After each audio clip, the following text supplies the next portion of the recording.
Death Moon Curses, a Wolf Shifter Fated Mates Competition Romance. Full Moon Games Book 3. Written by Lindsey R. Loucks. Narrated by Courtney Connor.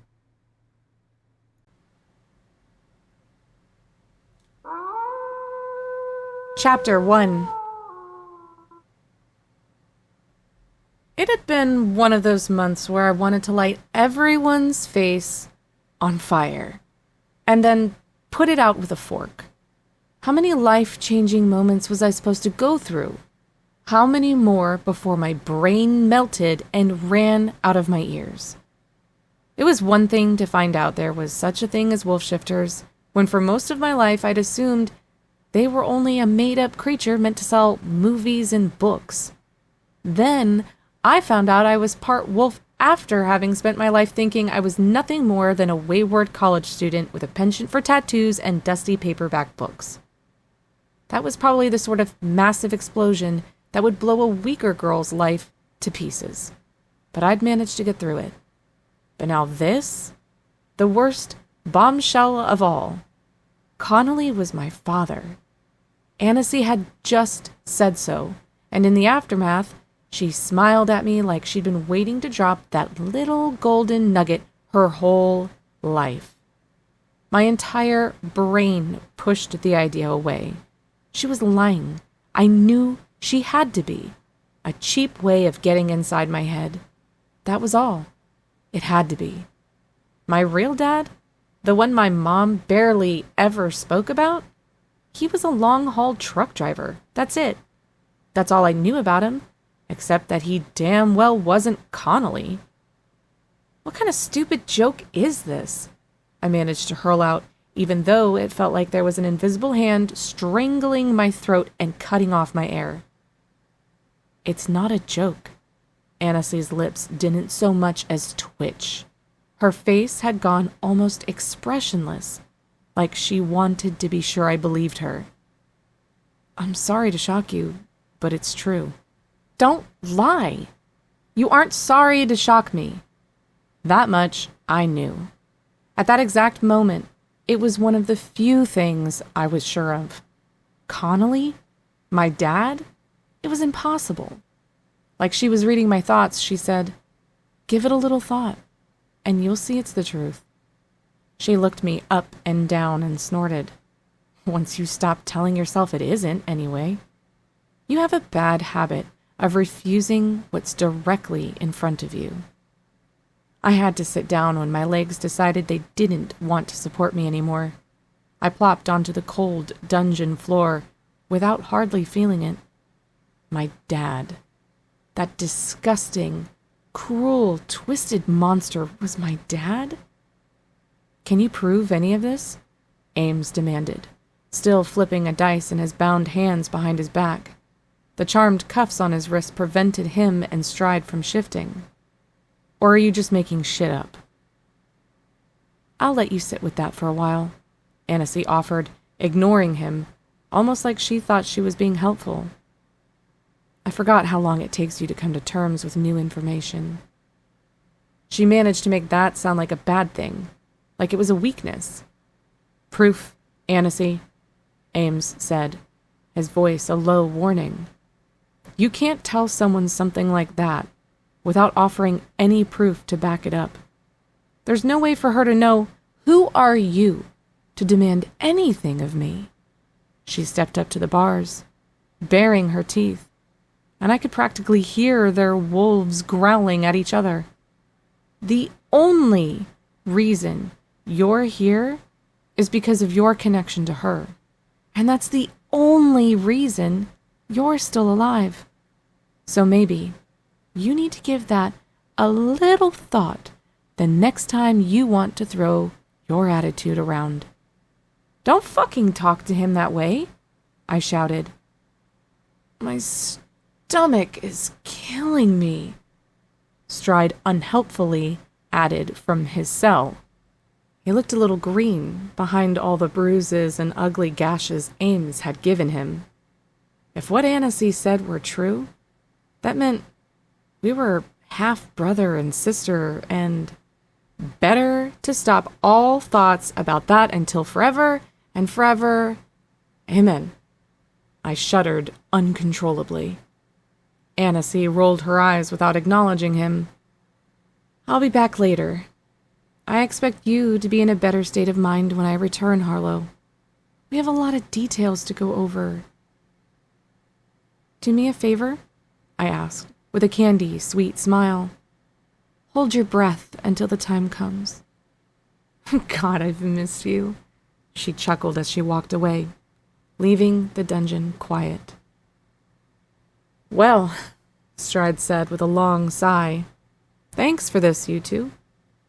He said it with a nasty little laugh, because even now, he had to be a complete asshole.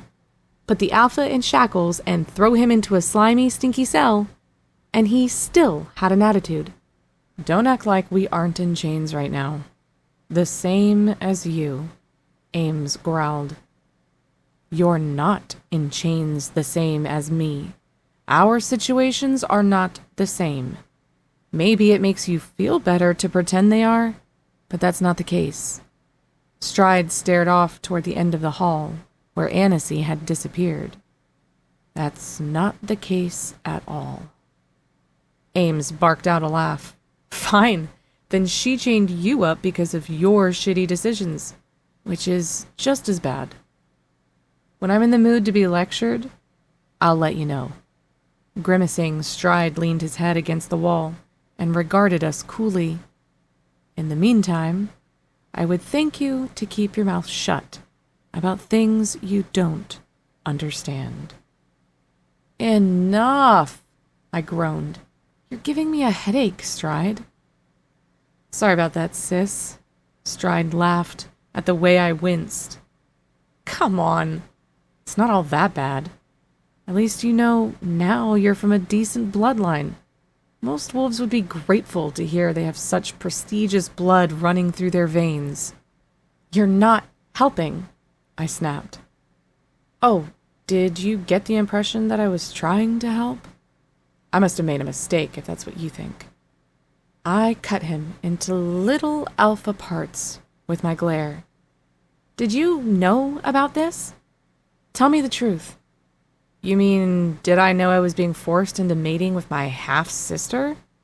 No, I didn't. He growled when I kept staring at him, since I wasn't sure whether I could believe him or not.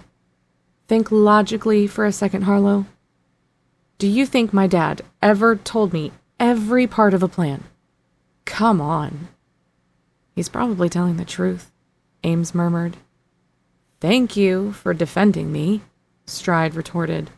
But when I need your help, I'll ask for it. Ames rattled his chains and jerked his chin in Stride's direction. This might come as a shock, but not everything is about you, Stride. I'm trying to help my mate, and despite what your little brain is telling you, you aren't in such a different situation than we're in right now.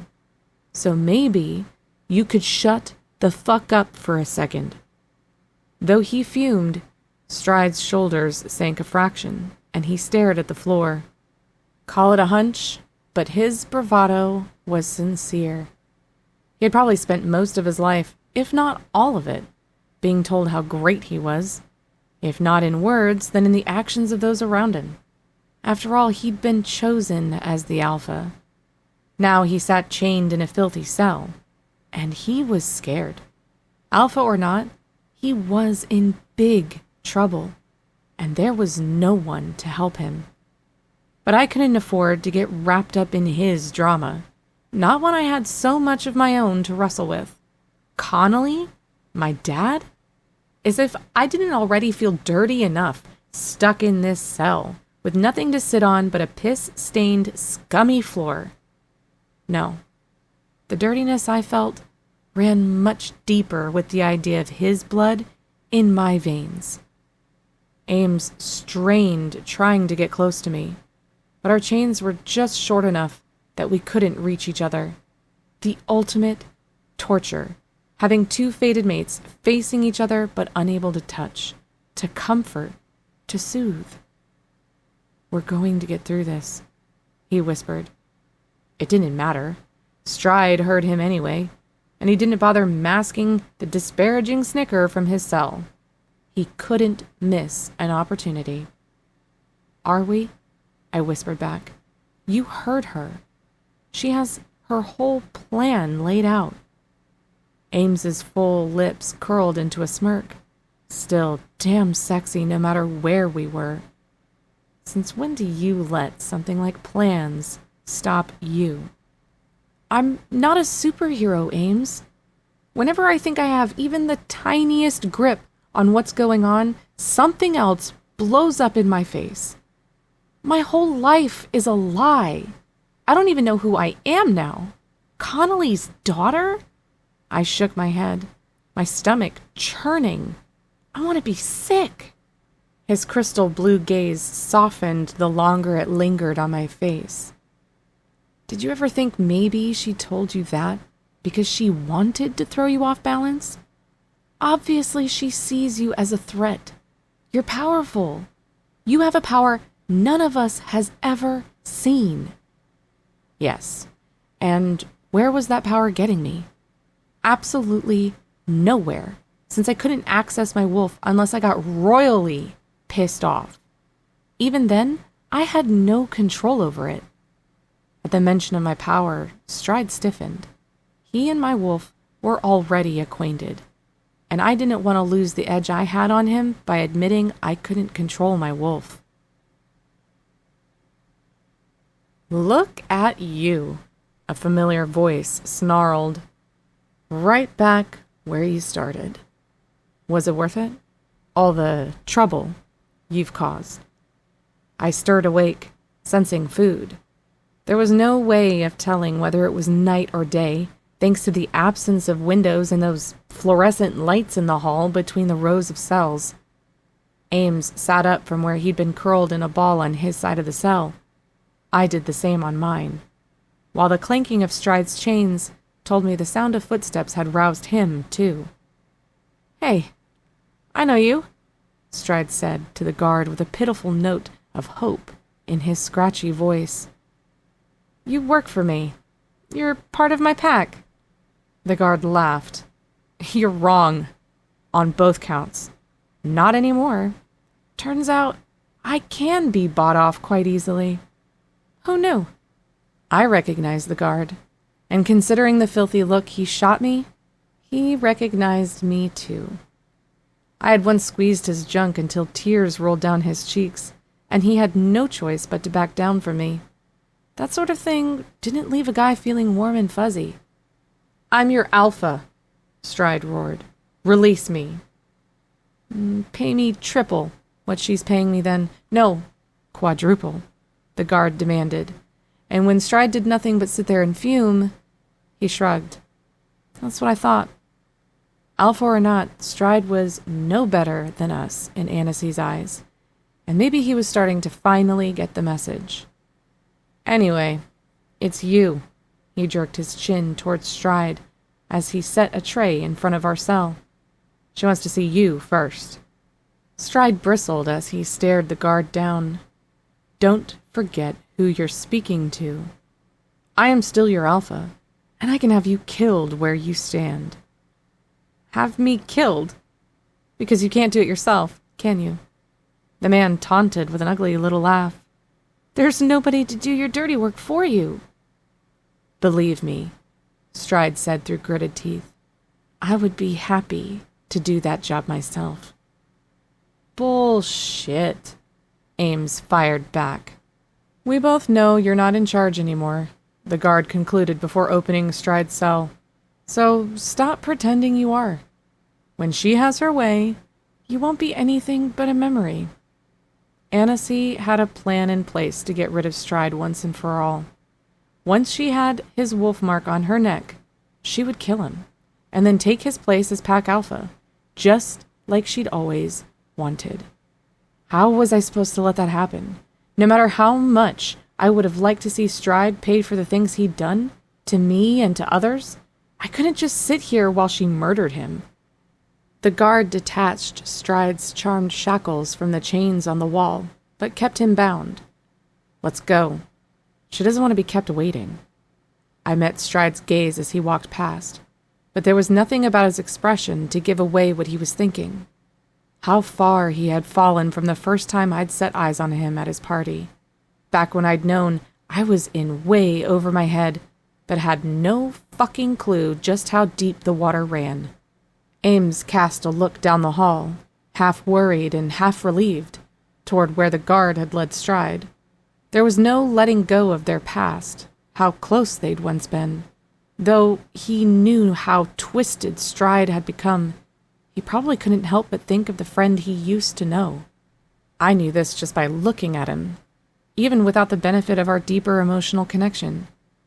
"Hey, look at me," I whispered. He did it slowly, grudgingly, but finally met my gaze. The sight of so much confusion and frustration in his eyes made my chest tighten. The wolf-mark mating might not happen right away. Maybe she just wants to talk for now, and he'll find a way to cover his ass like always. He huffed a breath that fluttered the strands of his dark hair. We used to be like brothers. Still, I can't believe I feel this conflicted. I think that's what bothers me most of all. Me too. Even about him. Here I am, sitting here trying to figure out how I spent my whole life never knowing my dad was a wolf shifter. Not just a shifter, but a pretty important one. I always wondered who my dad was. I guess most kids do when they're missing a parent. They dream about them. They wonder about them. They imagine all kinds of situations where they end up meeting the parent they never knew. I couldn't help but laugh at myself a little. I've always figured my dad would tell me how sorry he was for missing out on my life, but that he had no choice. One time, instead of a long-haul truck driver, like my mom told me, I imagined he was really a spy for the CIA and couldn't let me know he existed, but that he was always watching me from a distance and making sure I was safe. Can you imagine? How pathetic is that? Another strangled laugh fell out of me, but it sounded more like a sob. Like he had already done so many times before, Ames strained against his shackles, trying to break the chains so he could hold me. It isn't pathetic. It's normal. I wondered constantly what my bio mom was like, why she left me after I was born, where she was. His pain speared my heart. Now the only parent he had left was Jessa Jackson, his adoptive mom, and Connolly's newest wife. And she wasn't here right now. Connolly is not exactly the hero I always imagined. I wanted to scream and curse and throw things, but the best I could do was growl. Why him? Why does it have to be him? We're still not sure that it is, Ames said softly. I wanted to reach for that little piece of comfort he was trying to share, but I wasn't trying to fool myself. The stakes were too high for that. You think she is telling the truth? He asked. Nodding, I balled up a fist and tapped it against the center of my chest. I feel it here, because that's a horror show I couldn't have come up with if I tried. From the very beginning of the Full Moon Games, when he questioned my name after I was introduced. Then what he said to me about my mom the first time I was in the dungeon. He knows who I am, or at least he's always suspected. Ames hauled himself up and paced as much as he could, as far as the chains would allow. Just because he fathered you doesn't mean you're anything like him, if that's what you're worried about. It's not that.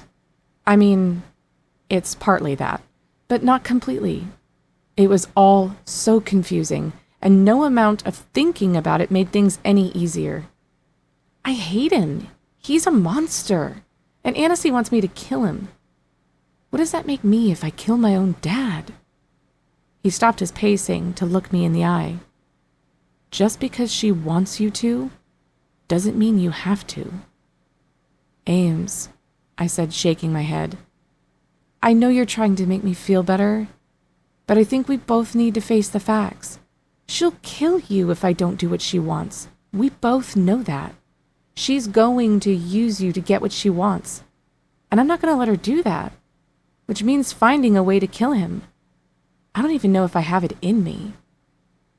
But you do have something inside you. Light sparkled in Ames's blue eyes. Not now because of the charmed shackles, but your power is still there. But I can't even feel her. Can you still feel your wolf? Oh, his face fell a little. Yeah, I can. Then he snapped his fingers. What if there's other magic being used around here, other than the shackles? Like what? There was still so much I didn't know, and I didn't have enough information to even form a decent theory. What if Connolly has another layer of protection, added to the mansion? Some sort of spell, maybe, that he put into place after you attacked Stride. He wouldn't want a wolf with any special abilities to get an upper hand on him or Stride again.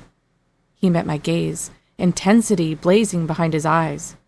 Like a moon wolf. He started pacing again, his forehead creased in concentration. It's the only thing that makes sense, and it would explain why your wolf is silent now. I would bet anything he had a spell cast over the mansion, especially after the full moon games when you put Stride in a coma. There was too much at stake. He couldn't take any chances with Stride if you came back and posed a threat. You're saying you think he's deliberately suppressed my wolf somehow. Hey, it's a theory, but it's as good as any. He ran a hand through his hair and spiked it in all directions. Obviously, if he's your dad, he's had experience with moon wolves. Disgusting, I muttered. Sorry. You know what I mean, though, he said. I don't know exactly when the moon wolves went extinct, but it could have happened after you were born. That made sense, and it gave me more of a reason than ever to hate Connolly. If he knew he'd mated and conceived a child with a moon wolf, did he kill the rest of them to make them go extinct? Almost extinct, rather? Honestly, it wouldn't surprise me. He wasn't a decent person, and he didn't have a sentimental bone in his body. Ames came to a stop directly in front of me. We have to get out of here. We have to find them. Why do I feel like I've missed something? Find who? The Moon Witches. I was missing something too, he explained, with excitement creeping into his voice. What now? See, you have moon wolves, and you have moon witches. Uh-huh. I blinked up at him, totally lost. I was thinking about the spell Connolly put on the mansion. Spells come from witches, don't they? So maybe he stole it or something. I don't even know if moon wolves and moon witches have anything to do with each other, but I heard about moon witches a long time ago from my bio-dad. To be honest with you, our kind doesn't exactly have a high opinion of witches. I mean, in general. Maybe you and them are connected in some way. There could be a chance of you finding out everything you need to know from them. Everything we need to know. Unless you're not in this with me anymore? His face relaxed into a glowing smile. You know I am. You meaning we, us, together? Always, I said with a relieved sigh. Not that I'd been worried. My tingling mated mark on my neck had long since dashed away all worries I would ever be alone again. Still, it was nice to hear it from those perfect lips. Witches. I leaned against the wall, thinking back to before the full moon games. That would explain a lot. Such as... My mom was always so guarded. I used to call her paranoid, and now I regret it. That was an understatement. It didn't even begin to scratch the surface of how I felt about the way I'd left things with her. She'd always kept me close.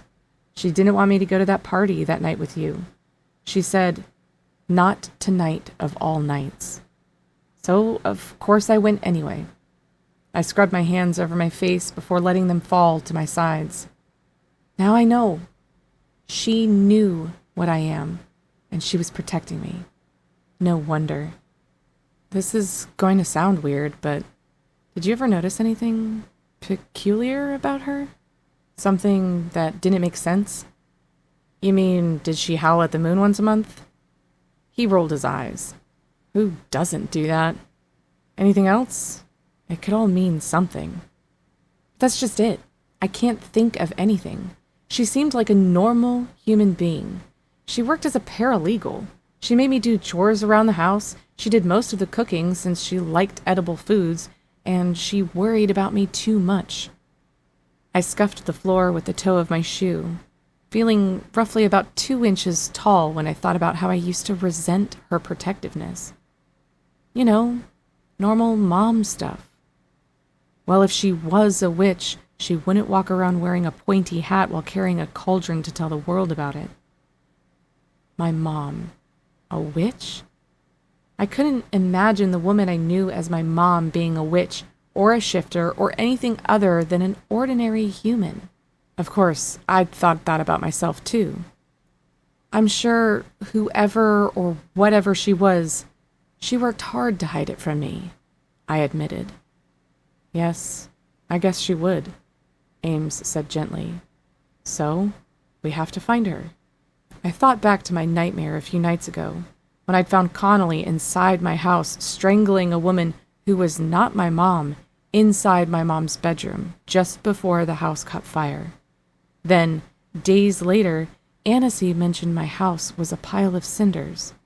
I didn't even have the courage to check and see for myself, but I knew Mom wasn't there. She hadn't been since the start of the full moon games. I had a hard time believing the woman who raised me would run away, vanishing without a trace, before she ever found out whether I was safe or even alive. But maybe she did. Maybe it was a matter of sparing her own life, and I would never blame her for that. If she wasn't my mom, and had spent my entire life watching over me and keeping me safe, then as far as I was concerned, she had earned the right to cover her ass when the time came. Before I had the chance to ask where we'd find some moon witches, heavy footsteps rang out from down the hall. We both clammed up while waiting to see who was approaching. It was another guard, a different one, though it was obvious from the way he sneered that this guy didn't like us any better than the last one did. He pointed at the both of us. "You're wanted upstairs."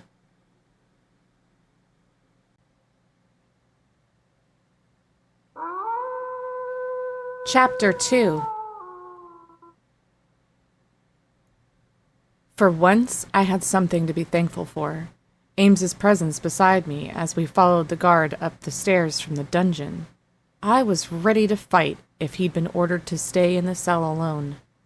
Immediately, a range of ugly possibilities had run through my head.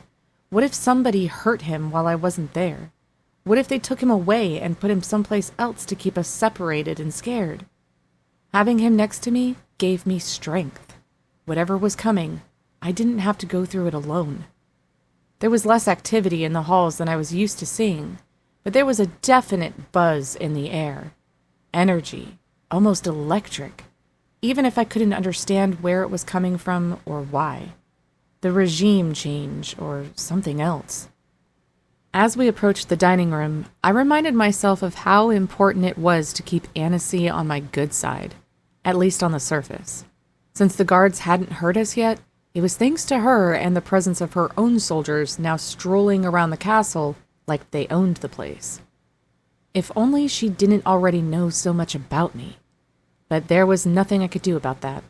I could only do my best in the present to keep my inner thoughts and fears away from her so she couldn't use them against me.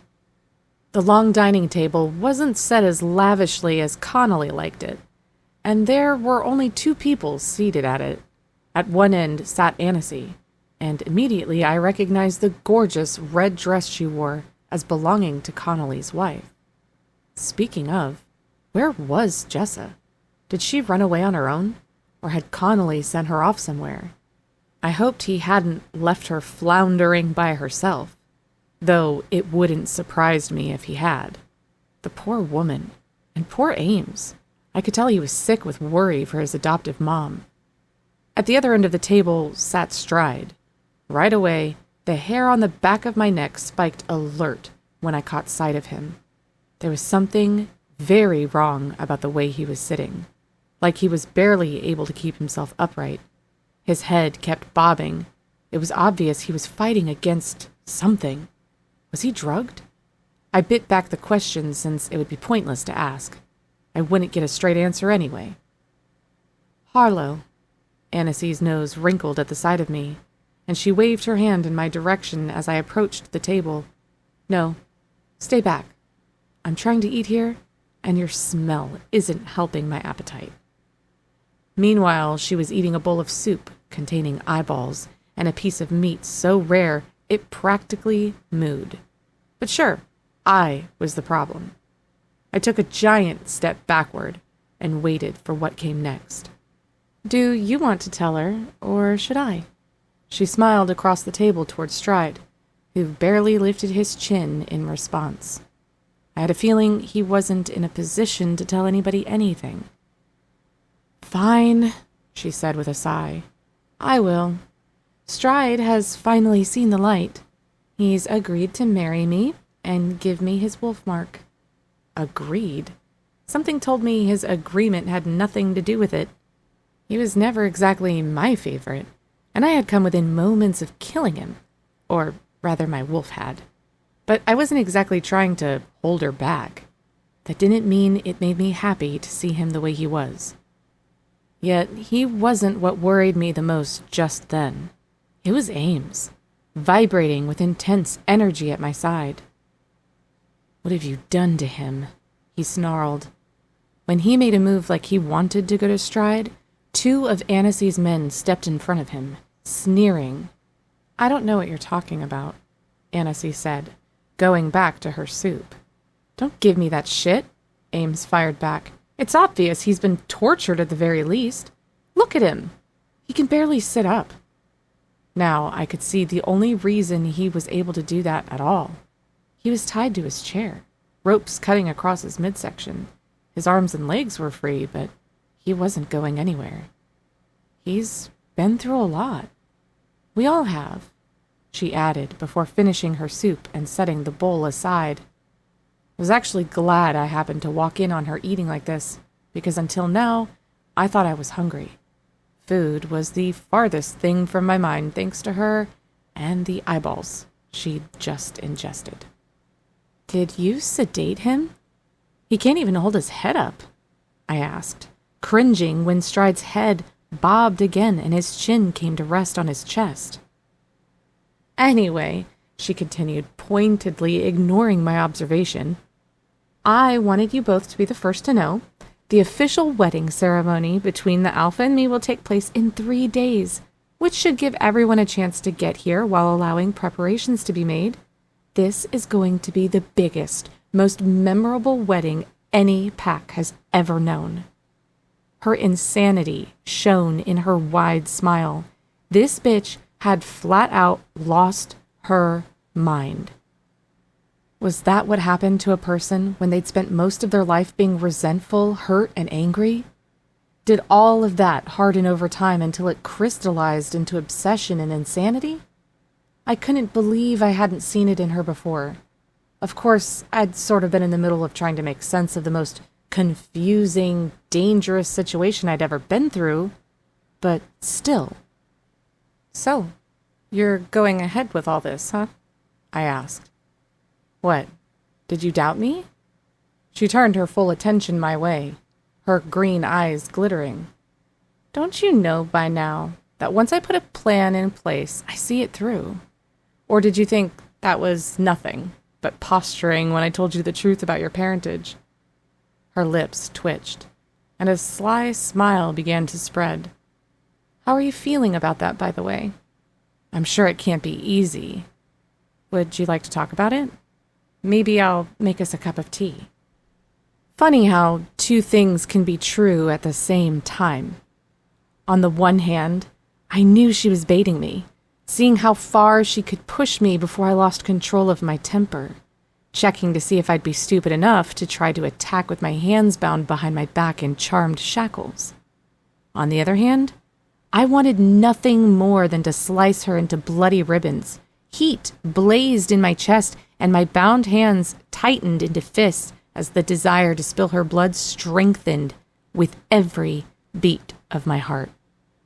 Ames nudged my side with his, stirring me out of my hate, but not completely. I wasn't going to throw myself at her and rip her neck out. Tempting, though. "So, what's your plan now?" Ames asked. "Are you going to keep him sedated for the next 3 days? Or are you going to torture him more?" She slammed a fist on the table, hard enough to make the crystal plates and goblets rattle. "You know, you're a little too mouthy. It might be a good idea to watch yourself, since I don't actually need you. I could get rid of you at any time." "Not if you want me to play along with your little plan," I reminded her in something close to a growl. Suppressed or not, my wolf was not putting up with this shit either. "Then you should have a conversation with your mate," Annecy shot back, giving him a death stare. "Remind him of his place in all of this." There was that fire again, blazing in its intensity while locked inside me, and this time I couldn't ignore it or pretend it wasn't there. "There's still time to reconsider," I announced in a voice that hardly sounded like my own. It was stronger, more powerful, dangerous. "Excuse me?" Her head tipped to the side, eyes narrowing to slits. "Who are you to... What you're about to set into motion can't be undone." My voice grew louder with every word. Words I wasn't even thinking before they came out of my mouth. It was like something else had gotten hold of me and was speaking through me. My wolf? Was she back? The idea made my blood sprint through my veins. "That's sort of the point," she retorted. "You are headed for your own doom if you insist on going forward with this," I predicted. Ames muttered something under his breath, but there was no stopping me. The simple satisfaction of watching confusion and uncertainty wash over Annecy's face wasn't something I was going to give up easily. For the first time since being captured for the second time, I felt like I had power. "You're going to wish you hadn't set this in motion, Annecy," I warned. Her eyes darted over my face, her brows drawn together like she was trying to figure out whether I was for real or not. Finally, she snorted, tossing her head. "Right. You're very impressive." I'm shaking. She did a little shiver for effect, and the soldiers scattered around the room snickered. "Get them out of here," she ordered with a little wave. "My mate and I still have a lot of things to discuss." I barely bit back a cry of frustration at the idea of being sent back down to the dungeon. She held up a finger as though reading my thoughts. "Give them one of the rooms upstairs, and see to it that they're fed, washed and dressed. I want them looking good for the wedding. Can't have them stinking up the place when we have such important guests coming." I was too relieved at the idea of sleeping in a bed to care much about anything else. Sleep was what I needed most. And food. After that, I might be in a better headspace to figure this all out. Like, why it seemed as if someone else had spoken through me a minute ago. "Oh, and Harlow," she called out behind us while we were being led away. "I'm going to need you to figure out how you'll take care of your father, because that's non-negotiable." My father. I still couldn't get over the idea. Yet somehow I was supposed to kill him to make her happy. Or else she'd kill my mate. No pressure or anything.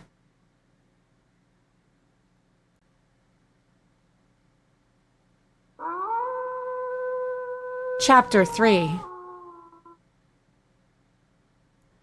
Steam rose all around me as I settled into the tub, sinking into the fragrant water and leaning back until my head rested against a folded towel. If I closed my eyes, I could almost imagine being able to fully relax and enjoy this. I could almost pretend our lives weren't in jeopardy yet again. The water was miraculous, soothing the tightness in my muscles almost on contact. Nothing, not even the longest run I'd ever done in track, had ever left me with this overall exhaustion. the sense of my body turning into a giant knot of tension. I forced a few deep breaths, blowing them out slowly. In the separate shower stall, Ames was busy scrubbing himself down. He had already been in there for as long as it took to fill the tub, and through the steam billowing out over the top of the glass door, I could see him soaping up another clean washcloth to do the job again. Was that the first time he'd ever been in a dungeon cell? For once, I had more experience with something than he did. My heart swelled as I watched him. My mate. It felt so right. So natural.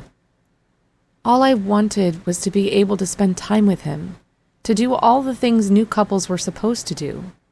Okay, so maybe I'd never been part of a real couple before this, but I had seen and read enough of them to know there was a whole honeymoon phase, even when a couple wasn't actually married, when everything was new and exciting and fresh, when all that mattered was being together. And here we were, spending our early days locked up again. At least we were allowed to be together, in the same room I'd been in the last time I was at the mansion for the full moon games. If we were held separately, this would be so much worse. "Hey, don't fall asleep in there and drown on me," Ames said, as he got out of the shower while toweling off. I couldn't help but watch as he did, how the water droplets slid down each groove of his 8-pack, how his tattooed skin gleamed in the light. Another kind of hunger stirred inside me, and I knew it had to be my wolf reacting to his. She was still in there, just buried deep down thanks to whatever layers of protection Connolly thought he needed to place around the mansion. One day soon, there had to come a time when I'd be able to sit down and make sense of all of this. My dual nature, my new hungers, how to balance them with normal, everyday life. I couldn't go around humping my mate all day and night, could I? No matter how interesting an idea that was. "Need some help?" he asked, draping the towel around his waist and tucking it in at one hip. It was low enough that I could see the V-shaped ridge of muscles leading down to his sparkle cock. Maybe it would have been better if I had taken a cold bath, come to think of it. I sat up and held out a washcloth, which he poured body wash onto before running it over my back.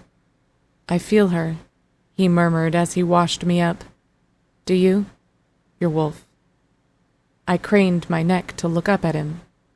"Yeah, she's in there." "What, did you feel her just now when I was checking you out?" "You mean while I was checking you out?" He grinned, slow and beautiful, and my body glowed at the power of it. "Yeah, probably." I leaned in for a quick kiss before drawing my knees to my chest and wrapping my arms around my legs. How am I supposed to do what Annecy wants me to do when I can't even reach my own wolf? One thing at a time. You need sleep and food. Maybe once we both get some rest, this won't seem so impossible. Do you honestly believe that? Better ask me later, he said with a smirk. My skin was starting to prune, so we finished the washing quickly. By the time I stood, the water draining from the tub, Ames was holding out a big, fluffy towel. Without asking for help, he squeezed the water from my hair, then went to work drying me off. Rather than sexual, his touch was more sensual, gentle, tender, like he was taking care of me the only way he could at that moment, and I loved him for it even more. Once he was finished, I wrapped my arms around him and rested my cheek against his firm chest. "I don't know what I would do if I didn't have you right now," I whispered. "You'll never have to figure that out." He pressed his lips against the top of my head and held me closer. I smiled, because that was exactly the right thing to say. By the time we stepped out of the bathroom, there was a tray of food waiting on a table by the barred window. Oh, thank God! I barged toward it like the Kool-Aid Man, picked up a huge sandwich and sank my teeth into it without even checking to see what was inside. Grilled chicken, bacon, cheese. It's normal food. I marveled through a mouthful, relieved. We don't always eat the way we did during the full moon games, Ames explained while taking a huge bite of his own sandwich. That was mostly for show. Let me guess. Connolly? He nodded. I mean, if all we ate was raw meat, we would never survive out in the human world. We sort of have to adapt. He took another bite and closed his eyes while a groan of pure bliss rumbled in his chest. Man, I love bacon. I can't tell you the last time I had it. Me too, I sighed. I wanted to savor every bite, but I was too hungry. There were other things too, salad, fruit, and those monster cookies loaded with M&Ms and chocolate chips that had like 1 calorie each. Uh-huh. Sure, Harlow. If I told myself that enough times, it would totally be true. We demolished every last bite in record time, but I didn't feel remotely full. I should have been stuffed after a meal like that, but I only wished I had a second sandwich and another plate or two of monster cookies. Ames grinned while I licked my fingers clean. Now that you have your wolf, you'll eat more than you're used to. Another thing about those banquets Connolly threw during the full moon games.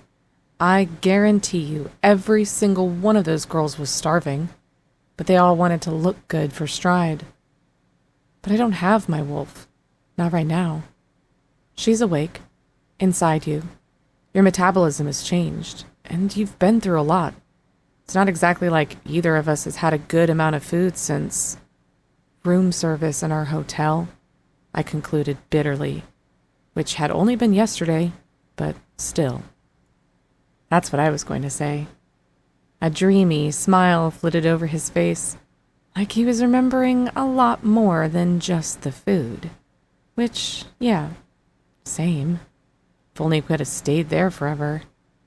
I reached across the table and took his hand. She's going to kill us both, isn't she? We're not going to let that happen. I am not going to let that happen. He ran his thumb over the backs of my knuckles, calming my raging emotions some. I don't know if I can kill Connolly, I admitted. I don't know if I have it in me.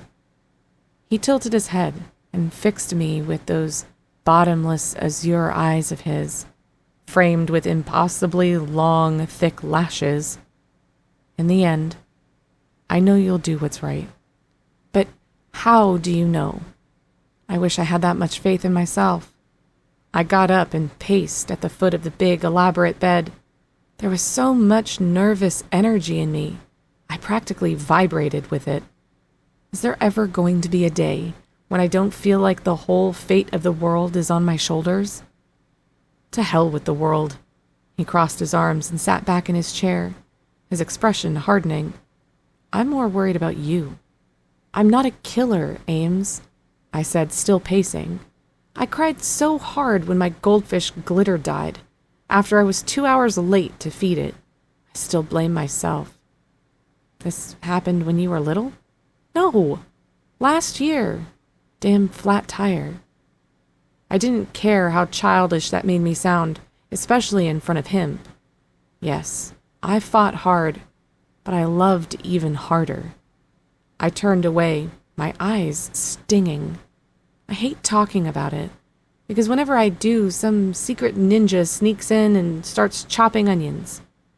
Oh, he said softly, then rose to wrap his arms around me. I'm sorry about Glitter, and all the ninjas with their onions.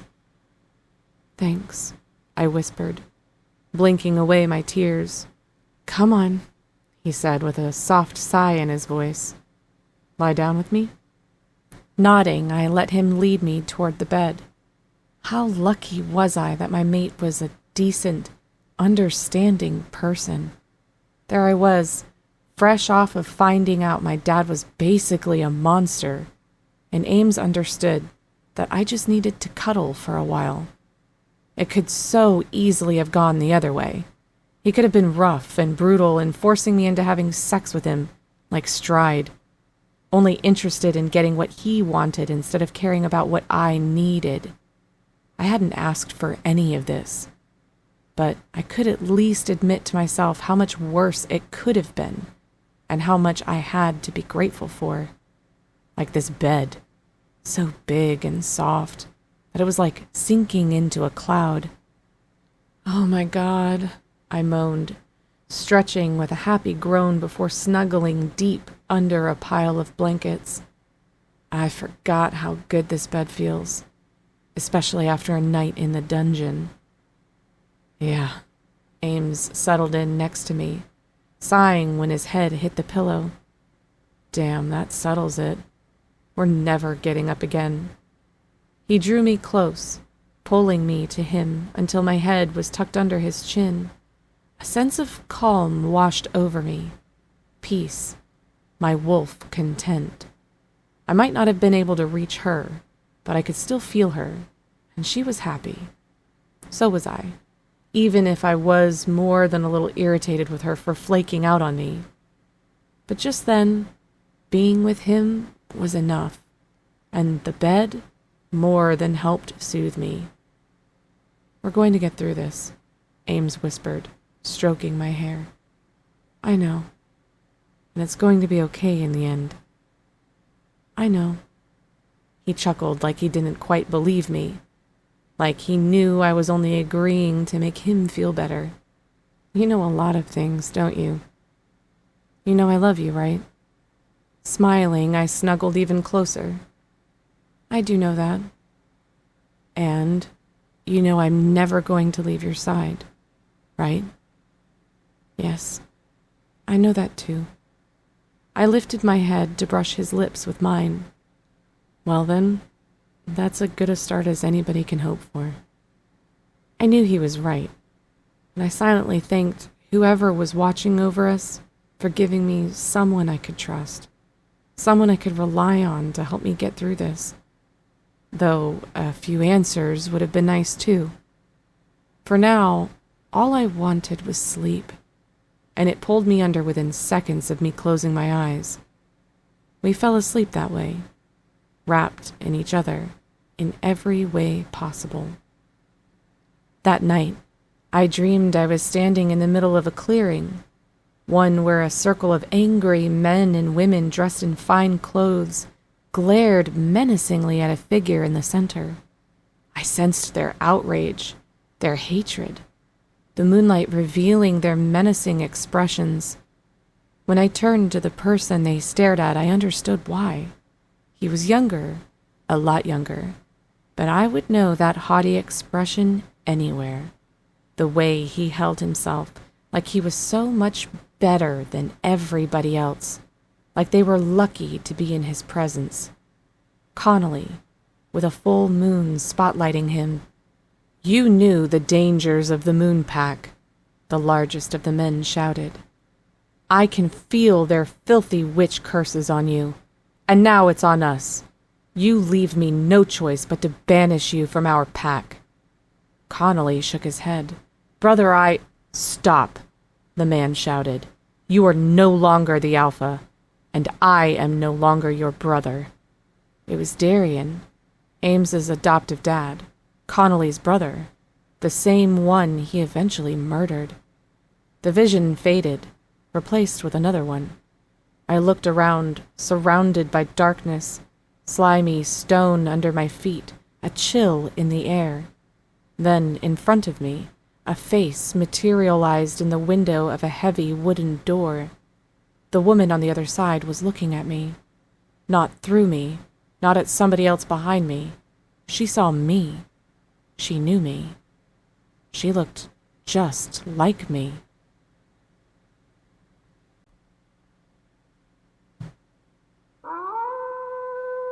Chapter 4.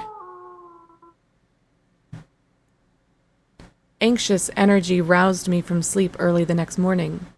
My body burned with heat and nervous sweat, so a quick shower helped me shake off some of it, and more of the dungeon stank. Afterward, I tiptoed across the bedroom and got dressed in what I found in the closet, loose pants and an oversized sweater. Who did they belong to? Why were they here? At least the clothes were clean, even if I had to roll the waistband several times before the pant legs stopped dragging on the floor. Ames was awake by the time I finished getting dressed, and he let out a disappointed little groan when he rolled over and found me standing by the barred window, looking out at the sunrise. "Really? You put clothes on?" he muttered. I turned to him with a smirk. "You're disappointed?" "Well, yeah." He rolled onto his back, his hands clasped behind his head. With the blankets down around his waist, I had a clear view of his carved, tattooed torso, chest, shoulders, and arms. Not a bad view at all. Better than the one at the window, no question. "Could you be persuaded to take that off and come back over here and see me?" A deep, pulsing ache unfurled in my core at the tempting idea, but something held me back. Worry, maybe, or a different kind of hunger that rumbled my stomach, even though I'd eaten just hours ago. Or something else I couldn't put my finger on. "Not right now, but keep it in mind for later." He sat up, scrubbing his hands over his dark hair until it stuck up in all directions. All serious now. "What's up? What did I miss?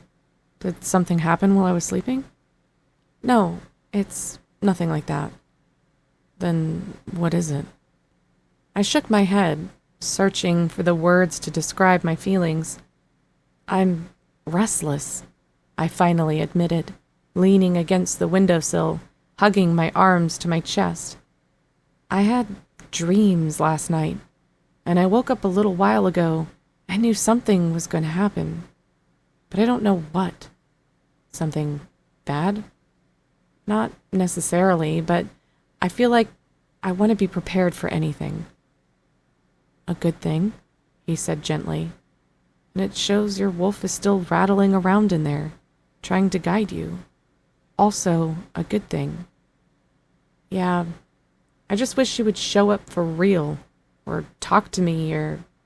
I sighed heavily. "Anything. So long as we're the only ones who know she's MIA, we still have a good position here." I saw what he meant, and like magic, some of the tightness in my chest loosened until I could breathe easier. Of course, I didn't think about it that way. If there was still a threat of me unleashing the wolf, that right there will keep you safe.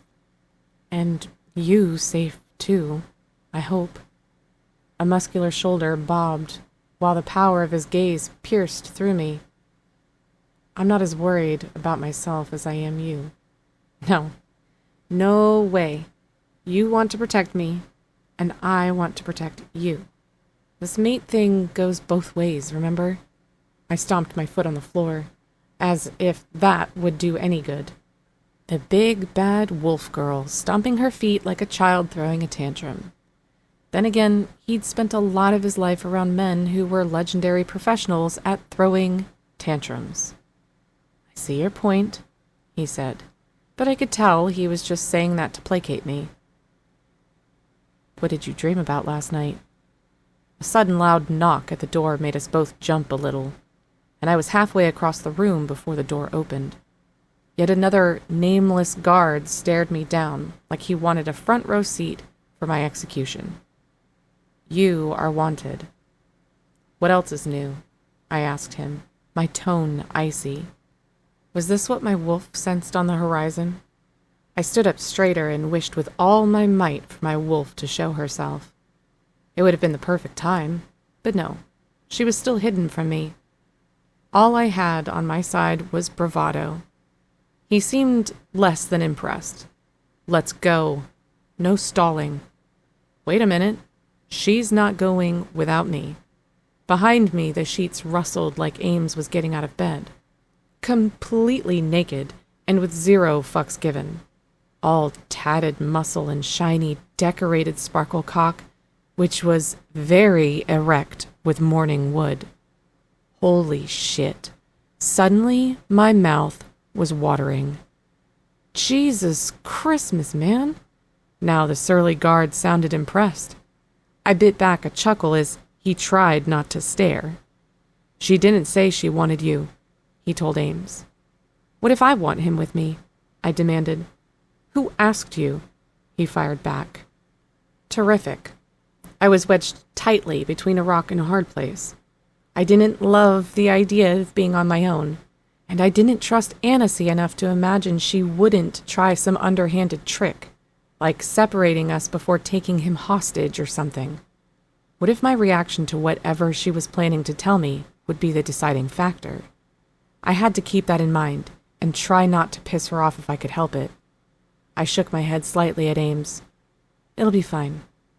I'll be back soon. He growled, low and lethal. The sound of it broke my heart a little, but there was nothing I could do. We still had to at least pretend to play along with Annecy's little games. Let's go, I told the guard, motioning for him to head out. He sneered at Ames, a lingering head-to-toe one, before leading me out into the hall. Ames growled much louder this time, but it cut short when the guard slammed the door on him. The walls in the mansion had some stellar soundproofing going on. I would have never guessed in my little haven with my mate that there was so much activity going on right outside our door. I'd noticed the people coming and going from the window, but there must have been a lot more of that while Ames and I slept, totally oblivious. Down the grand staircase, I was barely able to sidestep a group of women carrying sheets and towels before they crashed into me, while a cluster of men called out for us to get out of their way. They were carrying long metal poles down the hall, 3 at a time, balancing them on their shoulders. The ear-splitting chaos left me feeling jumpy, and I swung my head back and forth as I looked out for the next danger. What's that for? I asked as the men with the poles continued ahead of us. None of your business, the guard snapped. Seriously? It was a simple question. She decides what you deserve to know and what you don't. Was he afraid to use her name out loud? If you're afraid of her, you can just say so, I said, glaring daggers into the side of his head. I promise I won't tell. He lifted his lip, snarling the way I knew he would. You'd better watch your mouth. Some around here might be scared of you, but I'm not. I lowered my gaze, looking down at the floor, hoping he wouldn't see the smile I couldn't suppress. The idiot. He just admitted people were scared of me, so Ames was right about that. Annecy's rooms were clear on the other side of the mansion, and it felt like we walked forever before reaching a tall, arched door with all sorts of carvings I sort of wish I had the time to examine. I saw plenty of wolves, trees, and full moons, but there was more to it than that. The guard swung the door open before I could take in any more. Immediately, I knew these rooms must have belonged to Connolly. The giant portrait hanging over the fireplace was a dead giveaway. So were the oversized furniture, the gilded mirrors and plush carpets. It was all as over the top as the man himself. There you are, Annecy muttered, barely glancing up from where she and a few of her people were looking over papers spread out across a long table in front of the fireplace. The guard and I drew a little closer, and I realized they were blueprints, or at least renderings. We have to sit him close to the front. He'll be upset if we don't, and we can't afford to alienate any of the pack elders. I'm going to need them satisfied with themselves if I'm going to pull this off without having to stave off an uprising on top of everything else. She finally looked up at me long enough for our eyes to meet. We can discuss this later. I have business to settle with Harlow. Lucky me. Summoning my inner Ames, I maintained a neutral expression. At least, I thought I did, while everybody filed out of the room. There was no shortage of snickering and muttering, but I let it roll off my back. I knew the facts. I'd bested all of them, me and Ames together. The sight of me was a reminder of how much they'd failed. Wow, and there I was, thinking I had a handle on the amount of planning that would go into something like this. Chuckling, Annecy rolled her head back and forth, like she was loosening stiff muscles. This wedding is putting me through the ringer. So that's what all this excitement is about. Are you surprised? She asked with a little head tilt. Or did you think I was bluffing when I talked about the wedding? I didn't think you were bluffing, but I've never seen anything like this. I hiked my finger over my shoulder to the chaos outside the door. No one has ever seen anything like this, she informed me. The sick intensity glittering in her eyes rattled a shiver down my spine. I hated being around her when she was like this, all villainous and full of herself. It made me want to mourn for the friend I thought I had. But that was pretty stupid. Any friendship we'd had was in my head. And if I cared about her, it was because she'd tricked me into it. Come, see what we've already put into place. When I hesitated, she rolled her eyes. Honestly, Harlow, do you think I'm going to kill you? I was serious when I discussed how important you are. What, do you think that was a bluff too? I'm not sure what to think, I shot back. Well, you can take me seriously when I say I don't have much patience, and I don't like to repeat myself. I gritted my teeth and joined her at the table. She waved an arm over the plans, almost glowing with contentment. See? In 2 days' time, the outer courtyard is going to look like something out of a dream. I lifted an eyebrow in slight appreciation when I got a look at the plans that were drawn up. There would be a raised platform, a lighting rig. Was that where those metal poles were going? And what had to be at least 200 chairs set up before it. And that's only for the wedding ceremony, she explained, a little breathless. The banquet is going to be beyond anyone's wildest dreams. I'm talking rivers of champagne, gold place settings, 3 different bands working in shifts so there won't be any gap in the entertainment. This is going to be a feast for the ages. I guess it's not usually done this way, I murmured, looking at the lists of supplies that were either already stocked up in the mansion or in the process of being transported. Several sides of beef, pigs, chicken, and 50 cases of champagne. How much would something like that cost? I had a feeling she didn't care much. Actually, no, I realized she did care very much and wanted it to cost an arm and a leg. She was showing off, making sure everybody knew who she was, how powerful, how wealthy. Though it wasn't her wealth, was it? But it would be, or as good as, once she murdered Stride and took his place as Alpha. Can I ask a question? She sighed dramatically. If you must, I've gotten used to you being slow on the uptake. Even though my blood heated at her diss, I forced myself not to react. Why are you going to all this trouble if you're only going to kill Stride after he gives you the wolf mark? Where is your sense of drama? She asked before blurting out a high-pitched laugh. She was losing it, if she hadn't lost it already. Like a train out of control and moving faster and faster, it would inevitably crash. I hoped I didn't end up getting crushed in the wreckage. I think it's a fair question, I murmured, hoping to bring her down a little so we can have an actual conversation. This seems like a lot of trouble to go through, is all. They're going to see who I am. She curled her hand into a fist and rapped it against the table. Every pack is going to know my name when this is said and done. They're going to see what I'm capable of, and they're going to regret ever thinking less of me. This is going to be a wedding no one will ever forget. I have no doubt, I murmured, and I meant every word. And you, Harlow, are a big part of that. There it was. I knew she would eventually get to the point. What do you mean? I asked her, though the question sounded more like a disgusted statement. Remember, you have a job to do. My stomach clenched at the thought. What does the wedding have to do with me? Think for once, she spat. Of course, Connolly can't avoid attending the ceremony. This is his son.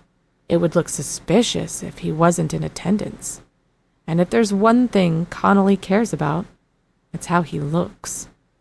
My palms went slick, while the back of my neck prickled with cold. You expect me to kill him during the wedding? Are you serious? Or immediately after? Can there be one thing I don't have to micromanage? She asked, throwing her hands into the air.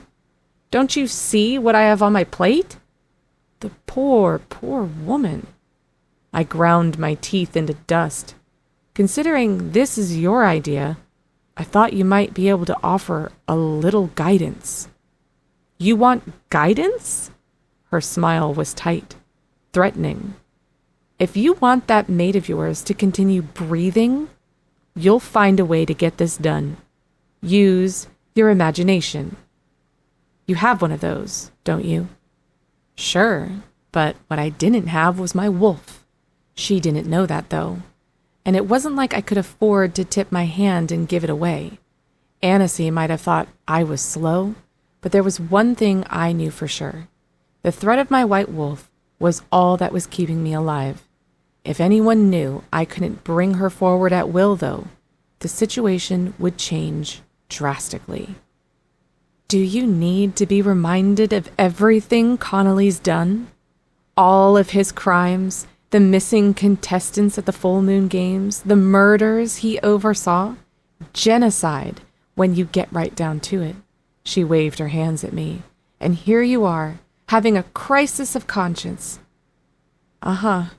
Well, I balled my hands into fists, willing my straining muscles not to swing them at her. I'll get it taken care of. You'd better. I don't have time to hold your hand and guide you through this. She went back to her written plans, shaking her head. Somebody's going to have to learn to deal with not sitting right up front during the ceremony. There are only so many chairs. I have another question, I snapped. What a surprise, she muttered, not bothering to lift her gaze. Was this your plan all along? You made it sound like it was. What, the wedding? The forced mating, all of that? When I nodded, she did the same. Yes, this was always my endgame. Do you know what it's like, being rejected? No, you wouldn't, since this is all so new to you. Being rejected by a mate is one of the most painful, horrifying things one of our kind can go through. And he did it without thought, without any concern for me. It wasn't as if I chose him any more than he chose me. That was fate. But I was still made to suffer, while he got off scot-free. She was breathing heavily by the time she finished, her green eyes glittering while her chest heaved. Yes, I've been plotting this for a long time. Then why did you pretend it had anything to do with restoring the damage Connolly did to the packs back at your camp? All that posturing, all those speeches to your army. Why bother? She wore the look of a person sick to death of having to explain things to me. Do you honestly think I could have raised an army on my rejection alone? No. An army needs a mission, something to believe in. I gave them something to believe in, and they're ready to fight for it. But two things can be true at once, Harlow. Your thinking is too black and white. It's infuriating. She ended that statement on a growl, tension sizzling in the air. Anything else? That was my cue. She was about to lose her patience completely, and I didn't need to be around for that. Well, I said and clicked my tongue. I wouldn't want to interrupt your plans any longer, since I'm so infuriating. Yes, the sooner you and your questions are out of here, the better. She signaled to one of the guards standing idly. Take her back to her room. Before I left her, though, I had one more question that needed to be answered. Where is Stride? I asked, ignoring the guard waiting for me. She couldn't seem to help the wry smile that bloomed across her once pretty face, like this was all a big joke. He's resting up for our wedding, of course.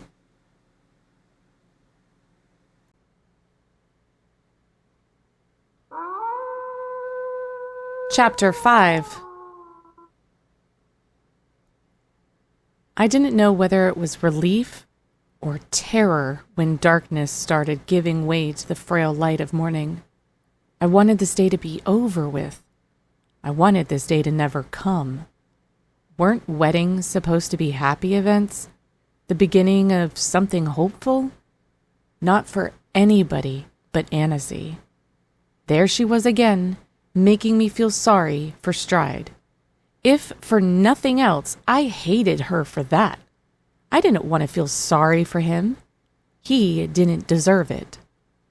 Though it still wasn't easy to imagine him locked away somewhere in the mansion, drugged out of his mind and helpless for what was to come.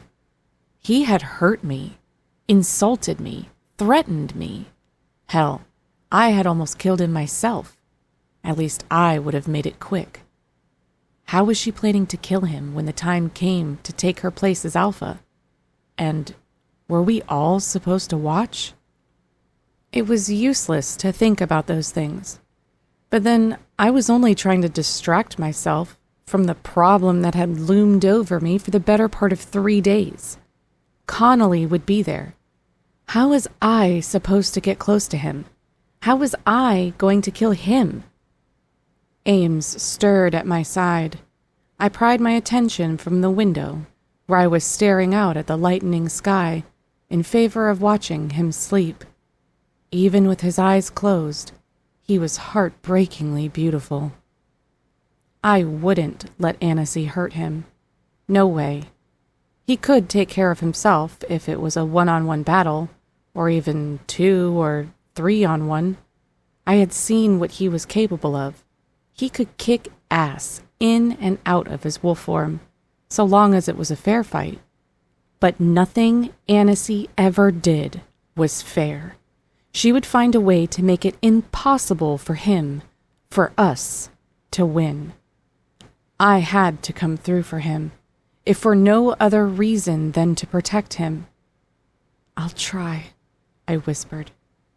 He lay on his back, a sculpted arm flung over his head, his mouth partly open as his chest rose in soft, rhythmic breaths. My heart swelled with affection and pride. That familiar tug toward him like a living thing inside my chest. My mate. Mine. I wasn't about to let her touch him. I would kill Connolly 10 times over if that was what it took. I only had to figure out how. As usual, I looked inside myself. "Hey, remember me?" I asked my wolf. Big surprise. I didn't get any answer. Not so much as a soft growl to tell me she was there. I knew she had to be in there somewhere, though. But whenever I thought a lot about it, the image of a brick wall came to mind. Was that her way of trying to send me a message? That she was locked away due to Connolly's spell or whatever he'd put into place over the mansion to trap all moon wolves inside their owners? Or maybe it was a message that I was going to have to keep smashing my head against a brick wall for an eternity. That was what it felt like I was doing. Ames stirred, and I rushed back toward him, crawled under the covers, and rolled onto my side, facing him. When he opened his eyes, I grinned. It was exciting watching him wake up. Courtney, most definitely. But knowing it was Courtney didn't do anything to erase my happiness. For a moment, I could pretend it was just us. No craziness, no danger. As soon as he saw I was awake, he pulled me close, growling softly, nuzzling my neck. I inhaled him, his warmth, his violets and sea spray during a thunderstorm scent. It was already as familiar to me as the back of my hand. In moments like this, I couldn't figure out how I ever tried to convince myself there wasn't anything between us. It was so obvious, right there in front of me. I might as well have tried to deny gravity. "How did you sleep?" he murmured before pressing his lips to my temple, my jaw, my throat. Do we have to talk about anything? I asked, wrapping myself even closer to him. He snorted. That well, huh? Just keep kissing me, okay? Okay, if I have to. Laughter rumbled in his chest, and the sound loosened some of my tension, easing some of my fears. The laughter didn't last long when our mouths met, when his tongue touched mine and swept me away on a wave of pure, carnal need. I would never not want him. I knew that just as I knew my own name. It was a simple fact, something that couldn't be fought. Now I wanted him more than ever, while he kissed me so skillfully, slowly, like he had nowhere else to be and nothing else to do but taste, touch, enjoy, worship. I heard him, but he sounded far away, or like we were in an impenetrable fog that distorted his voice. I couldn't see him anywhere. No, instead, I saw a circle of women standing beneath a full moon. They were clustered around a fire in the middle of the street. When I stepped closer, none of them reacted to my presence. Of course, it was only a vision, like a dream. Extremely vivid, but still, I wasn't really here. Their chanting grew louder, and I heard it everywhere, inside me, shoving outward, mounting in power and volume by the second. Whatever they were saying filled me with a potent charge. It was only when we had finally come down from our high that Ames pulled away from me slightly, wearing a dazed smile. Damn, he said. I've never been manhandled quite like that before. I was airborne there for a minute when you flipped me around. I didn't know what to tell him. My thoughts were a frenzied race, leading to one question after another. What had I seen? What was my wolf trying to tell me? How was it going to help me get through this wedding and kill Connolly?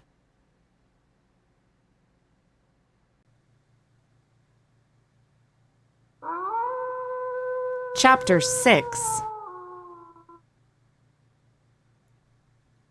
Nothing like the day of a massive wedding for me to consider not only murdering Connolly, but one of Annecy's guards, too. I don't understand why you can't do this for me, I said through clenched teeth. It was like talking to a brick wall. No, on second thought, a brick wall might be a little more intelligent than the pile of hairy skin standing in front of me. He rolled his eyes. I don't have to do anything for you. Irritation skittered down my spine. I couldn't afford to give in to it, though, not if I had any hope of getting my way. But this is important. I need to see him. Oh, it's important, is it? Well, you should have told me that to begin with. Fuming, I flexed my hands against the guard's nasty laughter. How lucky was he that my wolf was in hiding, or locked away or whatever. I would gladly have torn his face right the fuck off and laughed while he screamed. I'm being serious, I spat. So am I, he grunted, dropping his stupid humor. You don't get to demand a meeting with anybody, especially not Connolly. I practically had to bite my tongue off to keep from shrieking. That wouldn't get me anywhere. I'm not asking for a meeting, I explained. I'm only asking that you take him this note, requesting a meeting. Two totally different things. Do you think she would request this if it wasn't important?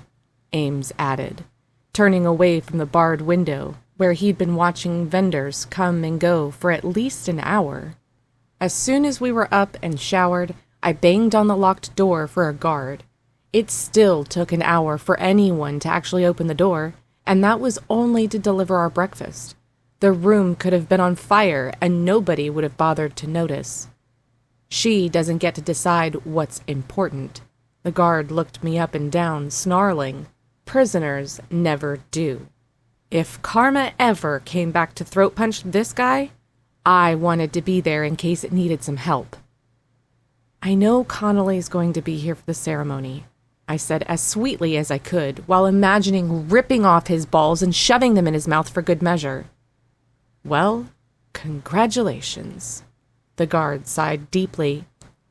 And I know he's going to want to talk to me, I insisted. I'm absolutely sure of it. And he's going to be pissed if he finds out you wouldn't give him this message. Uh-huh. I'm shaking, he said with a snicker. Eat your breakfast. She won't like it if she finds out you didn't eat. She. I was so tired of hearing about her, and never by name. But maybe he had done me a favor after all. Fine. Then I want to speak to Annecy. Tell her it's about the request she made of me, what she wants me to do today. She'll know what that means. And she won't like it very much if she finds out the message wasn't passed on, Ames added, coming up behind me with his arms crossed and one eyebrow raised in a very clear threat. Trust me. I don't have to trust anything you say, the guard fired back. But I wasn't fooled. He was listening now. Actually listening. Because of Ames? Or because of Ames's warning about Annecy? I shrugged on my way to the tray left for us on the little round table. Fine. Suit yourself. Your name is Roger, isn't it? He stiffened, standing up a little straighter. What's it to you? It's just that I want to make sure I have the right name when I tell Annecy I had something important to discuss, but I didn't get the chance to. You can go now. We'll eat our breakfast. I picked up an apple, took a big bite, and put on my best chilling smile as I chewed. Checkmate. He was practically sweating while asking himself if I was bluffing or not. Fine, he eventually grunted. If you waste her time, I'll make sure she knows who's responsible. Whatever you want. Once he was gone, I rolled my eyes at Ames. They're afraid of her. Who can blame them? He snorted as he sat at the table, eyeing the thick steaks. Steak and eggs, I marveled as I sat across from him. It was the nicest meal we'd gotten since we arrived. I didn't think they'd have time to give us much of anything today, with all the preparation going on. I'm not about to complain. He dug into his steak and took a huge bite. You'd better eat. You're going to need your strength today. Yeah, the reminder sort of took away my appetite, but I forced myself through a few bites of egg and a piece of toast. When Ames finished his, he drooled over my steak, and I couldn't help laughing as I nudged it his way. Go ahead. But I'm fine. I'm not going to force myself to eat anymore, and my stomach's in knots anyway. We're going to find a way through this. He managed to stop shoveling bites of steak into his mouth long enough to look me in the eye, and his blue gaze was firm, unblinking. I mean that. We're going to find a way through it. You and me. I know. I just didn't know how. And if we have to get the hell out of here, we will. We'll escape. Again. You think we could manage that? Again? I know we could, he insisted. I'm more familiar with this place than Annecy's guards are. I know my way around. Was it the excitement in his voice, or maybe it was the meaning behind his words? Either way, my spirits lifted slightly. I never thought about it that way, I said, nodding slowly, that we have that kind of advantage over them. He lifted a shoulder, chewing a huge bite. That's what I'm here for. I snorted. You know you're here for more than that. He raised an eyebrow, his lips twitching, and I blew him a kiss. Then we both laughed. God, we were so crazy for each other. It was almost disgusting. I wouldn't have it any other way.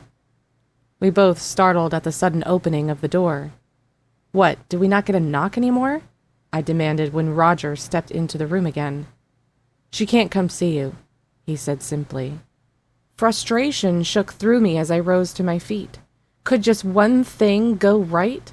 Wasn't it bad enough I already lacked even a scrap of control over what was expected of me? You didn't even tell her I needed to see her, did you? Don't lie, I snapped as soon as he opened his mouth again. She wants you to come see her instead, he retorted with an eye roll. She has a lot to do today, and doesn't have the time to pay a visit. Those were her exact words. Okay then, might as well get it over with. There was hardly any time as it was. The minutes and hours were melting away, like time had a habit of doing whenever there was something horrible looming over me. Take me to her now, I demanded. What do you think I'm here for? The guard muttered, stepping out into the hall and waiting for me. I looked over my shoulder and tried to smile at Ames. I'll be fine. I'll be back soon. He only nodded, but it didn't seem like he had quite the same enthusiasm over his meal, especially since he'd set down his knife and fork. Wait, no, just his fork. I hadn't noticed it before, but I now had extra weight in my back pocket. His steak knife. Just in case. I nodded back, and he winked. Downstairs, walking through the halls was practically a full contact sport. What was only bustling before had turned into sheer chaos. People shouting questions, instructions, asking for help. The closer we got to Annecy's rooms, the louder the shouting, the more frantic the energy. I barely dodged someone running at full speed with a platter of chicken skewers, like there was some kind of chicken emergency somewhere. I told the kitchen, I don't want anything heavy today. I could hear her long before we reached the door, and instinct told me to be ready for anything. I figured she would be in a great mood, on the precipice of getting everything she ever wanted. From the sound of it, she was walking a razor-thin tightrope over a pit of insanity. One false step from Bridezilla, and she'd end up dropping into it. What is it? She barked at me once I stepped through the door into her crowded rooms. She wore a white silk dressing gown while sitting at a lit mirror. Other women fretted with her hair and makeup. A long, ivory-colored wedding dress hung over the door leading to the bathroom. The lace and beadwork immediately drew my attention. But I knew better than to venture too close. She was irritated enough. You know I'm busy today, she snapped. I have so much on my mind. Could we talk about this in private? I ventured, sweeping my gaze over the chaotic room. Fine. I didn't expect her to agree so readily. She looked around, waving her hand. Everybody out of here. Give me 5 minutes. Was it my imagination, or did the servants practically run at full speed? One of them even gave me a grateful look, like they were glad for the excuse to get away from her. Idiots. I'm surrounded by idiots. She rose and paced back and forth, arms folded. Honestly, you would think none of them ever... Well, then again, there's never been an event quite like this, she concluded with smug satisfaction. Is he here yet? I asked. Of course. And he wasn't very impressed to find he wouldn't get his old rooms back. She looked around, grinning at the lavish furnishings. Still thinking he has a say in anything. It's almost cute. Yeah, cute. So, I've been thinking a lot about what you want me to do, and I was wondering, could you arrange for a meeting or something? Just me and him. She came to a sudden stop, whirling on me, and the feral look in her eyes made me fall back a step. You can't be serious.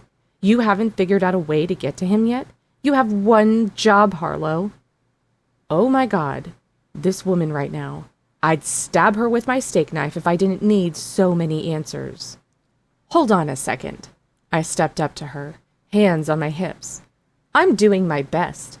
Do you seriously think he's going to let me walk up to him and kill him? Don't play games with me. Excuse me? Her head snapped back, her eyes narrowing. You heard me. Pretend all you want that this is no big deal. But you know damn well it is, or else you would do it yourself, I added, and I relished the flash of understanding that washed over her face before she hardened her expression again. I think you're forgetting I'm forgetting nothing, I assured her. I know who I'm dealing with, and I know what's at stake. You think I would forget? And I'm telling you, I need a way to get close to him, an excuse. I know that if you sent word that I want to see him privately, he would show. You clearly don't know him very well. And if I tell him I know he's my dad, do you think he'd want to see me then? He'd know it's a trap, she rolled her eyes. Try again, Harlow. I threw my hands into the air. Better that than slamming them against her face, which I most definitely wanted to do. You can't be serious. At least give me the chance. Anyway, she continued like I'd never said a word, he's not free to accept guests right now. What, you think I would let him have free reign of the place? I don't have free reign either, I said, crossing my arms and shrugging one shoulder. But you let me come here to see you. You're a different story. We're allies, don't you remember? She said it with such a sickly, sweet smile that I wanted to throw up. Use your wolf. Aren't you supposed to be tough and strong? Why don't you try showing a little bit of that?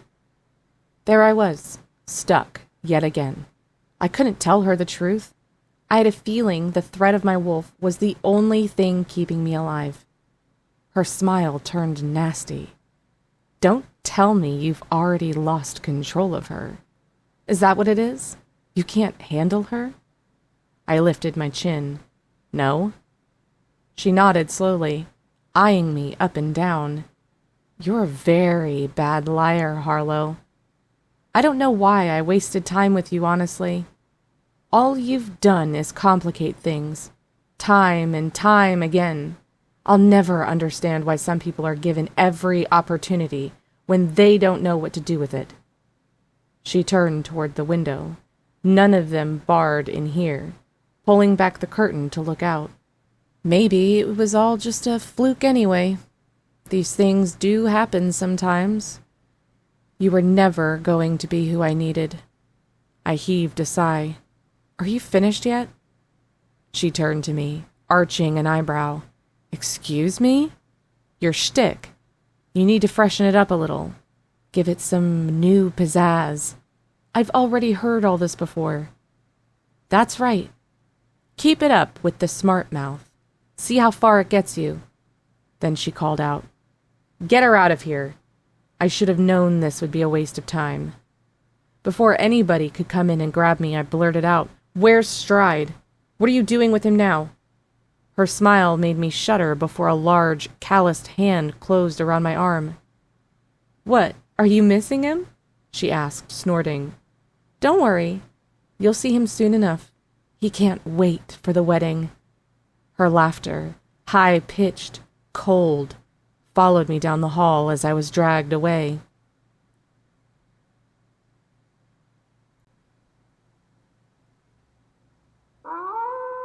Chapter 7. The pounding at the door was enough to set my teeth on edge. I said we'll be right there, I bellowed. This was the third time the jerk had banged like he wanted to knock the door off its hinges. The wedding is going to start any minute, he shouted. Yeah, no kidding. And I was about ready to jump out of my skin from nerves. Ames finished straightening his bow tie before zipping up the back of my purple sapphire dress. I had no idea where my gown had come from, but somebody had altered it to fit me. And Ames? Well, of course, he wore a tux. Holy bookstore God. The sight of him slicked my inner thighs, and if it weren't for my desert dry mouth and the impossible knots tied in my stomach, he would already be naked by now. Judging from his manic pacing, I wasn't the only one with frayed nerves. I can't do this, I whispered, shaking my head, wrapping my arms around my trembling body. I can't. Stop telling yourself that. He stepped toward me, taking my face in his hands, and touched his forehead to mine. I have complete faith in you. So does my wolf, and we both know you'll find a way. Your wolf didn't happen to give you any hints on what I should do, did he? The guard pounded on the door again. Think. I had to kill him, Dad or not. It all came down to this. Yes, if I couldn't manage it, we would have to run. Again. But no way would Annecy let us get away forever. I knew deep down inside, Ames had to understand that running away tonight wouldn't be the same as escaping for good. But he'd try. I knew that too. He'd put himself in harm's way if it came to that. I had to find a way to keep things from getting to that point. He went to the door and flung it open, arguing with the guard while I nonchalantly checked for the steak knife hidden up my sleeve. My only weapon. Our only chance. We walked down the sweeping staircase in silence, and when Ames took my hand, I made it a point to slide the inside of my wrist along his so he could feel the knife in my sleeve. Our eyes met, and his lips twitched. His wolf's approval radiated from him, warming me inside. After stepping outside for the first time in days, I took a deep breath of fresh air, and immediately sensed the apprehension all around me. Ames sensed it too, and growled softly. I didn't think it would be like this, he muttered, and the disgust in his voice couldn't have been clearer. On the surface, there was nothing to be disgusted with. We had stepped into a real-life fantasy within the courtyard, something more beautiful than Annecy's renderings could ever convey. The furtive glances and tight, almost pained smiles told another story.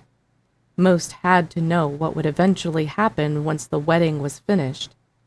I even recognized some of the mingling guests as members of Stride's pack who'd been around during the full moon games, including Jenny and Sloane, 2 of the 3 final contestants. They were too busy fidgeting to make eye contact with me. Everyone knew this wasn't how things were supposed to go, that Annecy hadn't even been a participant. They knew something was wrong with the way this was unfolding, that they couldn't stand up and say anything about it, or they were afraid to, because Annecy's army was full in attendance, armed to the teeth, and practically itching for violence. You're sitting up front, we were informed, led down the aisle between rows of chairs.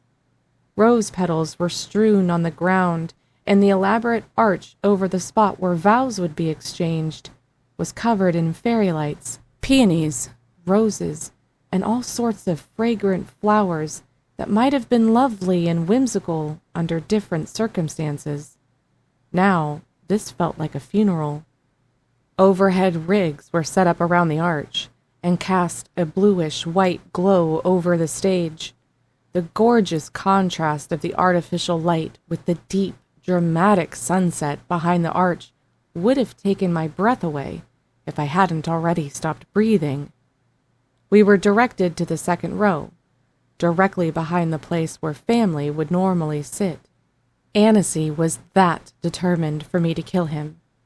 I adjusted my sleeve, making sure the handle of the knife was hidden. Just in time, too, since no sooner had we sat down than a half-dozen guards emerged into the courtyard, forming a protective circle around none other than Connolly himself, my dad. I managed to push back the denial I couldn't quite shake. Denying it wouldn't get me anywhere. Besides, now that I was looking at him through different eyes, I couldn't help but spot the faint resemblance. For so long, I wondered how I managed to share almost no real similarity with my mom, or rather the woman who I thought was my mom. Now I understood. I had his nose, his jaw, even his ears. It wasn't just the physical resemblance either. Something stirred in my chest when our gazes met, and the flicker of light behind his eyes told me we were thinking along the same lines. Did he know I knew? Even if he didn't, Something told me he would pretend otherwise. Always playing games, this guy. It's nice to see you again, Harlow.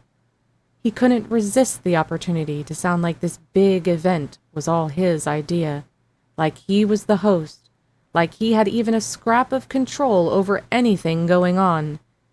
I held myself to a faint smile, and suddenly the knife felt painfully large and obvious.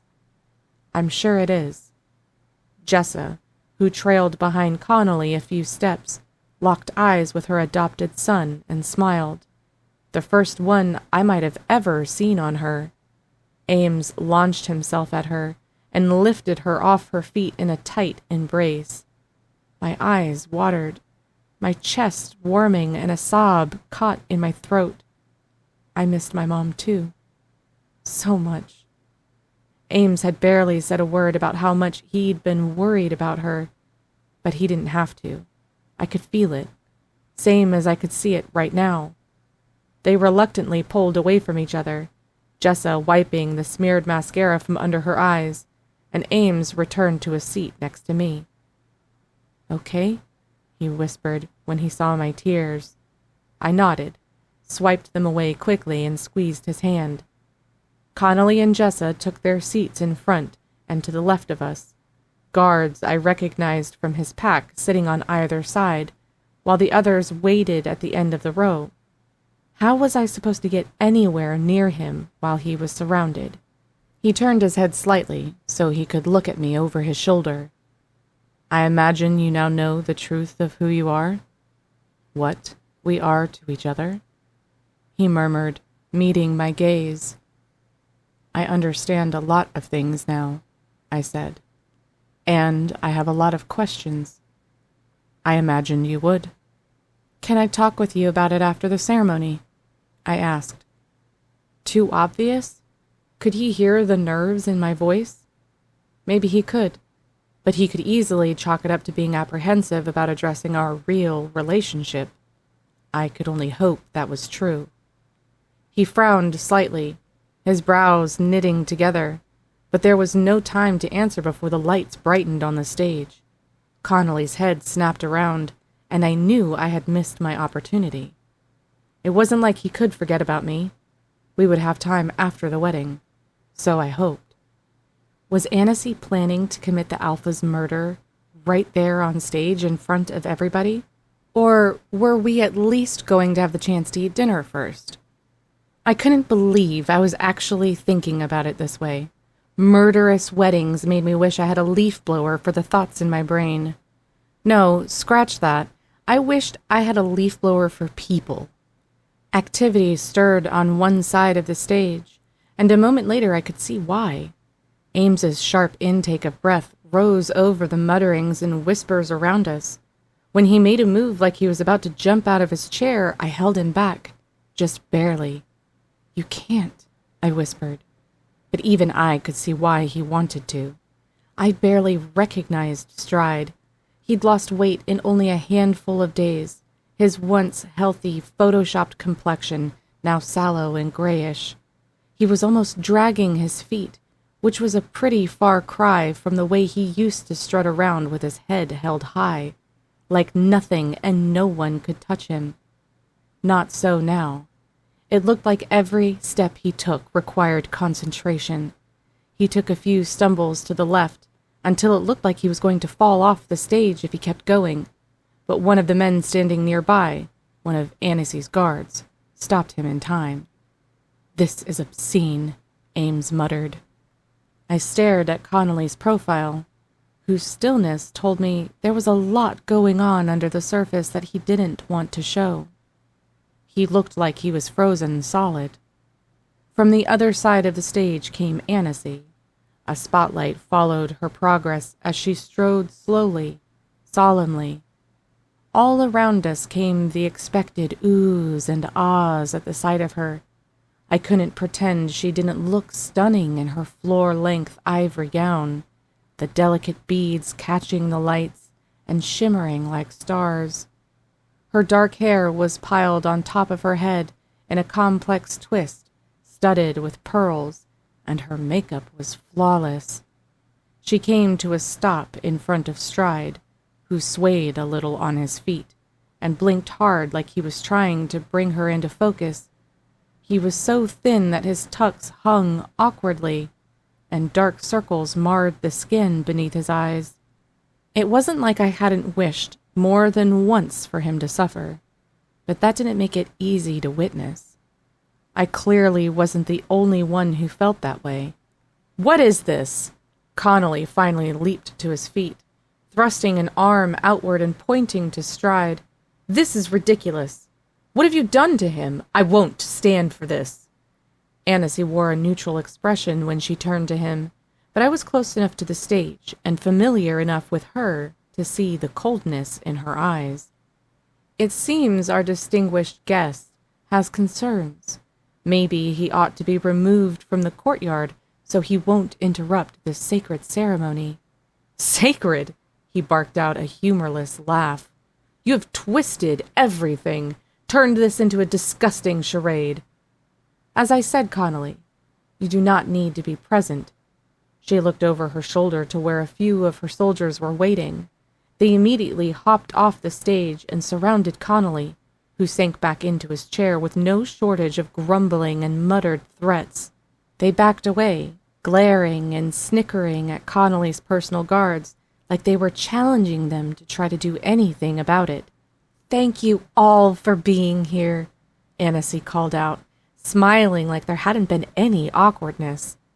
"This has been a day long in the making, and I'm so pleased you could be here to witness this.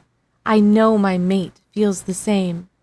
When she turned to Stride with a radiant smile, I could almost believe she meant it. It almost looked like she was nothing but a wolf in the thrall of her fated mate, excited to wed and complete their bond, like she was looking forward to a future of ruling the pack by his side. One of the women I remembered from Annecy's camp stepped up holding a length of silk in her hands. "The hand fasting is a symbol of your bond," the woman explained, her voice solemn. "Once I've bound your hands, I will invite you to recite the vows confirming your commitment to your fated connection." Stride stared at Annecy, his eyes half closed, his mouth hanging partly open. I wouldn't have been surprised if he was drooling. "He doesn't even know where he is," Ames growled. "I can't sit here and watch this." "You know what will happen," I warned him, squeezing his hand as tightly as I dared. "You can't take that kind of risk." "You cannot force him into this against his will," Connolly warned, his voice just loud enough for Annecy to hear. But he wasn't shouting anymore. The fight had drained out of him since it was obvious he was outnumbered. Typical bully. Annecy didn't say a word, didn't even acknowledge him. She simply reached out and took Stride's hand, raising his arm until it was parallel to the floor and placing her own underneath it, supporting it. The woman wrapped the silk around their wrists, binding them together, her hands shaking slightly like she was afraid of messing up. Triumph glittered in Annecy's eyes. "As the cord binds us, so does the moon," she recited in a strong voice. "And neither time nor tide, neither man nor wolf, shall ever break what fate has brought together. This I vow." "She might convince him to say that," Ames muttered. "But how is she going to convince him to give her his wolf mark?" As it was, it seemed like Stride had forgotten how to talk. As the cord binds..." His speech was slurred, and he frowned like he was concentrating on making his mouth work, but he stumbled his way through it, with Annecy softly prompting him whenever he seemed like he was going to trail off and maybe fall asleep. Discomfort rumbled around me as the attendees started cluing in to how weird and wrong this was. Not that anybody would do anything about it. We were all in this together, watching a train wreck in slow motion. I held my breath as the silk was unwound, and one of the guards had to physically move Stride until he was standing behind Annecy, who faced all of us with her head held high. There was defiance in her steady gaze, almost like she was daring anyone to protest as she lowered one strap of her dress. I can't believe this. They're doing it right here? Ames growled. What? I hissed. They were going to fuck on stage so that Stride could give her his wolf mark and complete the bond? Nobody needed to see that, least of all me. This cannot be, Connolly whispered. But it seemed very much like it was, no matter how much he wanted to deny it. As the guards helped him undress, Stride lifted his head, looking out over the attendees with those eerily unfocused eyes of his. Annecy smoothed the other strap down her arm, the dress still clinging to her. She wanted everybody to witness this, to see with their own eyes what was about to take place, that her role in the pack was impenetrable. And that was when the shift took place within Stride. Not his wolf, but his first show of awareness, and then scorn. He raised his hand, placed 2 fingers into his mouth, and blew out a shrill whistle.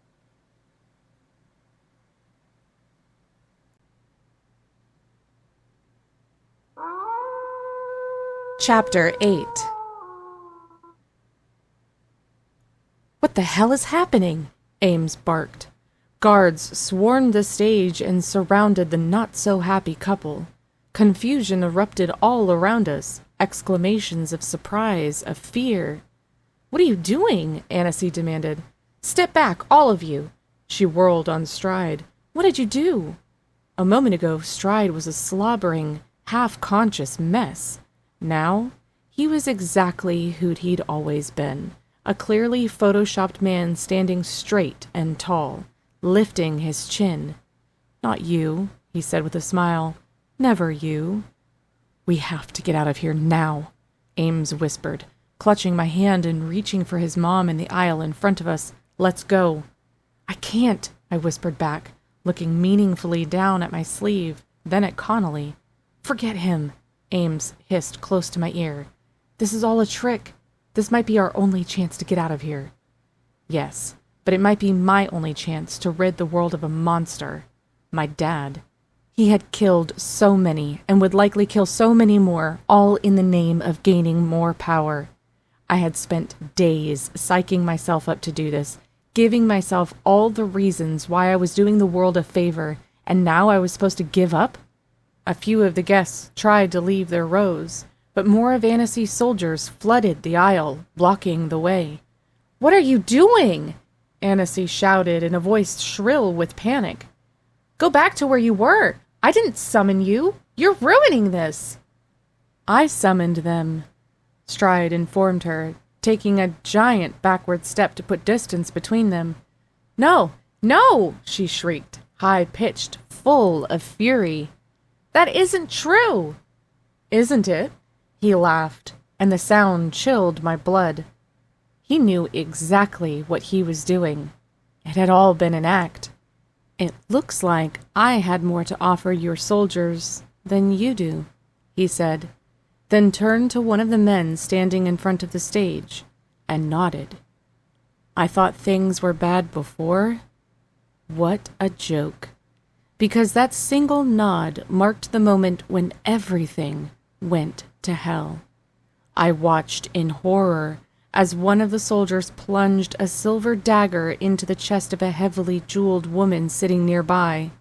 She screamed, and soon that scream was met with others, male and female, as all hell broke loose and the massacre began.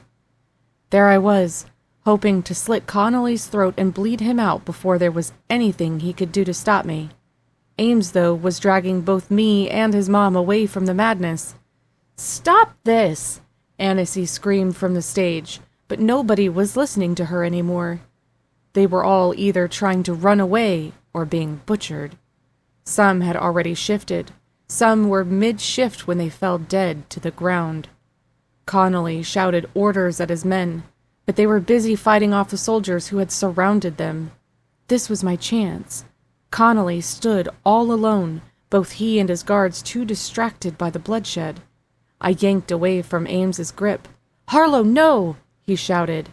Continuing forward, I pulled the knife free and held it in my right hand, preparing to pull Connolly's head back with the left and saw through to his spine if I had to. If I was going to die here, I was going to take him with me. Yet a shrill, horrified scream that ended abruptly paused my right hand, which was prepared to slice him open. I knew that scream.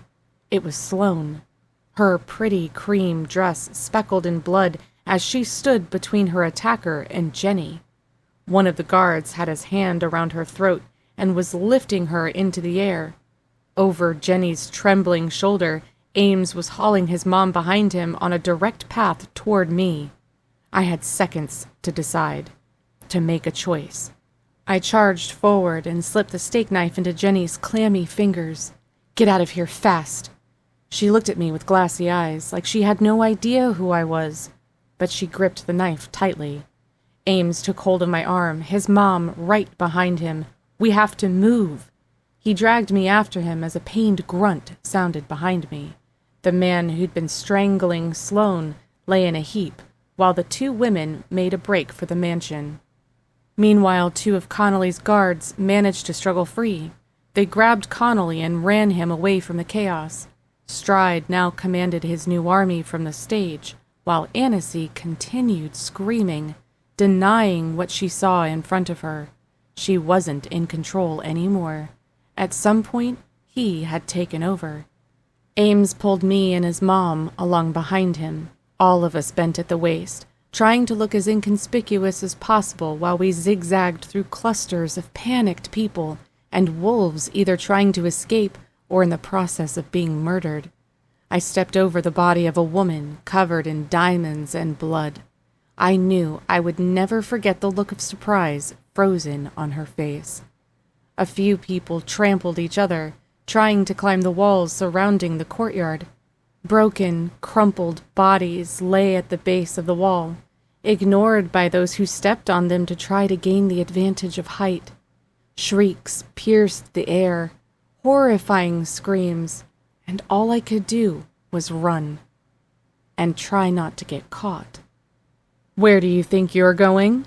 One of Annecy's soldiers grabbed my free arm and pulled hard enough that I felt the joint tear in my shoulder.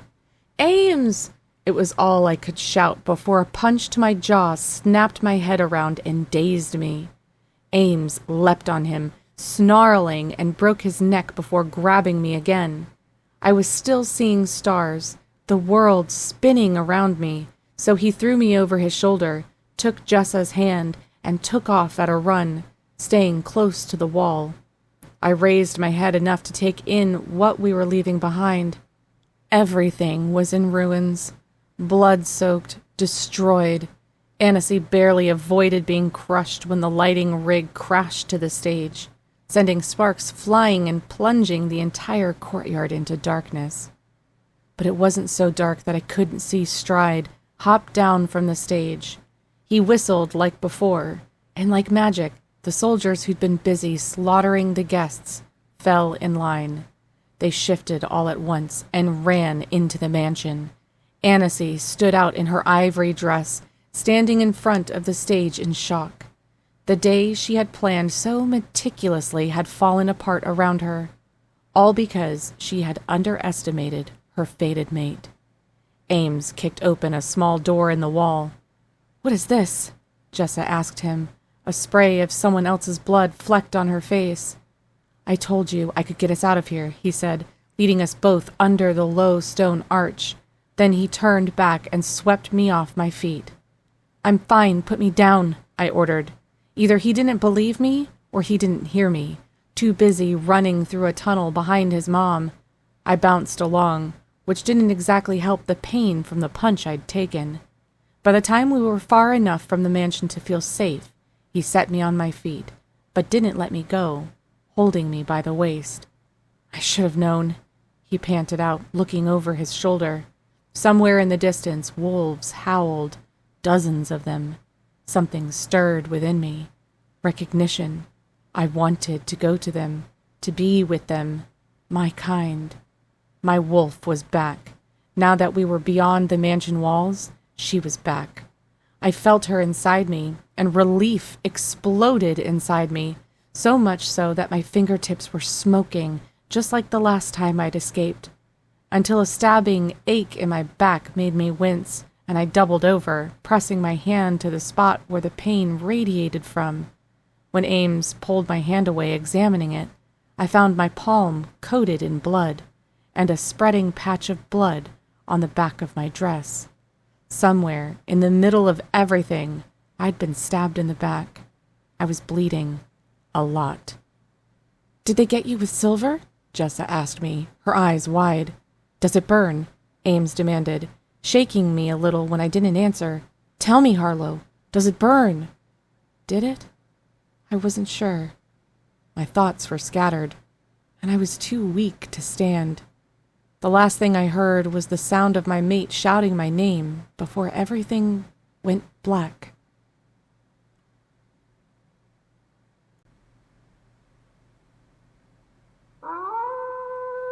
Chapter 9. Should have known better. I don't know what I was thinking. Never forgive myself. My tongue felt thick and awkward, but I managed to force it into action. "What are you talking about?" I lifted my head and looked up at Ames, who I realized was carrying me through the woods, clutching me tightly against his chest as he walked through almost impenetrable darkness. At the sound of my voice, he came to a sudden stop and stared down at me, relief stark on his face. "Say something else." Something else. His laughter was soft, his exhale soothing as it fanned over my cheeks. "I thought for sure you weren't coming back to me." "How long was I out?" No way of knowing, really. I sent Mom closer to the city to see if she could pick up a signal on her phone to call for help. "I've been here ever since you passed out." He smoothed a loose tendril of hair out of my eyes. "How do you feel?" "Like I got stabbed in the back." "Do you mind if I put you down? I'll build a small fire, then I can take a look at your back again." I tried to stop the blood with my shirt. So he had. I leaned closer to the heat of his chest, which was only slightly covered by his open tux jacket. I nodded up at him. "I'm sure you could use a rest, too." "I'm fine," he said with zero tension in his voice. I didn't buy that he was fine for a second. Instead of saying so, I nuzzled his jaw before kissing his cheek, and his lips brushed against mine. Then he set me down gently by a tree and started gathering kindling. "I should have known Stride was never going to make it that easy for her," he said. Yeah, it did seem a little convenient, him being sedated that easily. He might have been at first, Ames reasoned, dropping an armful of sticks near my feet before going out for more. But I'm sure once he got his head back on straight, he started sweet-talking the soldiers. In the end, they probably only pretended to drug him. And now, they're his. A cold shudder rippled across my shoulders. Like Stride wasn't bad enough before, now he had Annecy's army at his back. "Did you see where Annecy went?" he asked. I thought back, and the memory didn't make me feel very good. Nauseous, more like. No, she was still trying to catch up with what was happening when we made our escape. Just standing there, beyond shocked. She's going to be more dangerous than ever now. But she's on her own, or at least has fewer people on her side than before. How much damage can she do? The night's still young. Maybe we'd better not ask questions like that. Using 2 rocks, he made a spark that lit the kindling. After he fed it a few more sticks, it blazed brightly enough for me to see the blatant worry in his eyes when he turned to me. "Let's take a look." My dress was now stuck to my skin thanks to the dried blood. There was a lot of it, and I could understand now why he seemed so worried. "To answer your question, no," I told him. "No, what?" I winced as he unwound his shirt from my waist. the dried blood making the fabric pull at my wound. No, it doesn't burn. It never did. I didn't get stabbed with silver. At least I don't think so. He let out a shuddering breath, his head hanging low for a beat. Thank God, he whispered. I covered his hand with mine. Talk to me, Ames. I did a lot of bargaining before you woke up. He met my gaze again, tortured, haunted. It's just, if I'd lost you, you didn't, and you're not going to. With my free hand, I cupped his cheek, and he leaned into my caress, closing his eyes and sighing. The moment broke my heart. My mate, worrying so much about me that the thought of losing me had plagued him. I could relate. Once we finally peeled my dress away, Ames tore some strips from my skirt and went down to the nearby stream to soak them. When my skin was cleaner, it was clear the wound was already healing. It was very shallow now, getting better all the time. That wolf shifter healing was really something else. I'm just a little weak, I concluded. Blood loss and all that, but otherwise, I'll be fine. Are you okay? He snorted before running an arm over his forehead. Me? Aside from witnessing that massacre back there, seeing my mom's husband not even glance her way when shit hit the fan, and barely escaping with my mate alive? Sure, I'm fine. Sighing, I shook my head. I wish I knew who to root for. You root for us, obviously, he smiled. A big one that danced with firelight. I gave him one of my own. Obviously. Most everybody else sucks. They do. I mean, did I kind of want to cheer when Stride turned things around and shocked the hell out of Annecy? Hell yeah, I did. He kicked dirt over the fire to put it out, then sat down beside me, and I rested my head against his shoulder, a very firm pillow, but very much wanted. Otherwise, I'm conflicted. Where do you think Connolly would have run off to? No idea. He growled then, low and lethal. He completely abandoned my mom in the middle of a massacre and left her totally defenseless. The fucking bastard coward. There's one good thing, though, I said softly. You mean, aside from you being all right?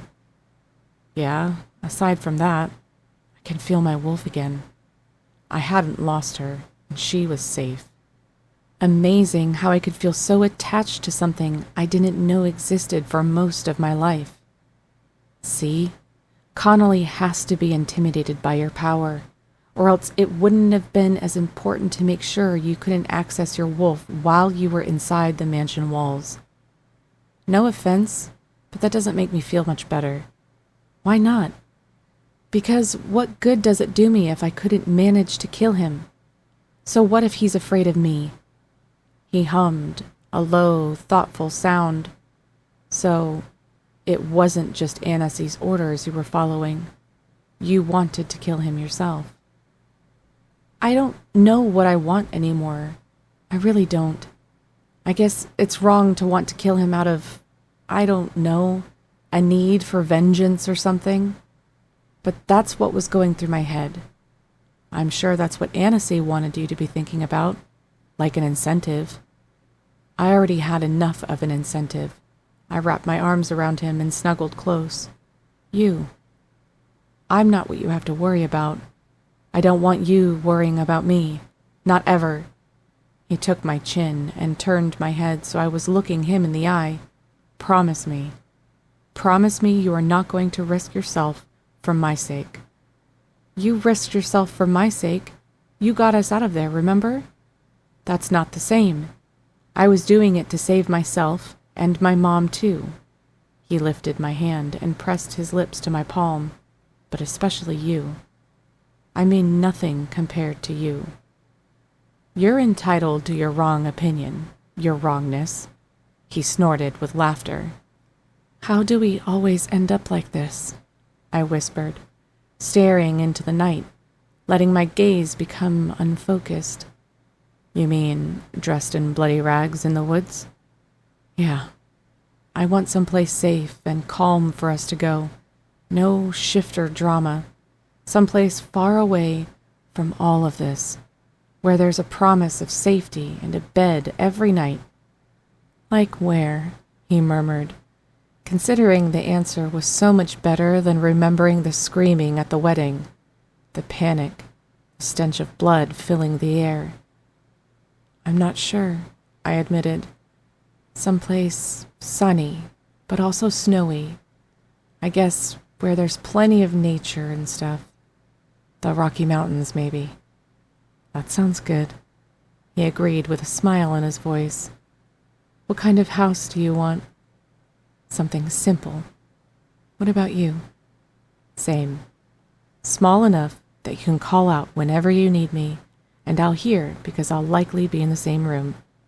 I chuckled. Sounds delightful. We'll have that someday. We'll have whatever you want. I believe that. Do you? I do. I just didn't know how we would ever get there. Not when we were up against 3 different foes at this point. One step at a time. My eyes slid shut. I didn't bother fighting them, letting myself drift away in Ames's arms with my head against his shoulder and my body curled around his. My eyes flew open when a twig snapped. I didn't dare move, not wanting to give away the fact that I was awake. Ames still snored in my arms. Had I dreamed it?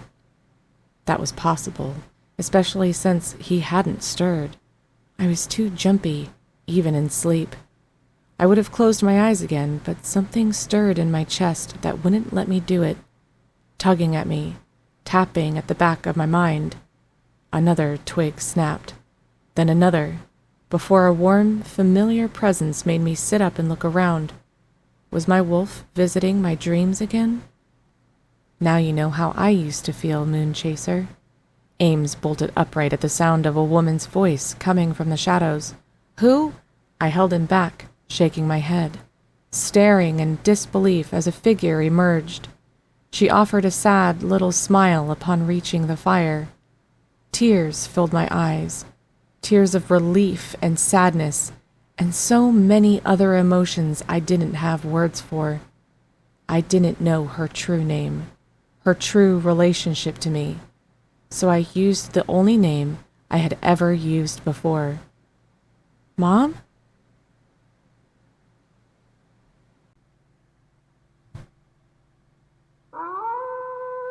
Chapter 10. Harlow. I was halfway to my feet when she reached me and bundled me up in her arms, squeezing me hard. I didn't think I would ever see you again, she whispered. This didn't feel like a dream. She felt too warm, her lavender scent too real. I had hoped and prayed for this moment, for the chance to make things right, to say everything that had gone unsaid. There was only one sentiment that came to mind as she held me while I cried relieved tears. I'm sorry.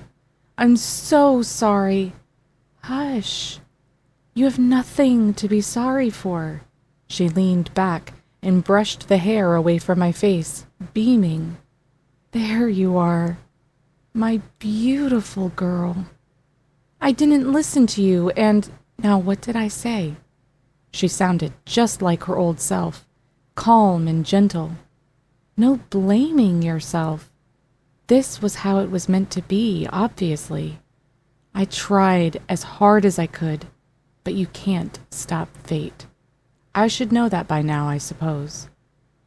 This is Ames, I said, pulling away slightly, extending a hand to pull him closer. He's your fated mate. I can feel your connection tingling the air.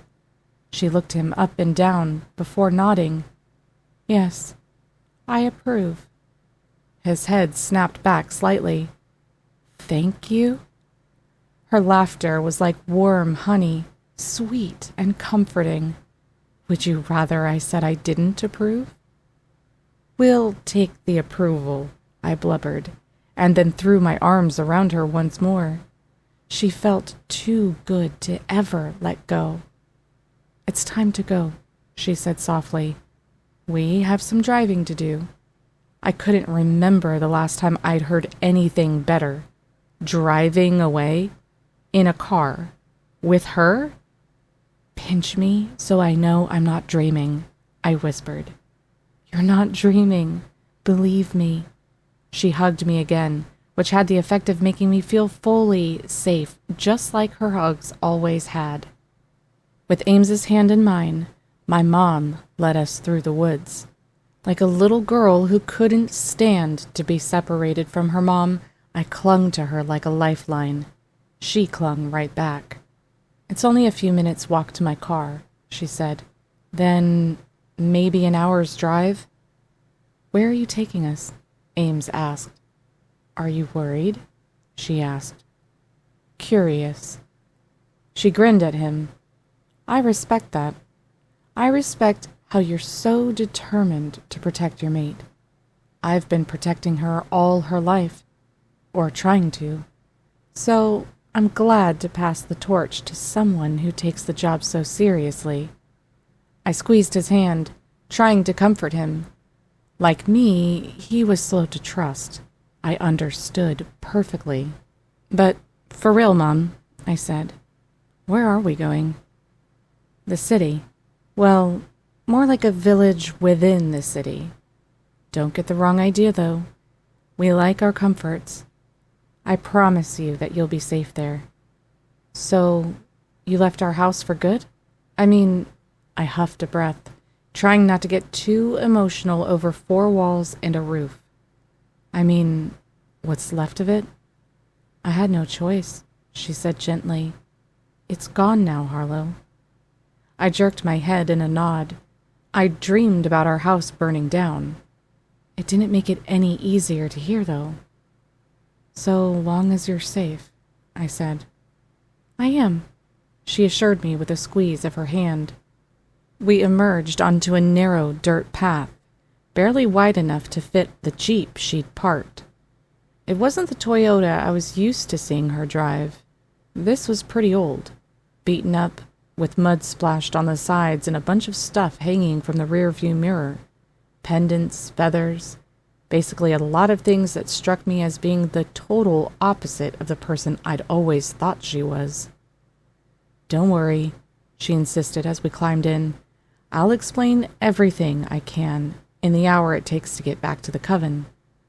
The Coven. Ames and I exchanged a glance, him in the back seat, me in the front. "Just tell me one thing," I said. "Are you a part of the Moon Witches?"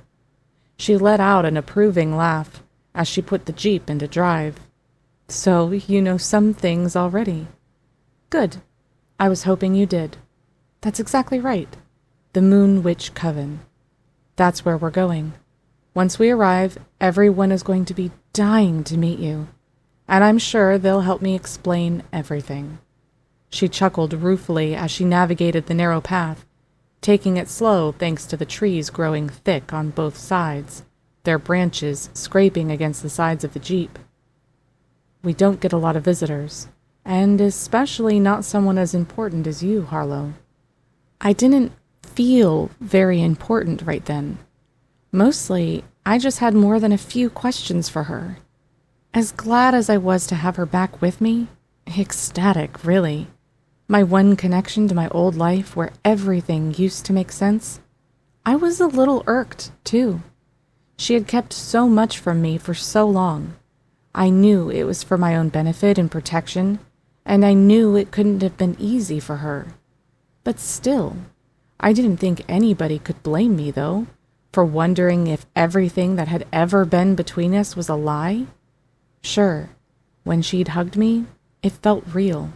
Like she was genuinely happy to see me alive and well. But all those times we spent together, watching cold cases, going shopping, all the hours I spent avoiding homework in the kitchen while she fixed dinner, was any of it real? The sense of the two of us against the world, that whole thing? Did she mean any of it? Or had she only taken care of me because it was her duty? I wasn't sure I wanted an honest answer to that. All of this and so much more simmered inside me as we rode over bumpy terrain. She drove with confidence, like there was no question how to get where we were going. There was something different about her, I realized. She seemed more confident, sure of herself. Did that have to do with being back around her people? Her coven? A rush of warmth and certainty coursed through me when I asked myself that question. My wolf was answering with her innate wisdom. All it did was make me feel miserable, like I had held my mom back for so long. I knew the full moon games could start that weekend, since it was 1 week away from the full wolf moon. I also knew about the lavish parties where contestants are chosen to participate. I worried that's where you were headed, she explained. A few of us ventured as close to the mansion as we could, and I got word that a young woman with purple hair was one of the participants. That was you who left me the note, I practically shrieked. She nodded, glancing my way. I bribed a maid, Frances, I think her name was, to leave it for you, but I'm so sorry I couldn't come, Harlow. It ended up being too risky. Security there that night was off the charts. But don't think for a minute I didn't do everything I could. It broke me to turn away from you and leave you there. Her voice cracked, and the raw pain inside it nearly undid me. I had no idea she'd fought so hard to save me. But we can't fight fate, she continued. I had to accept that you'd ended up where you more or less belonged. I could only hold back the inevitable for so long. I sat with that for a while, mulling it over while Ames reached forward and held my hand. I knew in my heart what she was saying was right, that it made perfect sense. She had only ever been thinking about me, what was best for me, what would keep me safest. But when I thought back to how scared I was, totally confused and afraid and surrounded by wolves who wanted me dead, it still seemed unfair that I was left to deal with all of it by myself. It still hurt. Only I hadn't been by myself. I had Ames with me, and he had done the best he could. It was close to midnight when the city lights infused the Jeep's windows.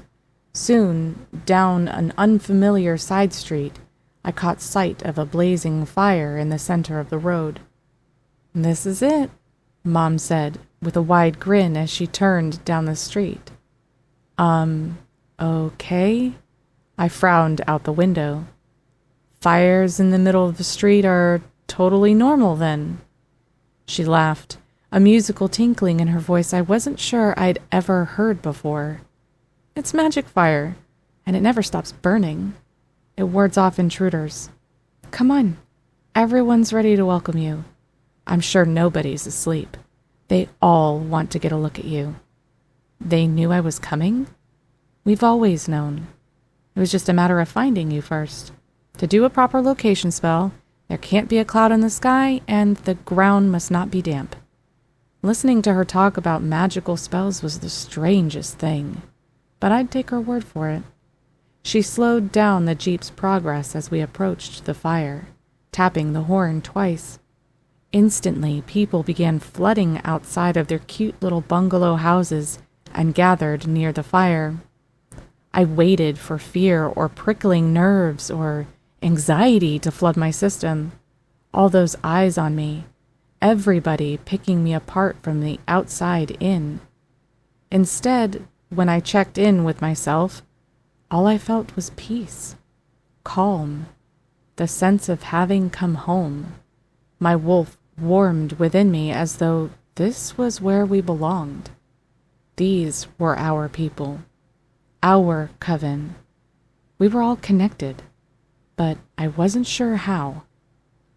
They're all women, Ames said. That's what happens when all of your males are killed. Mom sighed softly as she parked the Jeep and cut the engine. We're all that's left. As she clambered out, I turned back to Ames. Hey, I whispered, stay close to me? He uncurled my palm from his and pressed a kiss into it. There's no place I'd rather be. My chest lifted at the beauty of those words. I love you so much. I love you too, he said warmly. Now, let's go meet your people. When I stepped outside, women surrounded me, their eyes bright and full of wonder. I flicked my gaze to Mom, who stood back and watched all of this unfold with a smile. You look just like her, one of the women told me, beaming. You've come back to us, finally. Praise the goddess. Another one of the women hugged me out of nowhere, taking me by surprise. Even that was nice, though, if a little strange. Like coming home to a family I never knew existed. Who is this male? One of the older women with a long, patterned dress and matching headscarf faced Ames, hands on her hips. She lifted her chin, her eyes narrowing as she studied him. We haven't had a male here in years. Another woman sniffed the air like she was trying to suss him out. All you need is one male around for the entire dynamic to shift. The first woman stepped closer to him, glaring. Is that what you intend to do? You intend to take over this village and undo all the hard work we've put into it? Ames didn't even flinch. I'm one of the good guys, promise. Harlow even calls me a bookstore god, so I can't be that bad. Everyone burst out laughing, including Mom and me. We're just having fun with you, the woman told him, backing away. You're obviously Harlow's fated mate. You practically have it written all over your handsome face. Was that a blush creeping up Ames's cheeks? Simply adorable. Thank you, ma'am, he said sheepishly. Mom came over to me and took me by the hand. We'll have somebody fix you up something to eat, and you can wash up before we talk. There's a lot of ground to cover. Are you ready to hear it? Yes, but also no. I had a funny feeling that hearing the rest of the truth would change me forever.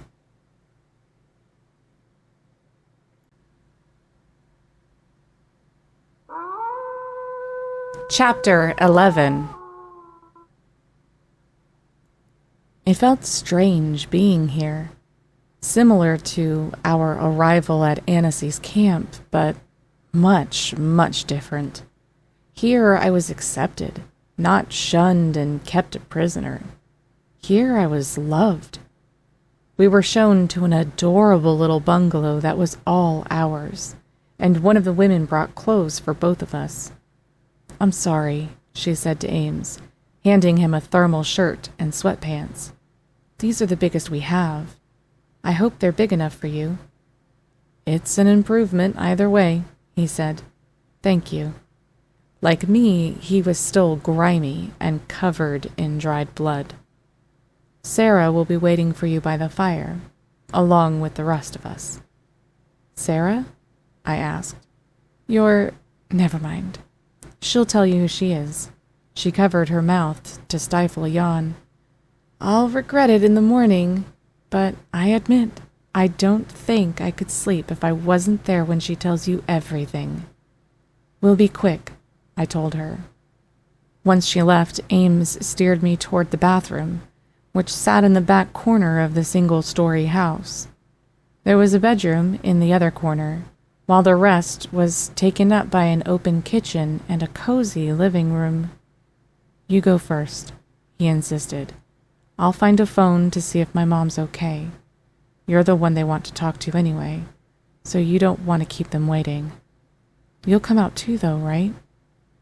They all seemed warm and friendly and glad to have us here, but I was still nervous. So many new people, all of whom seemed to have expectations of me. Absolutely. He gave me a gentle kiss before practically pushing me toward the shower. Go on. You've waited long enough to get the truth. That was the thing. Sure, I felt comfortable around the moon witches, but there was something about getting answers that left me apprehensive. It was one thing to want something, but another thing to actually get it. What if I didn't like what I heard? My wolf didn't like this attitude. She was practically doing backflips inside me, trying to get my attention, trying to be heard. She wanted me to be open-minded and accepting of this. I don't think I have a choice either way, I whispered as I stepped into the shower, just about groaning in pleasure as layers of grime washed off my skin. Once I stepped out, feeling better than I had in a while, I quickly dressed in a sweater and jeans.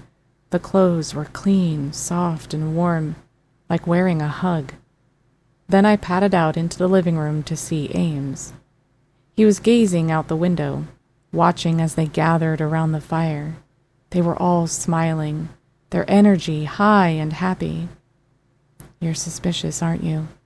I whispered, wrapping my arms around him from behind. Careful, he murmured. I'm still gross. I don't care. I squeezed him a little. Don't duck the question. I don't have any reason to be suspicious, but I am curious. He turned away from the window, shrugging. You go through your whole life thinking things are one way, and then you find out they're another way. That's a lot to wrap my head around. And no, I'm not just talking about the moon witches. Yeah, I get it, I said with a long sigh. Did you talk to Jessa? He nodded. She's fine. She's staying with my doctor friend who helped me at the Four Seasons. Good. I'll see you out there soon. He pressed a soft kiss to my lips. I'll be quick. While he took a shower, I took a deep breath and walked outside toward the fire. I relished its warmth, soaking it into my bones as one by one the members of the coven turned to greet me. You look like you feel much better. Mom handed me a bowl of stew before guiding me closer to the fire with an arm around my shoulders. Now eat up, and we'll try to explain as much as we can. The stew tasted so good. Rich, hearty, the meat so tender it just about melted in my mouth. I already knew after the second bite that I'd want another bowl, and something told me Ames would too. There's plenty, Mom assured me like she could anticipate my needs. And why not? She had been anticipating them my entire life. It was that thought that made me turn to her. Your real name is Sarah? It is. I squeezed my spoon to keep my hand from shaking. It must have been so hard for you. She didn't insult me by pretending not to know what I was talking about. A soft smile quirked her lips. It wasn't so hard. I made a promise, and I kept that promise. That was all that mattered. I could be such a brat, though. She let out a hearty, knowing laugh. You are your own person. Stubborn, fierce, devoted to finding your own path. And don't forget bratty. She shook her head, such love in her firelit eyes that my heart melted. I never took it personally. Thank you for that. My eyes began to sting, and I gazed down into my bowl. And for everything. You're so welcome, Moon Chaser. She tucked a curl behind my ear, smiling fondly. And for what it's worth, I know I wasn't easy on you. I hope you understand now why that had to be. She was protecting you for us, another voice said. It was the witch who'd first challenged Ames, a petite, older woman with a headscarf who watched me intently as I ate. For your mother, a red-headed woman next to her added. Penelope and Austera were very close with your birth mom, and me," Sarah explained, gesturing to the two women. "That was nice, but I didn't want to hear from them. I wanted to hear from her, Sarah, the mom who'd raised me." "Who are you to me, really?" I asked softly. "I'm your aunt. Your mom was my sister. See, for us, it used to be that there was a moon witch for every moon wolf, usually a sister, cousin, even mother and daughter. The witches drew power from the moon for the wolves, and the wolves provided their witches with protection. That's how it used to be, anyway." Her jaw twitched as she stared into the fire. "Where we used to live, our ancestral lands. In all these years, they've sat empty for fear of someone returning and wiping out what's left of us."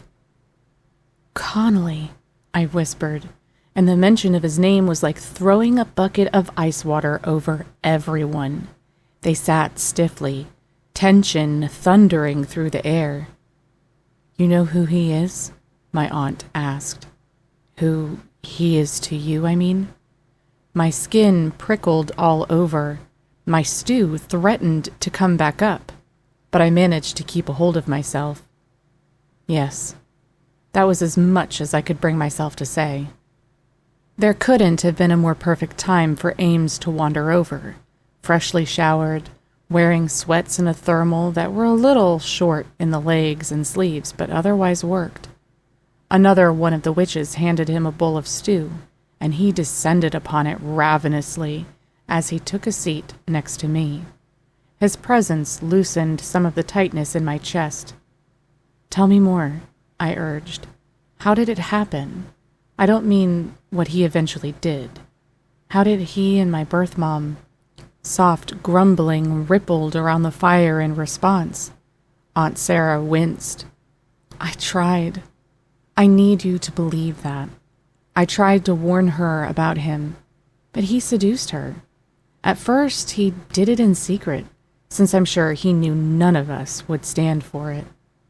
We all knew he was a pig, even then, except for her. Or maybe she knew, but she saw something else in him. When I found out about them, I lost it. We had a huge fight. She was so stubborn." Even as she said it, I could hear the mixed affection and frustration in her voice. She swore she could handle him and refused to listen when I tried to reason with her. There were already so many rumors about what he was doing, attacking other packs, wiping them out so that his would be the strongest and best.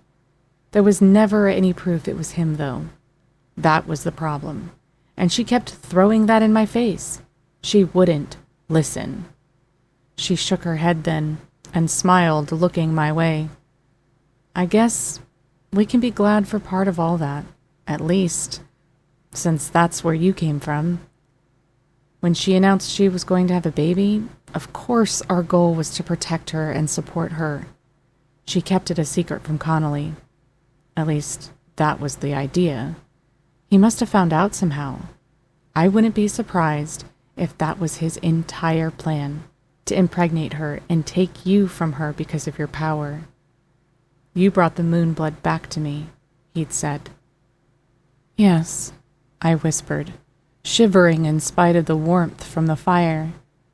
That was exactly what he had in mind. One night, the night of the full death moon, he brought his wolves with him, stole some of our grimoires, and slaughtered most of us. My aunt looked around the fire at the witches gathered around, and the pain in her voice was reflected in their faces. Moon wolves and witches. Mates, parents, siblings, friends, murdered. Those of us who managed to escape got as far away as we could. On the night of the full death moon, we cursed Connolly, Austera explained, squeezing her frail fists, and we wrapped your mother in magic to conceal her from him. It worked. To a point, Sarah sighed. until the 9th full moon of your mom's pregnancy. She went into labor and gave birth to you beneath the moon. Soon we realized our oversight. Your mom was protected, but you weren't. The moment you were born, his wolf must have sensed you. It was 3 days before he found us. We managed to escape again, but it was obvious he would never stop hunting you.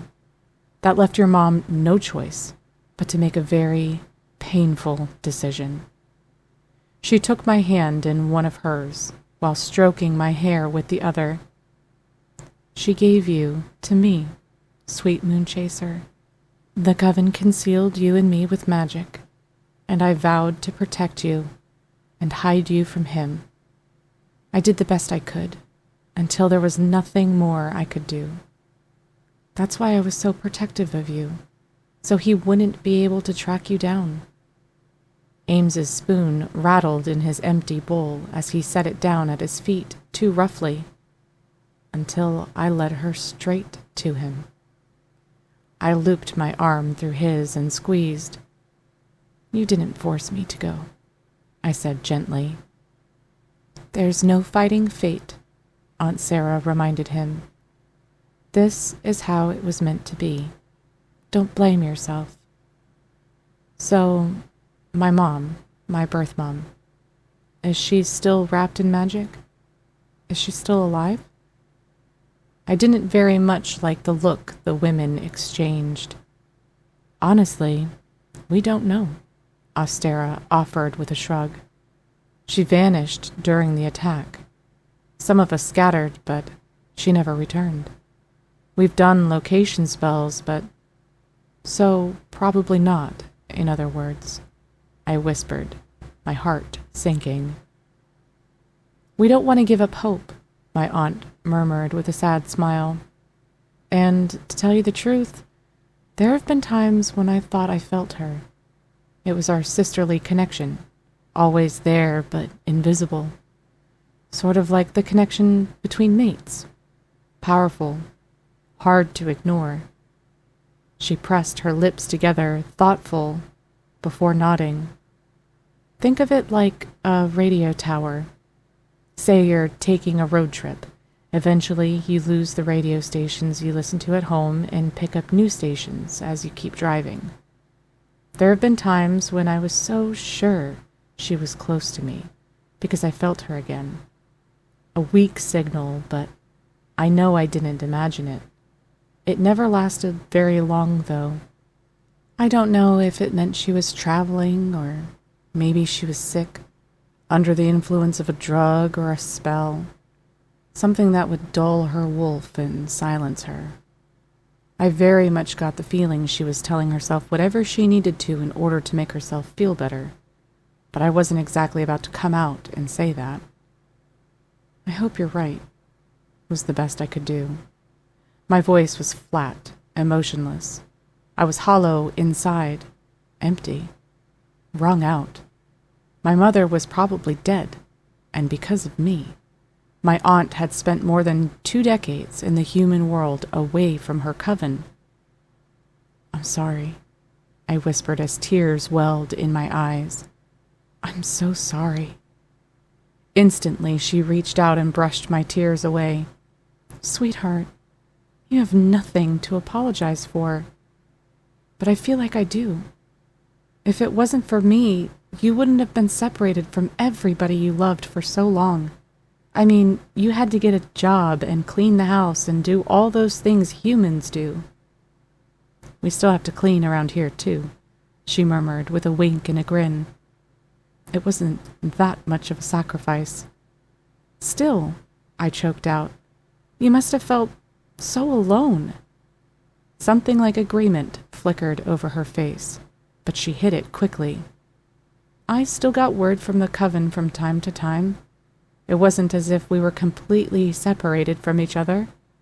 I knew I had their support no matter what. That was good to hear. I hadn't completely ruined her life just by being born. I am grateful, though, I told her, throwing my arms around her and squeezing tightly. She felt and smelled like home, so much that my eyes flooded all over again. Thank you for everything you did for me. I wish I had understood better at the time. That's the way it always goes. Kids aren't meant to understand until they're older. I shudder to think of some of the misery your mom and I put your grandparents through. I just feel so mixed up inside, I admitted. It's understandable if you'll need some time, she assured me before pressing a kiss to my forehead. Get some rest now. You've had a long, long journey in a short time. She looked over the top of my head at Ames. Thank you for taking care of her. I hope that doesn't sound insulting. I realize you're her mate, and that's sort of your responsibility, but it was my responsibility too.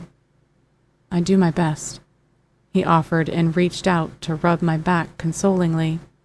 I clasped his thigh, so grateful that he was my rock in this constant swell of unease.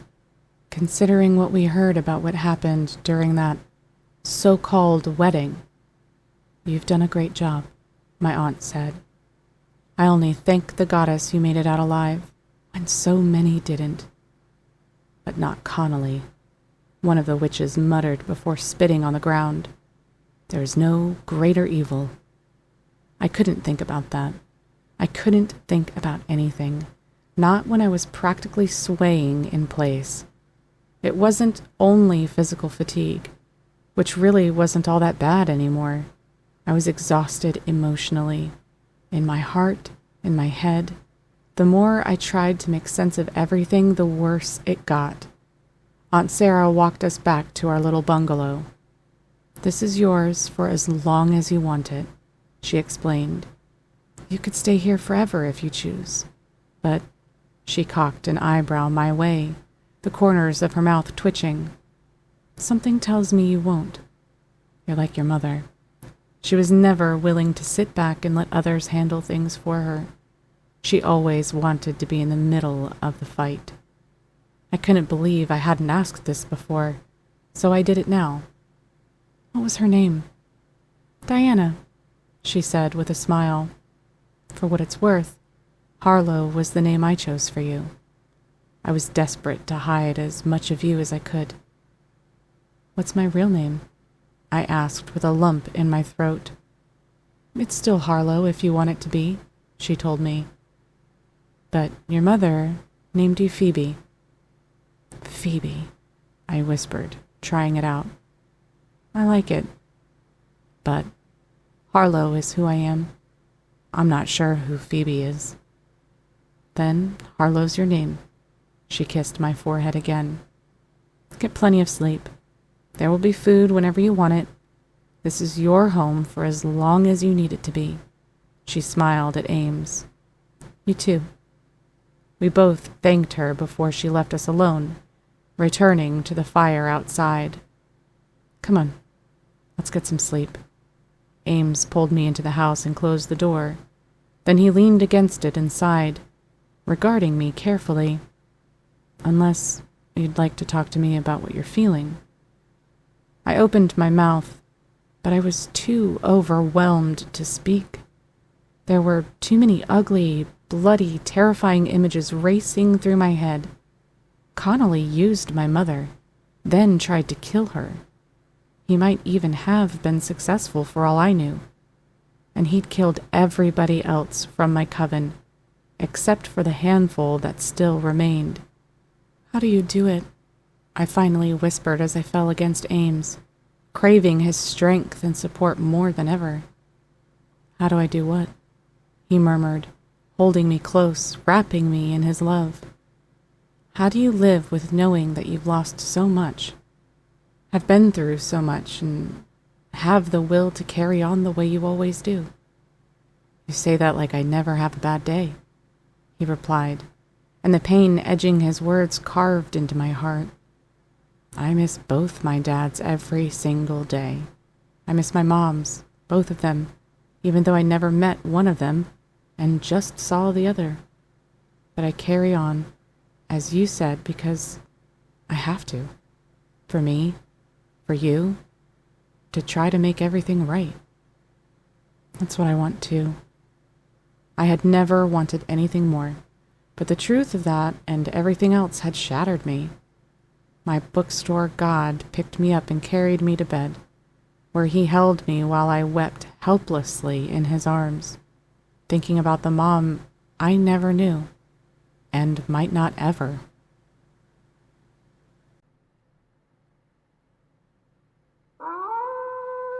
Chapter 12.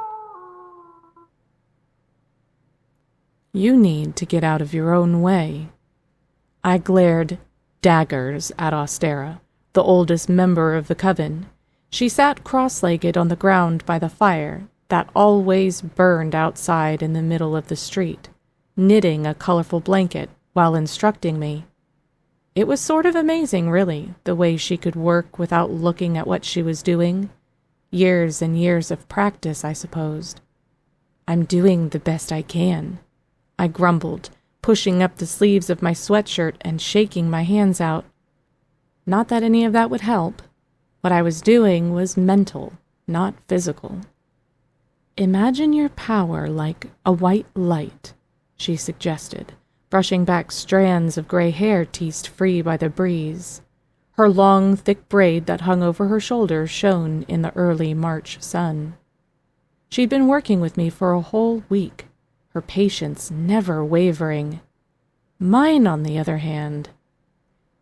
It is like a white light, I pointed out. That's how it appeared to me at first. Good. Then it'll be easier for you to imagine. Now, close your eyes. I want you to envision that white light. I glanced at Ames, who nodded. Relax, he urged. Let it flow naturally. There's no rush. If only that were true. Every minute that passed was a minute closer to whatever came next, whatever danger lurked around the corner. Stride and Connolly were out there somewhere, as well as Annecy.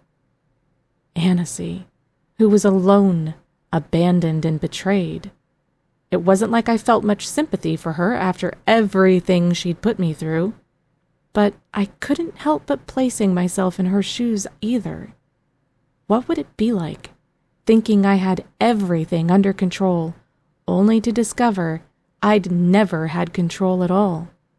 She had trained her army, fed them and protected them, and all it had taken was Stride telling them what they wanted to hear, and probably flashing his cash, for them to turn their backs on her.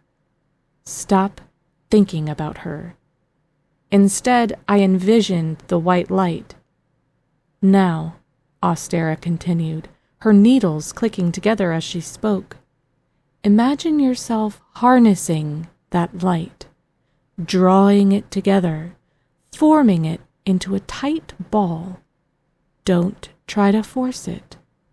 Set your intention, then allow it to happen.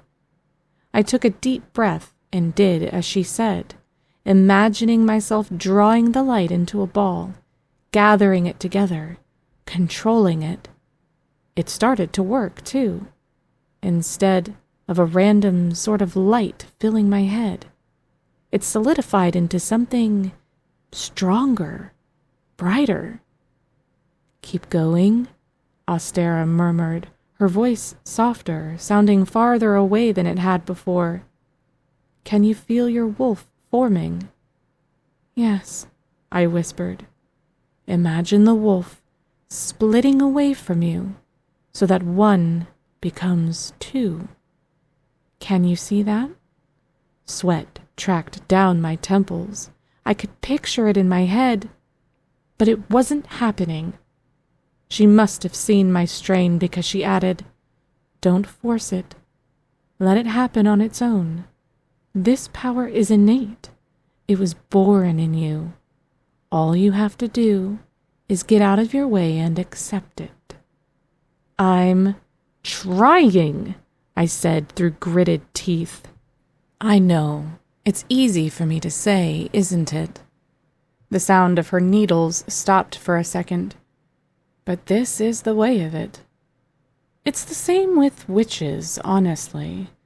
We are born with our powers, and it's only a matter of learning to tap into those powers and stop telling ourselves what is and isn't possible. I'm sure the world has limited you without you knowing it. That's the nature of humanity. But you are far stronger than you know. You thought it was shocking and stunning when your wolf first burst free? That's nothing compared to what you can do. I knew she was trying to help, which was the only thing keeping me from lashing out. Frankly, though, I was getting tired of hearing about how powerful I was when I felt small and useless. I needed this training. I needed to know everything I was capable of if we had any hope of beating Connolly and everyone else against us. But there were times, like right now, when the odds seemed stacked much too high. Would I have to stop the coming battles just so I could concentrate on bringing my spectral wolf out every single time? Sorry, everyone, but if you could just stop what you're doing and come back in about 50 years so I can focus on my wolf, that'd be really great. Okay, thanks, bye. Maybe she needs to rest, Ames suggested. Yes, get yourself something to eat, Austera agreed. We'll come back to this. My eyes flew open, the white light I'd envisioned vanishing. No! Even I was surprised at the strength of my reaction. It didn't feel like it came out of me. That single word barked out like the crack of a whip. Ames's eyes widened in obvious surprise, but Austera didn't so much as blink. Your wolf is fierce, she announced with approval in her voice and her smile. Sorry, I didn't mean it to sound so salty, I said. Don't be. Your wolf understands how strong you are and wants to prove itself. Perhaps that's how we ought to think about this. She tapped her chin with one long finger, nodding slowly. This time, when you try to bring your wolf forward, imagine yourself stepping aside and allowing the wolf to do what comes naturally. Take yourself out of the equation, so to speak. Strange, but when she put it that way, everything made more sense. I was standing in the way of my wolf. But I have to be in control of her, I pointed out with a touch of fear in my voice. This was still so new, and everything felt so dangerous. There was so much riding on all of this. What better time to practice then, when you don't have to worry about her hurting anyone? You're among friends, family. You're safe here. She is safe here. I looked at Ames, who nodded firmly, his smile warm and encouraging. That was what I needed, that reassurance. He had my back in all the right ways. Okay, I sighed. Let's try this again. I closed my eyes, and once again I saw the white light in my head. This time I imagined just her, not her and me together. Do your thing, I told my wolf. Show me what you can do. An effervescent, warming sensation filled my chest. I couldn't help but smile. It almost tickled. But then that sensation turned to a pulling, tugging, and my heart raced faster the more intense that sensation became. What was happening? I wanted it to stop, but I couldn't. I couldn't give in to my fear. I forced myself to remain calm, taking deep breaths, steadying myself. You're doing it, Ames whispered. You're doing it. Keep going. It was like wisps of smoke coming together, thin at first, almost lost in the breeze, but soon they solidified. I opened my eyes and gasped. There she was, my beautiful white wolf. She looked up at me with eyes that were as familiar as my own, eyes full of life, fight, and a spark of humor. "Yes," Ames murmured, pumping his fist in excitement while he stared at my wolf. She was there for no more than a second or two before vanishing, but she had appeared without violently bursting out of me. "Did you see it?" I asked, my voice almost shrill with excitement. Really, there was no need to ask. I saw it written on both their faces, their pride, their satisfaction. "And now that you know what's possible," Ostera explained, "it will come easier next time. And then again the time after that." I heaved a sigh of relief. I had done it. It was possible. I wanted to try again, but the experience had drained me. I wasn't sure I could manage it again so soon. "You should get some rest," Ames said, clamping an arm around my waist. "You look exhausted." "Yes, rest before supper," Ostera insisted. "I don't want to wear you out. You should be proud of the work you've done and how far you've already come. Considering you had no instruction the way you should have from a witch in your pack, you've done beautifully, exceptionally, in fact." "Thanks." Beaming, I did a little skip, which made Ames laugh. He took my hand and returned us to our bungalow. Aunt Sarah must have sent out the call for everyone to pretty much leave us alone while I was training, since most of the coven were indoors. Were they afraid I'd blast them with my wolf or something? Then again, there I was, someone with little understanding of her powers. Stranger things had probably happened at the hands of an untrained wolf. As soon as the door was closed and we were alone, Ames pulled me to him. "Watching you do that was so fucking hot," he growled, his hands running over my ass. "Hot as hell." "Well," I breathed, grinding myself closer, "I certainly believe you, given what you're currently packing in your pants." He buried his face in my neck, nibbling, licking, kissing. "I wanted to throw you to the ground and take you then and there, in front of Ostera and everything. You're incredible. Am I going to have to be careful with myself when I'm using my powers around you?" "That depends on how frequently you want me to ravish you." "How about all the time?"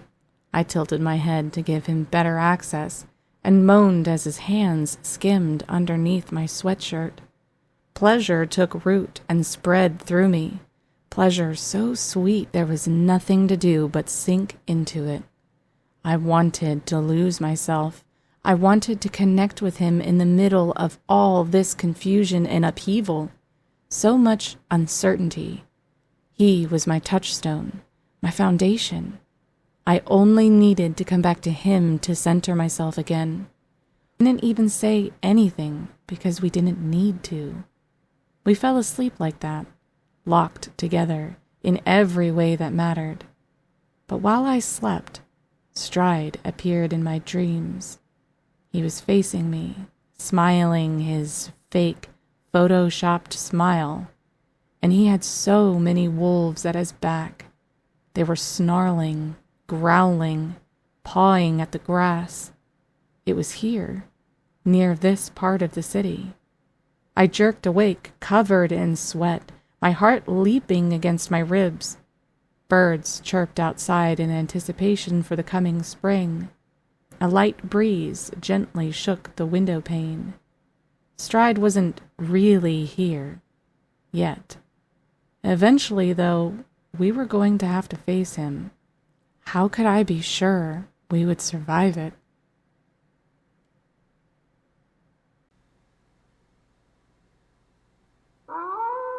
Chapter 13.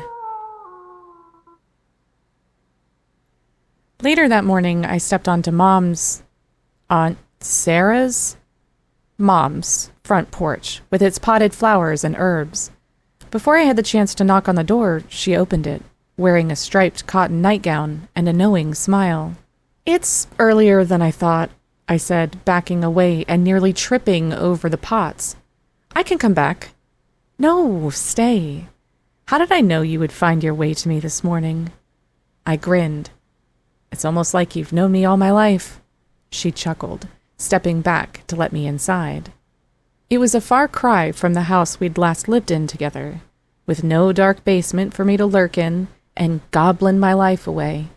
It was much smaller, but homey, inviting, and the smells of so many potted herbs on the windowsills made me think of the hours I'd spent in the kitchen while she fixed dinner. She always did the cooking, which, yeah, that was for the best. She always made my favorites, like mac and cheese. Everything she made was instantly my favorite, though. I was making coffee. She walked past me deeper into the house and waved me toward her. And I have caramel creamer. Do you want your usual bucket size? I threw back my head and laughed. God, I love you. She chuckled, moving around the kitchen just like she did back home. I love you too, Moonchaser.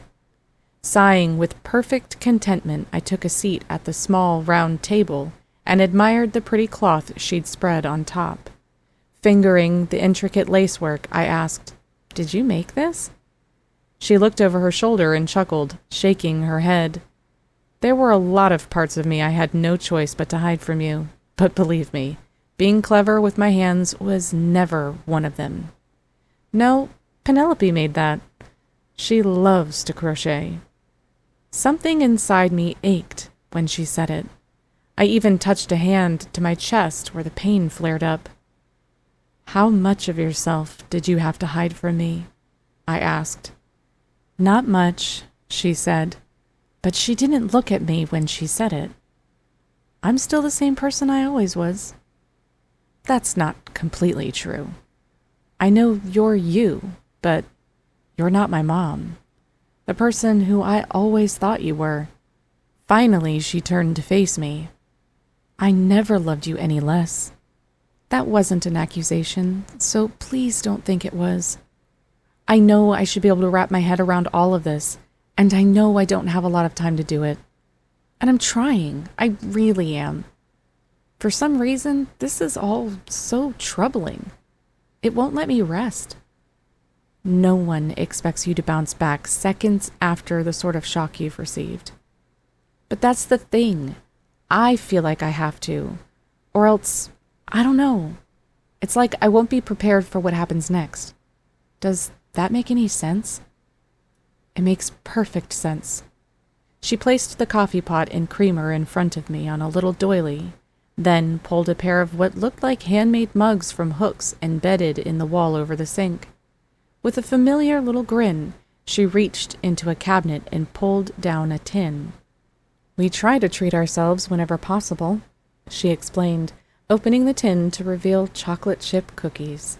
They were from her favorite bakery here in the city, called Whisk and Whimsy. I couldn't help myself the last time it was my turn to go out for supplies. Nothing in the world had ever tasted so good. When I closed my eyes, the brown sugar and chocolate dancing on my tongue, the aroma of coffee with caramel creamer swirling in the air, I could have sworn I was home. Good, isn't it?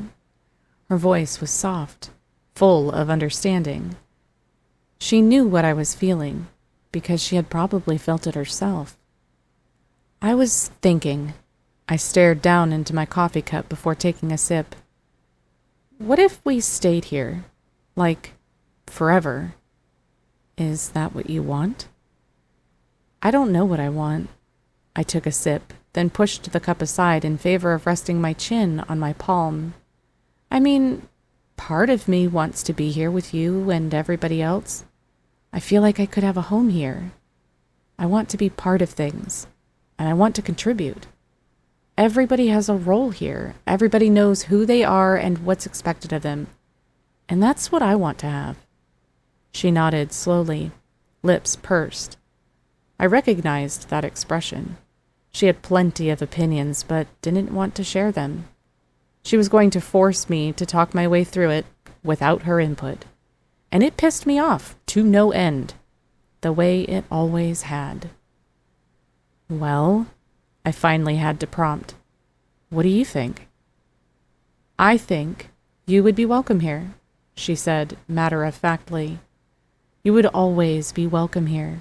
We're your family, and I know I'm not the only one who'd love nothing more than to teach you our ways.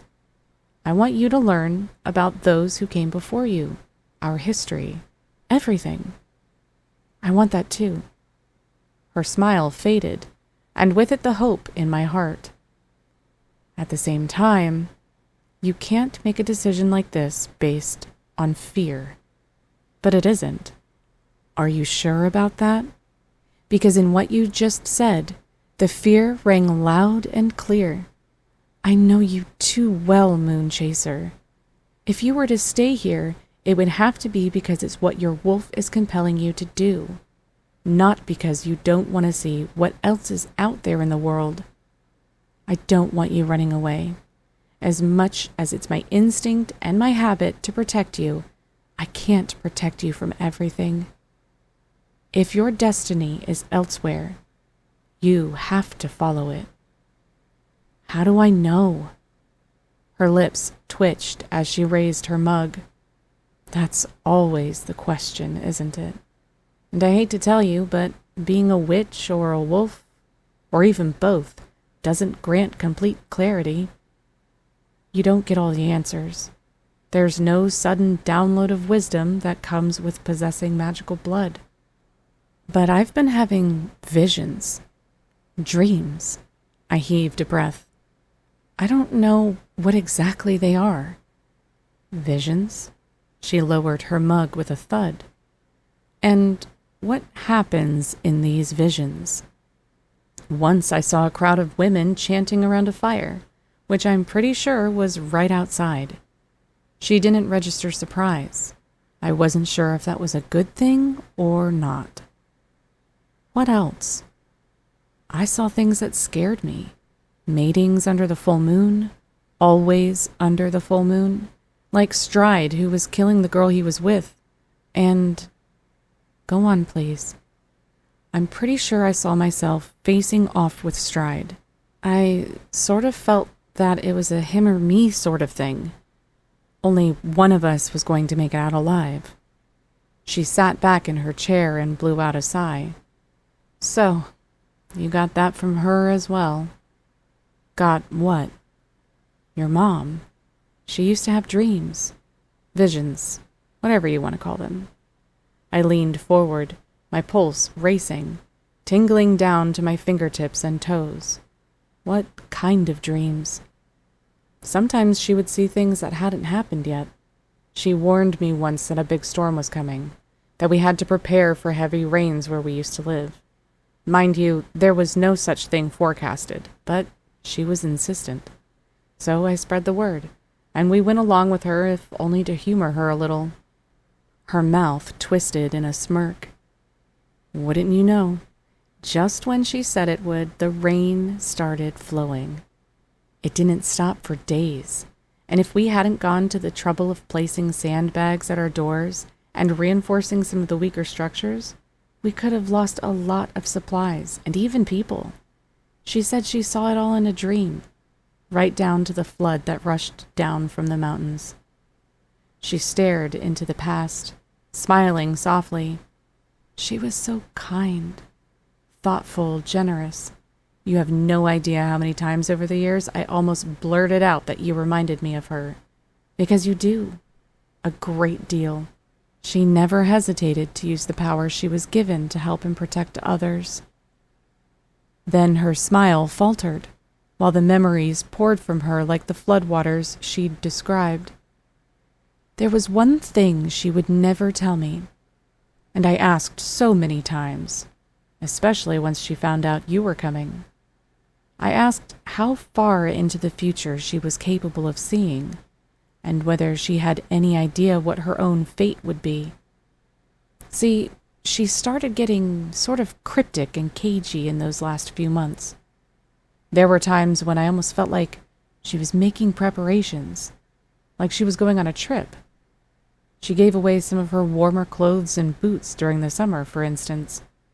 When I warned her she'd be able to fit back into them once the weather turned cooler, she made some offhand remark about how she wouldn't need them.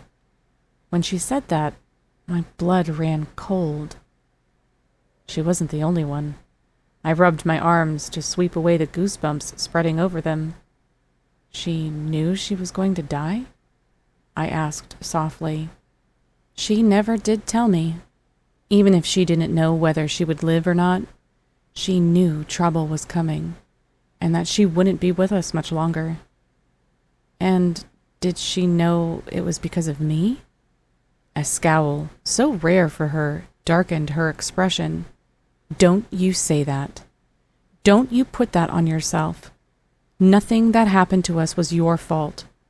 You brought none of it on. It was all Connolly's doing. Saying his name made her nose wrinkle. He made his evil decisions before you were born. Even if your mother did have some way of seeing what was on the horizon, it didn't matter. All she cared about was bringing you into the world and making sure you were safe once she did. Nothing else mattered. I played with my mug, now empty, careful not to look at her. What I was about to ask wasn't easy to put into words, and I was afraid of how she might react. Did she ever say anything about me? I mean, did she see my fate? When she didn't react, I glanced up at her. It's okay, you can tell me I'm being weird. She chuckled, but there was no humor in it. I wasn't about to. She did, didn't she? You can tell me. I want you to tell me. I want to know. Nothing else had ever mattered so much. I was ready to burst out of my skin, staring at her, willing her to speak before the tension killed me. She had some very definite ideas about who you would be, and what you would do, yes. Her brows drew together. Do you really want to know? No. Yes, I made myself say. She folded her hands on top of the table, then took a deep breath. Your mom knew it would take sacrifice to bring you into the world. She knew you were going to be special. And I don't mean the way every parent thinks their kid will be special. She knew you were different. And you are. Different, like being able to plow through a paperback in a day? I didn't mean to make this all into a big joke, but for once, I hoped the answer was a simple yes. Mom continued like she hadn't heard me. She told me once, a few days before your birth, that you were going to bring the packs together once and for all. Gulp! And under your leadership, the packs would return to their former strength. Double gulp? She saw that about me? She did. And she was adamant. That was why it was so important that I take care of you. Not only because she loved you so much, but because you were predestined to bring everyone together, once and for all. I don't know if she knew how you were supposed to do that, only that you are. Cool. No pressure, I whispered. How was I supposed to react? Was I supposed to feel a sense of calm certainty? A sense of my mother reaching through time to comfort and reassure me? Because that was nowhere near how I felt, and that was putting it mildly. I know it's a lot. She reached out and rubbed my arm. I didn't tell you to pressure you. I had the feeling she'd want you to know, though. Which is why I don't want to encourage you to stay here, even though I want you to, so I'd be able to keep an eye on you and know you're safe. But you can't hide yourself here with us. You have a greater destiny. What if I don't want it? I asked, my voice shaking. Just like that, I sounded like a little girl again, sitting at the kitchen table with my mom while eating cookies, trying to solve the world's problems, which were only really my problems. But when you're a kid, that's how big they seem. Like the entire world is hinging on something as trivial as acne, or needing braces, or your best friend getting pissed at you because you started your period first. It doesn't work that way, I'm afraid, she murmured, stroking my hair. All we can do is meet our destiny and do our best.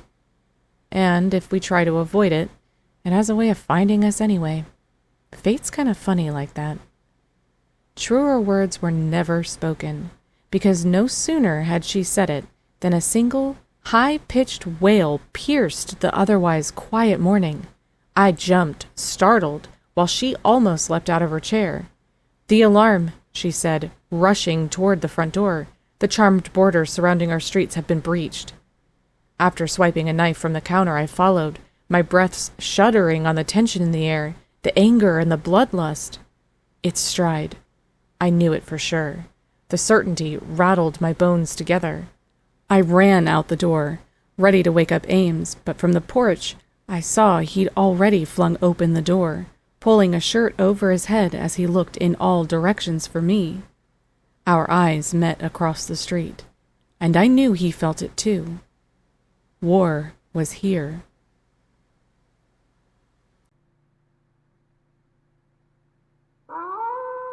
Chapter 14. Chaos. The coven poured out of their homes. Already I could tell we were outnumbered. So desperately outnumbered. Stride had Annecy's entire army at his back, and they were bounding down the street toward us. But we had something he didn't. Witchcraft. Ames and I crashed into each other in the middle of the street as witches ran past us, prepared to fight. Snarling sounded from somewhere, but I couldn't see where in the blinding sunlight.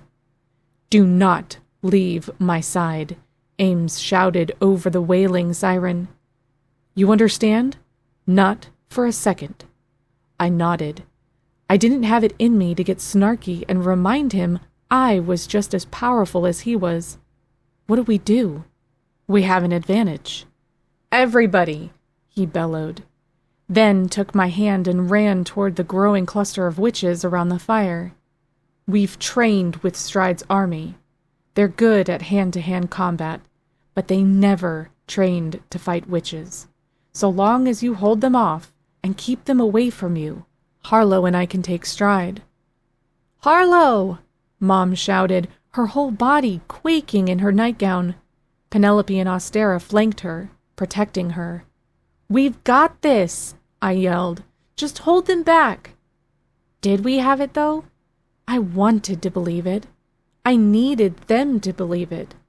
There wasn't a doubt in my mind a bunch of skilled witches could turn Annecy's army into chopped liver. They had no idea what they were in for. But Stride? That wouldn't be an easy task, though it didn't stop Ames and me from marching to one end of the street, side by side, hands clasped. Stride led the charge, his white fur gleaming, his eyes glowing a preternatural orange. Ames and I shared a look. Our plan flowed between us without words. He shifted while I called upon my wolf. She was faint at first, like wisps of smoke coming together. But soon those wisps solidified, took shape. Shining like a pearl, she stood beside Ames's wolf with her head lowered. Somebody cut off the siren, and now the only sound other than my pulse blasting through my veins was that of so many wolves snarling, ready to fight. Louder than any of them was mine. I braced myself, but none of the wolves tried to attack us. No, they ran around us, past us, and I realized Stride must have planned it that way. He wanted us for himself. He slowed to a stop a few dozen feet from the two wolves, and the winner of the full moon games staring him down. I didn't need to hear the words coming from his mouth to understand exactly what was going on in his head. He was riding high, without Connolly telling him what to do.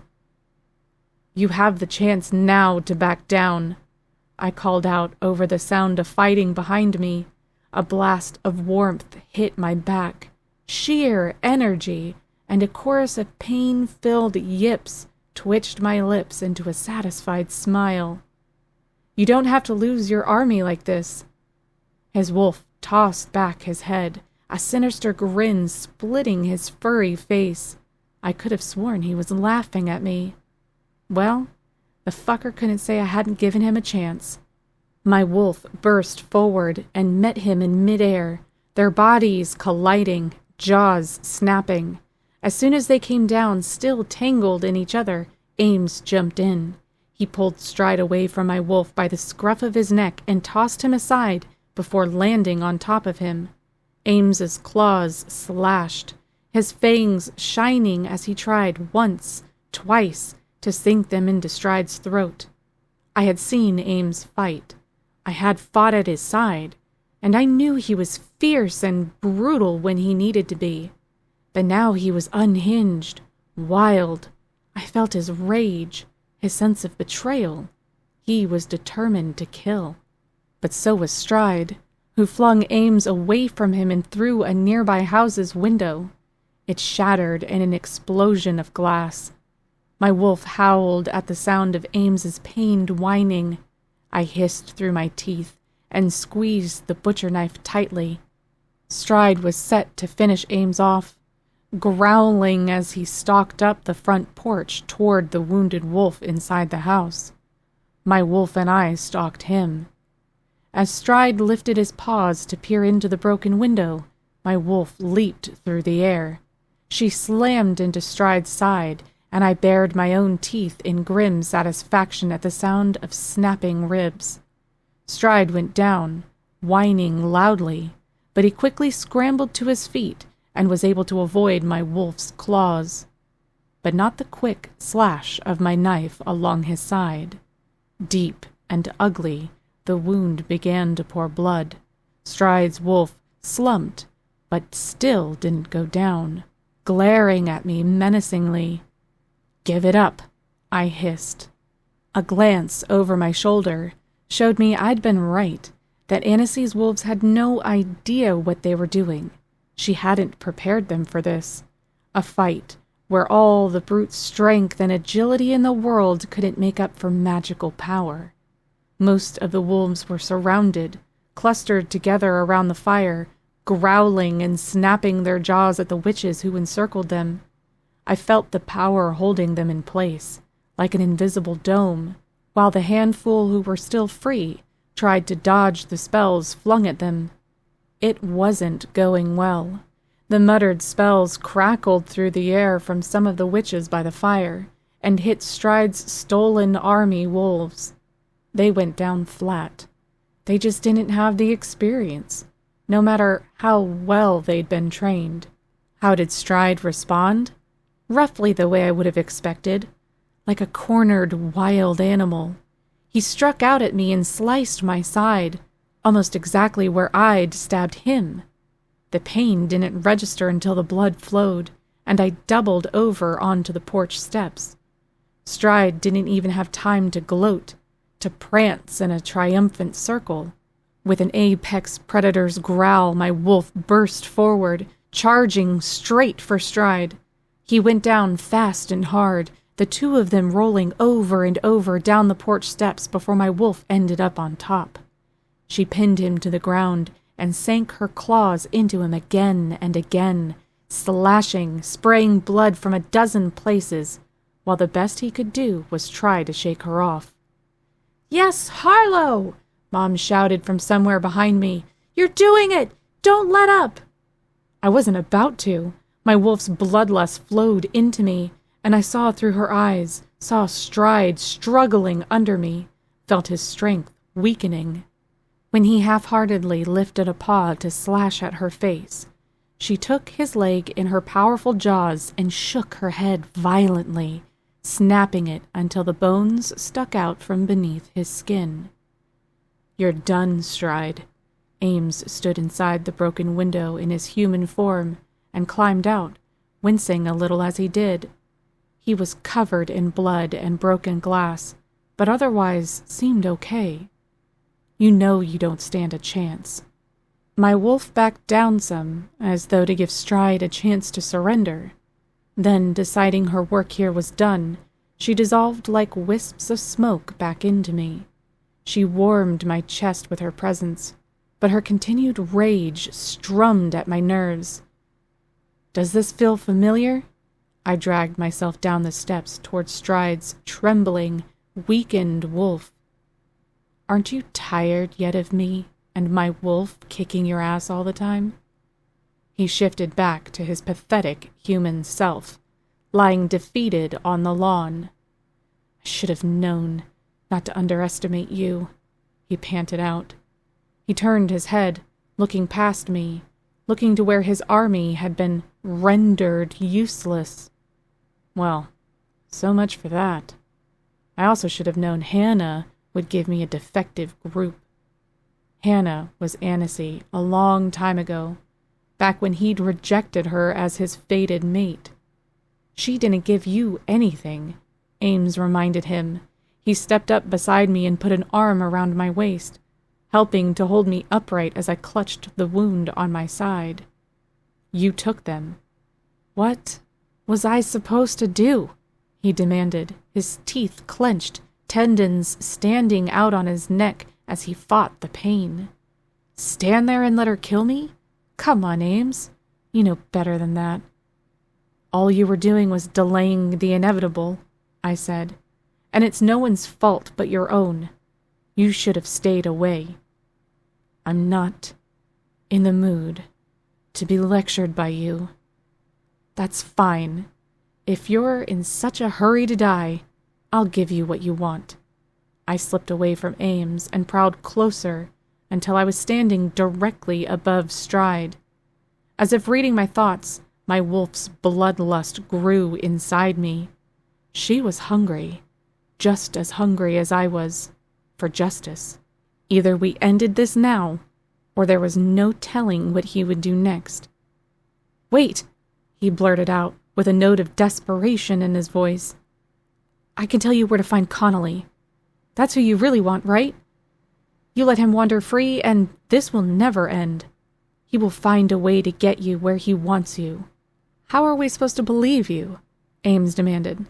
Like you wouldn't say anything right now to save your sorry ass. Stride choked out a laugh that leaked blood from the corners of his mouth. I don't know if words could do that now. I'm all busted up inside. Then it will be that much easier to put an end to this, I snapped. It's not going to end, he gritted out. That's what I'm trying to tell you. You need to go back there and take him out too. Yeah, I think we can handle it from here, I said. Don't act like you care all of a sudden who wins and who loses. All that matters to you is whether you win or lose. And in case you haven't noticed, you've lost. Big time. Even so, I didn't know how to feel as his blood puddled in the grass around him. He was the same Stride who had hurt me, threatened me, tried to force himself on me. He had me chained up. He'd been so ready to force me into being his mate. Still, there was that tiny, human part of me that knew he'd never had a chance since the day he became alpha. Not with somebody like Connolly twisting him up and turning him into a monster too. But he was a monster. I shook away the last of my hesitation and reminded myself what was really at stake. He had to die. Don't you dare! The voice rang out from the end of the street, not far from where we stood. All of our heads swiveled. No way, Ames muttered. But it was true. She was dirty, looking like she'd spent the past week without a shower. It took a second for me to recognize her mud-caked dress as the one she wore for her wedding. She hadn't taken it off, and now it was in tatters, barely recognizable. Annecy's green eyes glittered with cold hatred as she marched toward us. No, this one's mine. Don't you dare take away the pleasure of ending his useless life.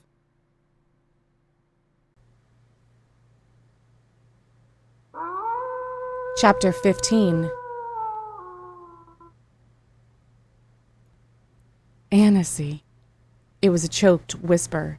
I could hardly believe my eyes. How did you find us? Annecy tore her gaze away from Stride long enough to glance at me.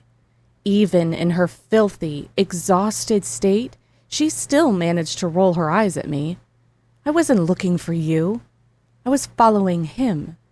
I followed him into the gated part of the mansion's library and heard him recite something from an old grimoire-looking thing, and kept following him here. She lifted her head, staring at the wolves farther down the street who now cowered under her icy, unforgiving glare. "All of you are traitors," she shouted. "I gave you homes. I trained you. When you had nowhere else to go, you turned to me. And how did you repay me? By betraying me. What did he promise you?" Her frigid laughter dripped with disgust. "Fools! I learned a long time ago it's useless to trust any of his promises, and I thought I got the point through to all of you. But clearly, you needed to learn for yourselves." She swung her head around to me and fixed me under the weight of her stare. "You have not earned the right to end his miserable life," she whispered.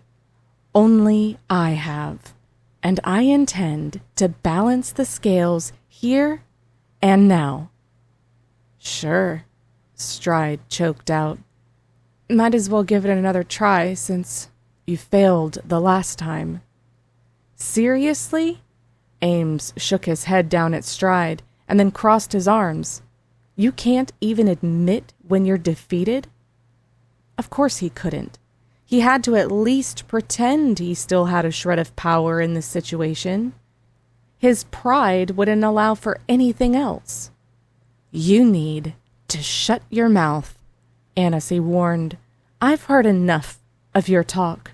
That's all I've ever heard from you, especially when it came time to tell me why you were rejecting me."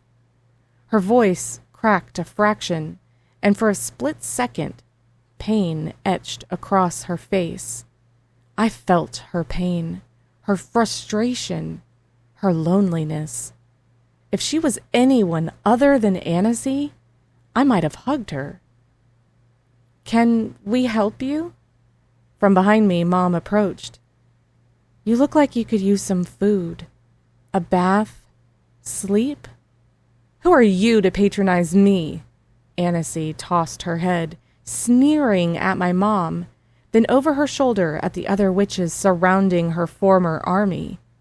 "You aren't fit to breathe the same air as me." Mom surprised me by rolling her shoulders back and hitting Annecy with a look that reminded me of the time I decided 15 was old enough to sneak a drink from her liquor cabinet. All Annecy needed to do was puke all over her shoes.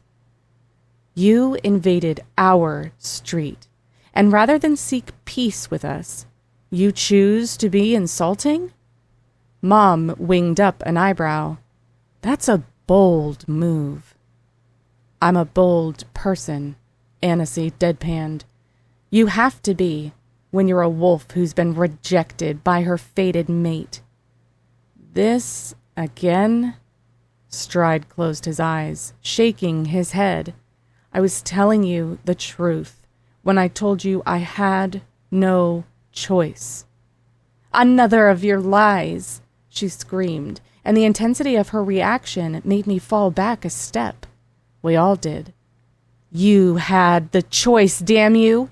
You knew what it meant when you cast me aside, and even though I begged you on my knees not to reject me, you were still cold enough to turn your back. I don't know what you want from me now. There's no undoing it." He coughed, a wet, painful sound. "And you've never wanted to listen to my side of things." "To hell with your side of things," she shouted.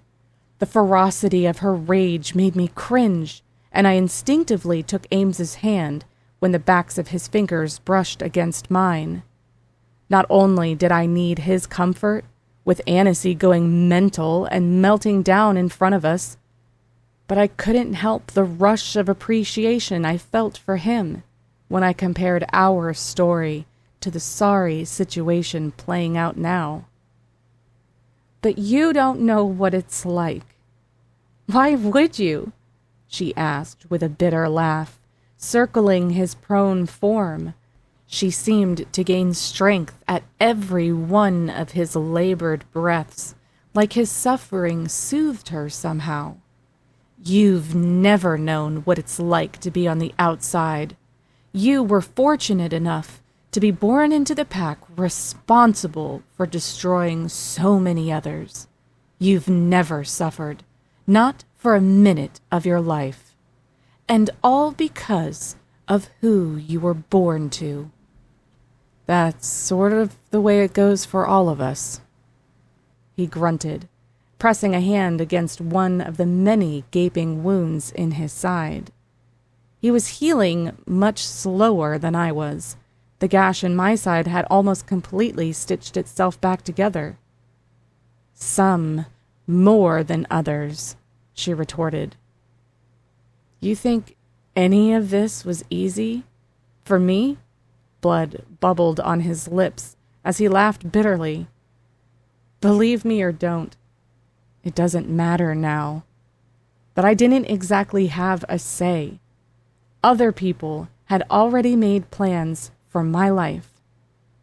That's no excuse. She came to a stop near his head and glared down at him with enough hatred to chill my blood. You took pleasure in rejecting me. Don't deny it. I felt it. I'm your fated mate, damn it. You loved breaking me, and you loved it even more when I reminded you what it meant, this rejection. The more I begged, the more you enjoyed it. Did I? Stride rasped out. Or was I putting on an act? How convenient, she muttered, tossing her head. No, I don't believe you were putting on an act. You can't lie to your fated mate. More bubbling blood, more wet coughing. When he spoke again, his voice was softer and weaker than ever.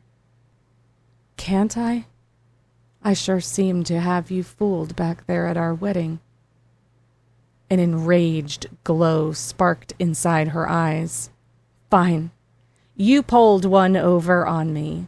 What a shame it didn't get you very far. And for all your boasting and swaggering, you're terrible at covering your tracks. I followed you for days. Don't pretend you knew I was on your tail. And you, she swirled to face her former soldiers, circled around the street fire up ahead, and none of them had a choice but to see her wrath. They were still trapped by the witch's magic. I ought to disembowel every last one of you. After everything we shared, you would do this to me? What did he promise you? How many lies did he tell? What difference does it make now? I asked, quickly losing patience with her public meltdown. You obviously came here to do a job. So do it. Take your revenge. Don't rush me, she warned, wearing a chilling smile. I've waited too long for this. It wasn't enough for him to reject me. He had to destroy my plans, everything I worked so hard to put in place. I'm going to savor this for as long as I can. Strangely, there was an almost loving look in her eyes when she turned back to Stride, still lying on the ground. I'm going to carry this moment for a long, long time. He's suffering, Ames pointed out, with the slightest throb in his voice for his former friend and packmate. End it. Stride gurgled a laugh. Thank you for being in such a hurry to see me go. Would you shut up already? Ames snapped. You never did know how to quit while you were ahead. Enough! Annecy kicked Stride hard enough to crack bones. This is funny to you? The fact that you're about to die? Stride groaned and screwed his eyes shut. I came to terms with that before you ever arrived. But something tells me it's not going to happen tonight. I winced at the brashness in his tone, the way it almost sounded like he was joking, as if anything about this was funny. You don't think so? She laughed mockingly. Give it up. You want me to kill you now, because it will mean putting an end to your suffering. Why would I do that? Why would I take mercy on you when the last thing you'd ever show me was mercy?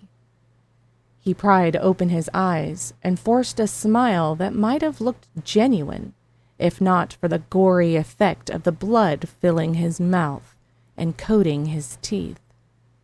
Are you sure you haven't killed me yet? Because you still feel something for me? She shuddered in disgust, which only seemed to make him bolder. That's what it is, isn't it? He said, nodding. I bet you were never planning on killing me after I marked you as my mate. You would have come up with a reason to keep me alive. Because let's face it, in the end, you're all talk.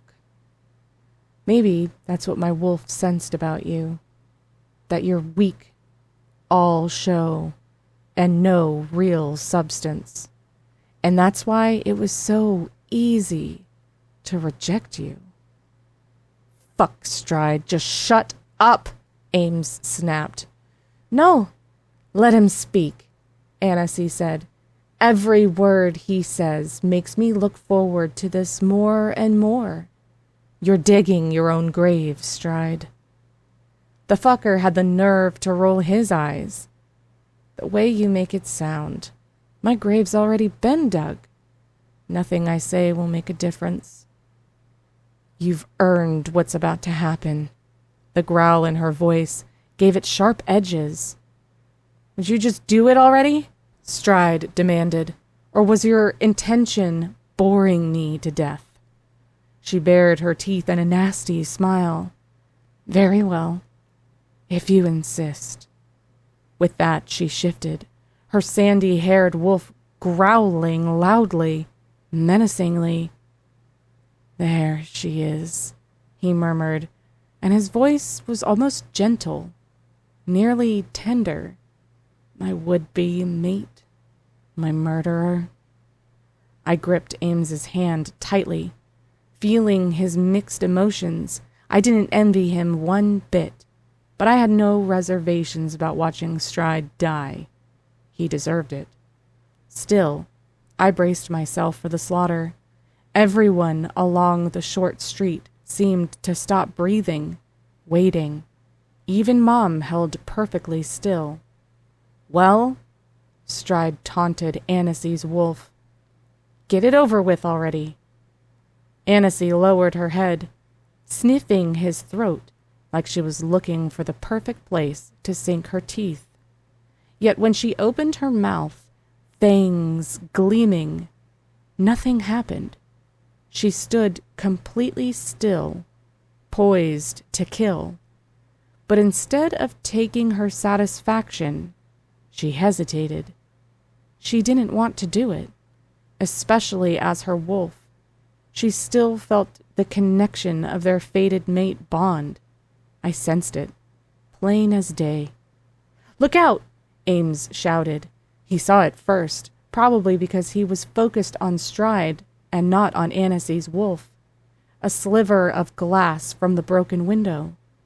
With a strangled growl, Stride slammed the shard into Annecy's wolf's throat, burying it to the hilt. I gasped.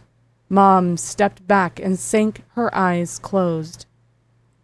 Stride fought his way to his feet, finding his balance before pulling the glass free. With a pitiful, high-pitched whimper, Annecy's wolf collapsed, blood spurting from the wound. "Damn it, Hannah!" Stride shouted. "You could have killed me first!" It became clear that he'd taunted and stalled to give himself time to heal. Now he was strong again, or at least stronger than he'd been before. Murder flashed in his eyes when he turned to us, but rather than attack, he simply shifted. He stared at Ames, who stared straight back.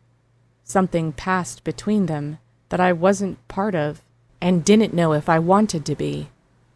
Unspoken history, disappointment, betrayal. Then Stride took off, his paws pounding the pavement. We didn't follow. Instead, even though she had hurt and taunted me so many times, even though she had lied to me and used me, I went to Annecy. She'd shifted from her wolf at some point, leaving her human form curled on the ground. Nobody had to tell me the truth. I could see it plainly. She was dead, finally free of her torment. Maybe it was my imagination, but it seemed she looked happy, almost smiling at the comfort of eternal sleep. Ames and Mom stood by my side while I fell to my knees. I couldn't put into words the pain assaulting my chest. I should have felt relief. I should have been glad she was gone after everything she had put us through. But I didn't. I still remembered my friend from the full moon games, my confidant. Some of that version of Annecy had to be real, right? If anybody ever qualified as a tortured soul, it was her. Ames closed a hand over my shoulder, his touch comforting, his velvet voice soothing. She should have done it and gotten it over with. I turned to him in surprise, looking up into his stony face. "You mean that?" "Damn right I do." His jaw tightened, his brows knitting together in a grimace. "Doesn't mean I have to like it, though." "We'll take care of her." Mom waved a couple of the witches over, and after a moment of whispered words, the three of them scattered. After a moment, they placed Annecy's body on a sheet so they could carry her elsewhere. Though she'd been cruel and dismissive, they treated her kindly, gently. It brought tears to my eyes. I couldn't bring myself to get up, still kneeling where Annecy had fallen, staring at the blood glistening in the grass. Now I thought I understood how Ames felt about Stride. Annecy and I weren't exactly friends, and she had done some terrible things. Still, I felt sorry for her. "I'm sorry, Harlow." Ames crouched beside me, rubbing my back in slow circles. "The mansion," I whispered, my eyes glued to the blood congealing in big, sticky patches on the ground. Connolly would have taken his home back as soon as Annecy was out. "You're still thinking about killing Connolly." Ames scrubbed a hand down his jaw. "There's no one to hold you to it anymore, though." I gazed up at him, and he winced at my expression. I could only imagine how murderous I must have looked, how done I was, how done I'd been since the start of the full moon games. "I don't care," I spat. "It's not about that anymore. Only one person started all of this. He destroyed my biomom's life. He used her, and might have killed her for all I know. He destroyed other packs so that his could be the most powerful. He has brought nothing to the world but pain and death. I was never so sure of anything in my life. The path in front of me, finally clear. I'm going to kill him." I stood, my fists flexing at the rage coursing through my blood. "This ends, once and for all.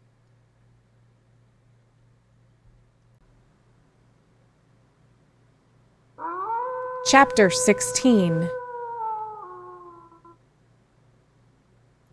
Weeks later, we had a plan.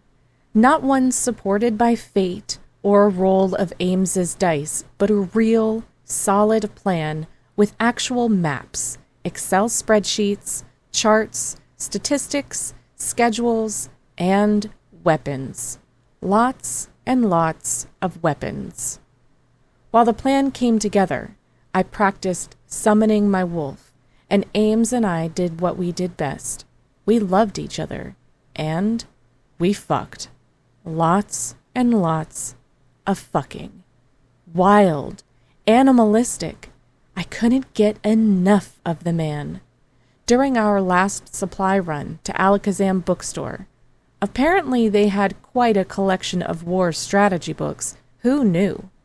The bookstore god came out in full force. He was breathtaking, especially when the light from the books' spines reflected in his blue eyes and danced across his chiseled features. He must have sensed what my wolf wanted, what I wanted, because he turned to me with a growl coming from deep within his chest. Mate. Mine. He didn't have to speak the words out loud for me to hear them, for them to ring in my soul. In the back of the empty, maze-like bookstore, in the romance section, we were like two magnets crashing together with no conscious will or effort.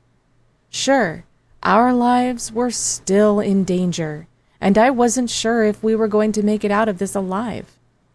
All that mattered just then was being together. It was like a frenzy, the heat exploding between us at the first desperate kiss. Frank had had his earphones when we'd entered, which had fueled my idea for a little bookstore fun in the first place. Ames sighed into my shoulder and then kissed it. I had the urge to do this very same thing the first time I met you here. Just shove you up against the wolf shifter and kilt section and fuck you until you forget about your book boyfriends. I mock gasped as I slid out between him and the shelf. How did you know about my book boyfriends? He rolled his eyes as he hiked up his jeans. I've been on TikTok. I know about book boyfriends. I snorted a laugh. That was probably louder than my orgasm had been, and looked around for my underwear. So, why didn't you?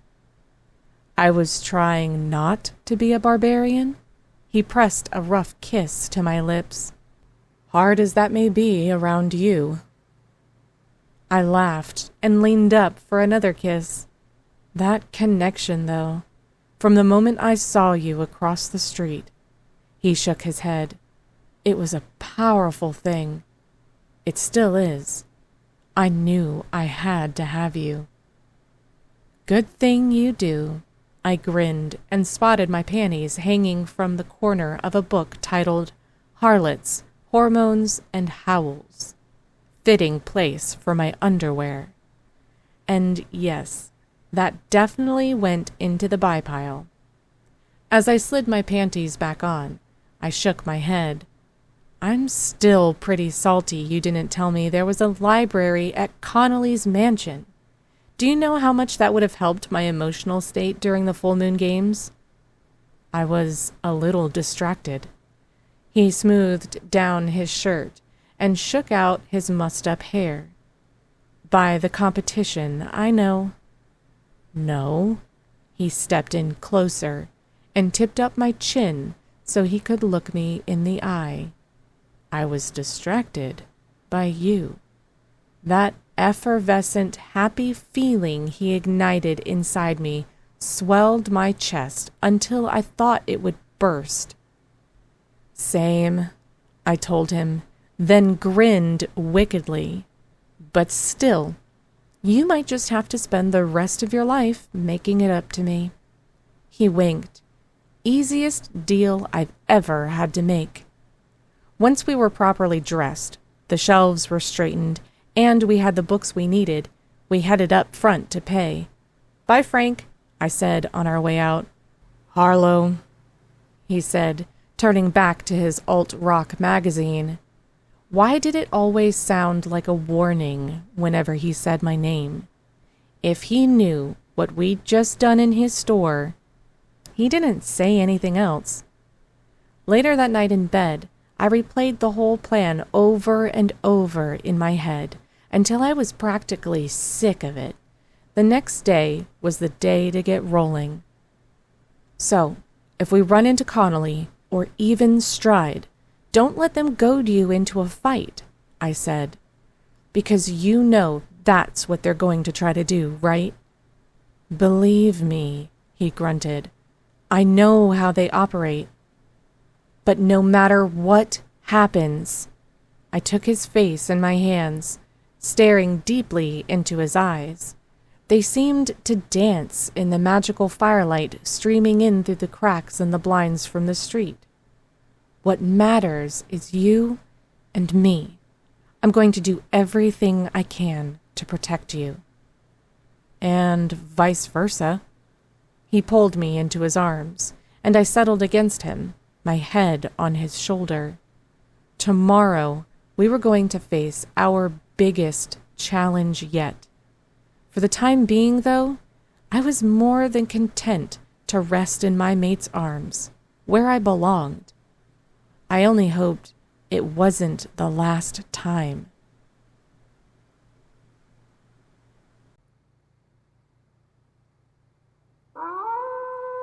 Chapter 17.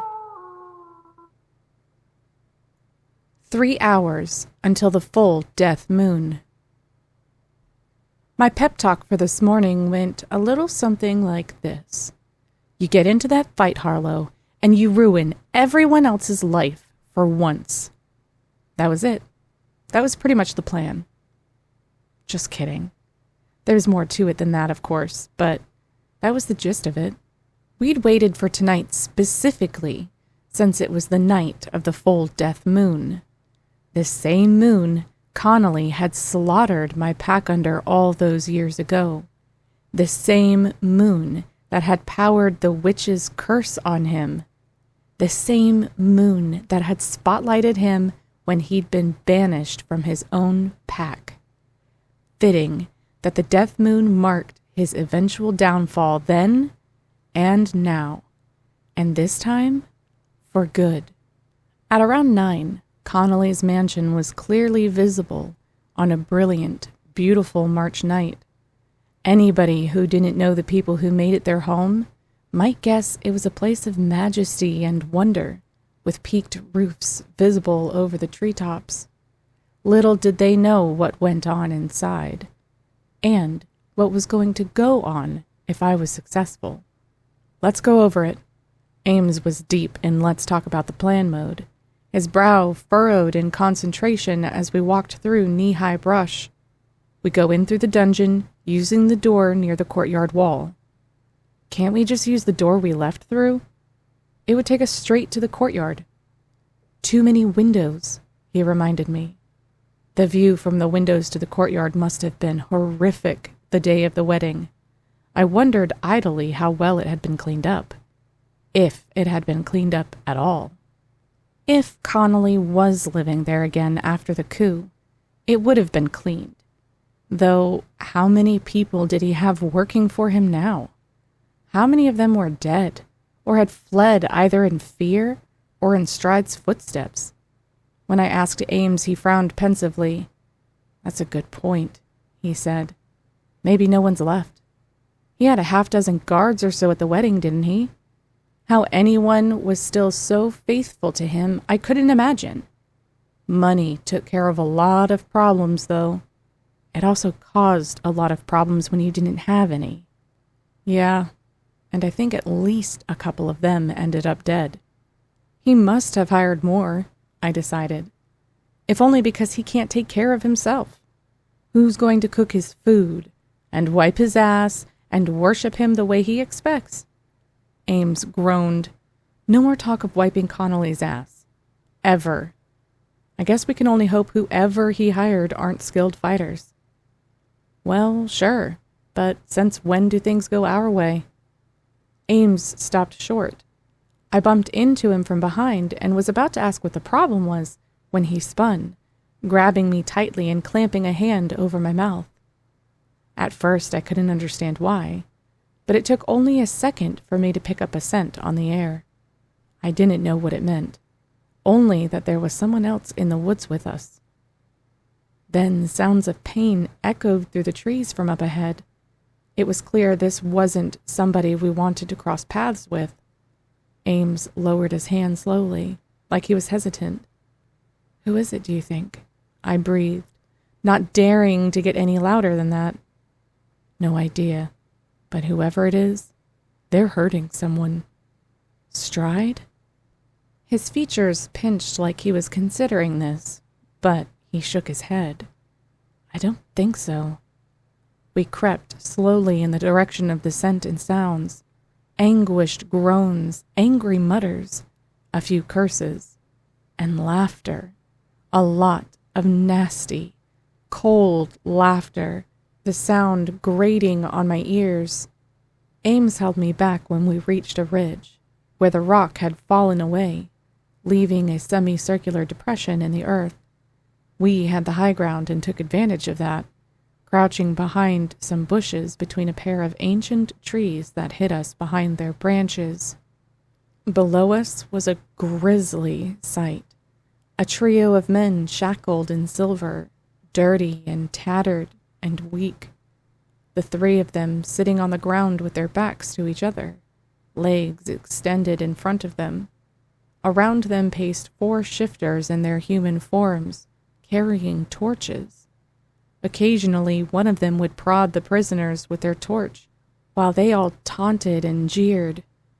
"How's that silver treating you?" the man with the stick asked. "I've heard it eventually stops burning so badly." Singed, open wounds covered their wrists, their ankles, anywhere the silver touched. "Vampires," I breathed, and then recognition finally kicked into place. Aren't they the ones? Yes, Ronan and Cassius, Ames confirmed in a tight whisper. And the one with the stick is one of Stride's friends named Brandon. They grew up together. Now that he mentioned it, I recognized him too. I had seen him during the full moon games, checking out the women vying for their place at the Alpha side. Funny how that seemed like a lifetime ago.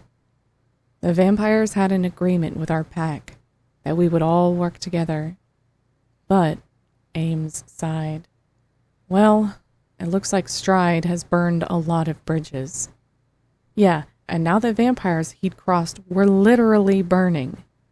It wasn't our problem, though. "We can go around them," I whispered. "This Brandon guy and his friends are too busy having fun with their toys to notice us." Ames scrubbed a hand through his dark hair. "I don't know." "Are you serious? Ronan and Cassius tried to kill us, remember? Do you think they're going to change their tune if we free them?" "They might," he reasoned, meeting my gaze before looking back at the pitiful sight below us. "They could be good allies. If they were double-crossed, they'll want revenge. The enemy of my enemy is my friend, right? You said the exact opposite once before." "I did? Shit. But still, we can at least talk to them and see if they'll join our side." I had my doubts, but he seemed convinced, and I was more than willing to take his lead if it meant the potential for new allies. We needed all the help we could get. Ames motioned for me to back up, so I took several tiptoed paces back while he searched the ground for a throwing stone. Once he picked a good one, he flung it over the ridge and into the semicircle below. "Who did that?" one of the shifters demanded. "Who's there?" "I can smell someone," another wolf replied. "Downwind, but it's there." "Go see who it is." "Me? Why should I have to go?" Because I fucking said so. That had to be Brandon. Only somebody who was friends with Stride would take that ugly, condescending attitude, like they were so far above everyone else. Whoever he sent grumbled and complained as they climbed up the rocky slope. I held my breath, hidden behind a tree, while Ames crouched, waiting. His self-control was unreal. He managed to stay perfectly still until the guy was just beside him, his head swinging around, unaware he had been lured into a trap. Ames leapt to his feet, a much larger, jagged rock clutched in one hand, and he brought it down upon the shifter's head. He dropped like a ton of bricks, blood oozing from the wound. "Did you hear that?" one of the other shifters asked. Ames shifted into his wolf at the sound of the approaching footfalls, the shouts, the confusion. He met the pair of men who came to investigate, his head lowered, teeth bared. Even I shivered at the growl that came from deep within him. "Shit, it's you." One of them nudged the other one, laughing. "Look who it is, the lost orphan." I gasped before I could stop myself, and the fucker turned my way, just in time for Ames to take advantage. The so-called lost orphan jumped with all the power his muscular wolf body afforded and quickly sank his fangs into the shoulder of the now screaming bully. The second thug shifted, his fur a tawny brown, his body nowhere near as large or as powerful as Ames's. Still, he jumped on the two of them, biting and clawing at Ames in a vain attempt to free his friend. I had to do something. No sooner did I have the thought than my wolf stirred inside me, materializing at my feet before I ever had the conscious thought to bring her forward. Maybe it was seeing Ames in trouble. She was as protective of our mate as he was of us. She bolted forward, letting out a hair-raising growl before flinging the tawny wolf away from Ames. She and the tawny one tussled in the dirt, but not for long before blood stained her white fur. I caught a glimpse through my wolf's eyes, saw the wolf fighting for its life beneath us, but the fight didn't last long, not with so much of his life force spurting from his throat, soaking into the ground. With that one quickly taken care of, she turned her attention to Ames and the wounded wolf he still fought off, and who wouldn't die. My wolf caught one of the wounded wolf's legs and latched on tightly, sinking her teeth into the soft flesh. His scream chilled my bones. My wolf shook her head violently, still holding on. A sickening, tearing sound jumped his scream of pain up several decibels. A moment later, my wolf turned to me with the wolf's leg still caught between her jaws, torn free from the elbow down. "Damn, girl," I swallowed thickly and turned my gaze away from the grisly sight. No need to show off. Now there was no hope for the other wolf, nothing for him to do but bleed out. Ames backed away, his snout caked with blood. I went to him, but he shook his head, breathing heavily. "I'm fine," he told me, just winded. Come out," Brandon sing-songed. "Whoever you are, show yourselves. At least let me see who I'm about to fight." The three of us stepped up to the edge before the drop-off, my wolf on one side of me, Ames's wolf on the other. Brandon looked like a typical, boring frat guy playing dress-up as a hunter. "What's this? Is that Ames?" He burst out laughing, a snide, knowing sound that made my wolf growl. "What, you're following her around now? The girl who almost killed our alpha? Way to turn your back on the pack. I should have known. You were never really one of us in the first place." "He wants you to attack," I told Ames, and pulled my phone from my pocket. He wants to take advantage of you." He growled softly. He knew that, but it didn't mean the impulse to go down there and tear Brandon's head off was any easier to resist. "Is this how you have fun?" I called out, pointing to the tied-up vampires with my phone.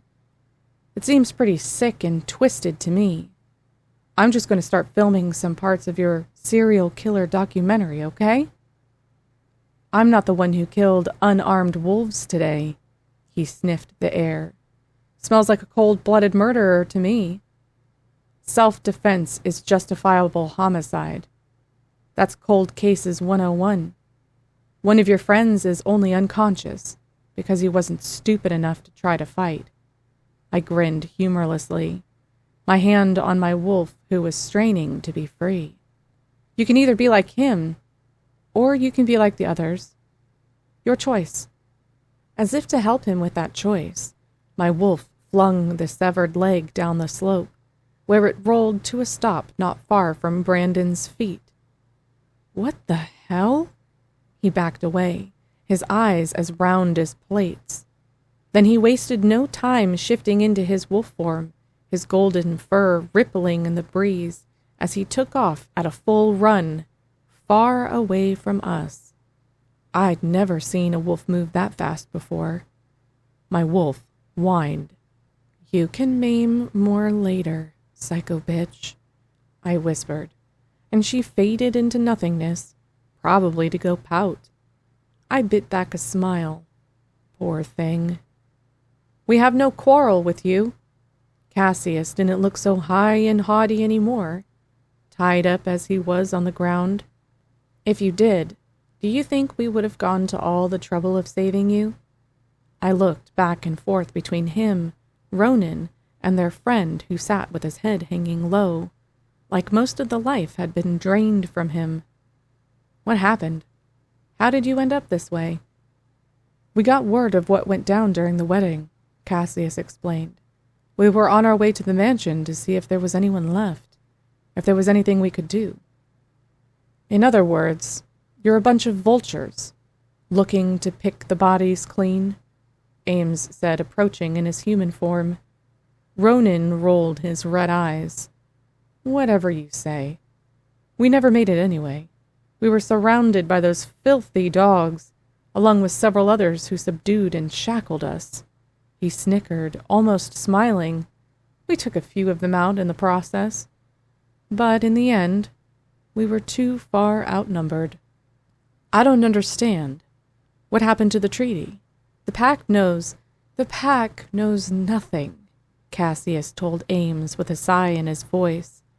"That's over now. Stride is going his own way, it seems. I only wish he had thought to let us know our relationship had come to an end. It might have been nice if we were warned to stay away. But that's not reality, is it?" "Can we skip to the part of what happens to us next, please?" Ronan asked, his head falling back. "I'm exhausted. I'm in pain, and I would very much like to know whether I'm going to die this way or be freed." The third vampire spoke up, craning his neck to look over his shoulder at us. "What do you want? Whatever it is, it's yours."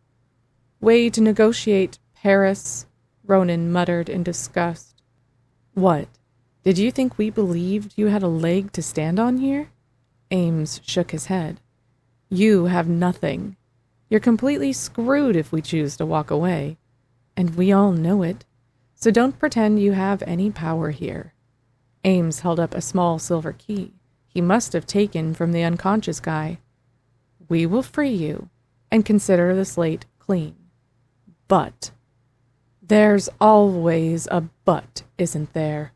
Ronan murmured. "But you're going to help us. You're going to come with us to the mansion, and you're going to be on our side as we go in." "And what, pray tell, do you plan on doing?" Cassius grinned, but there was no humor in his cold, red eyes. "Do I even have to ask?"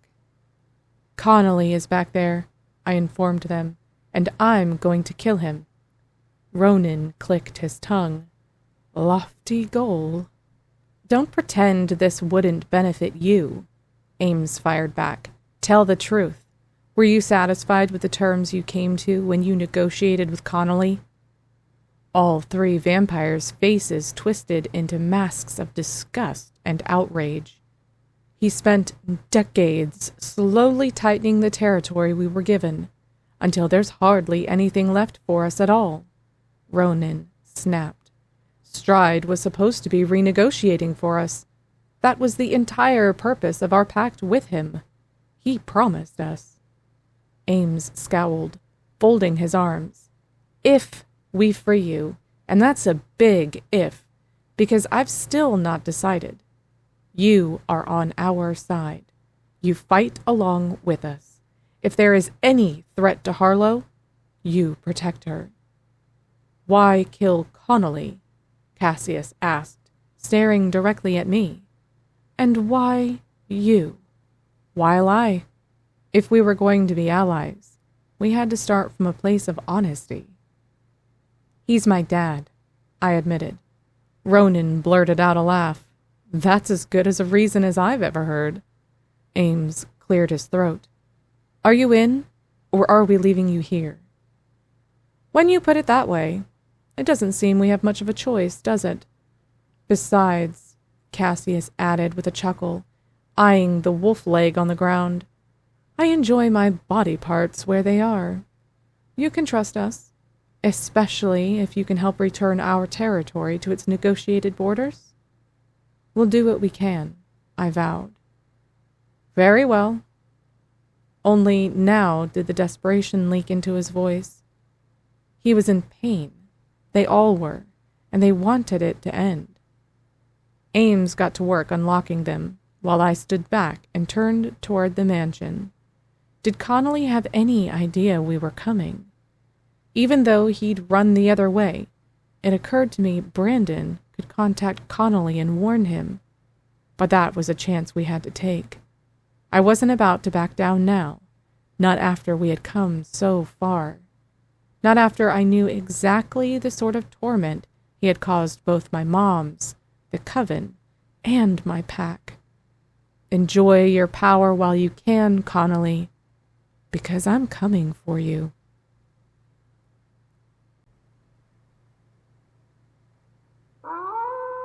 Chapter 18.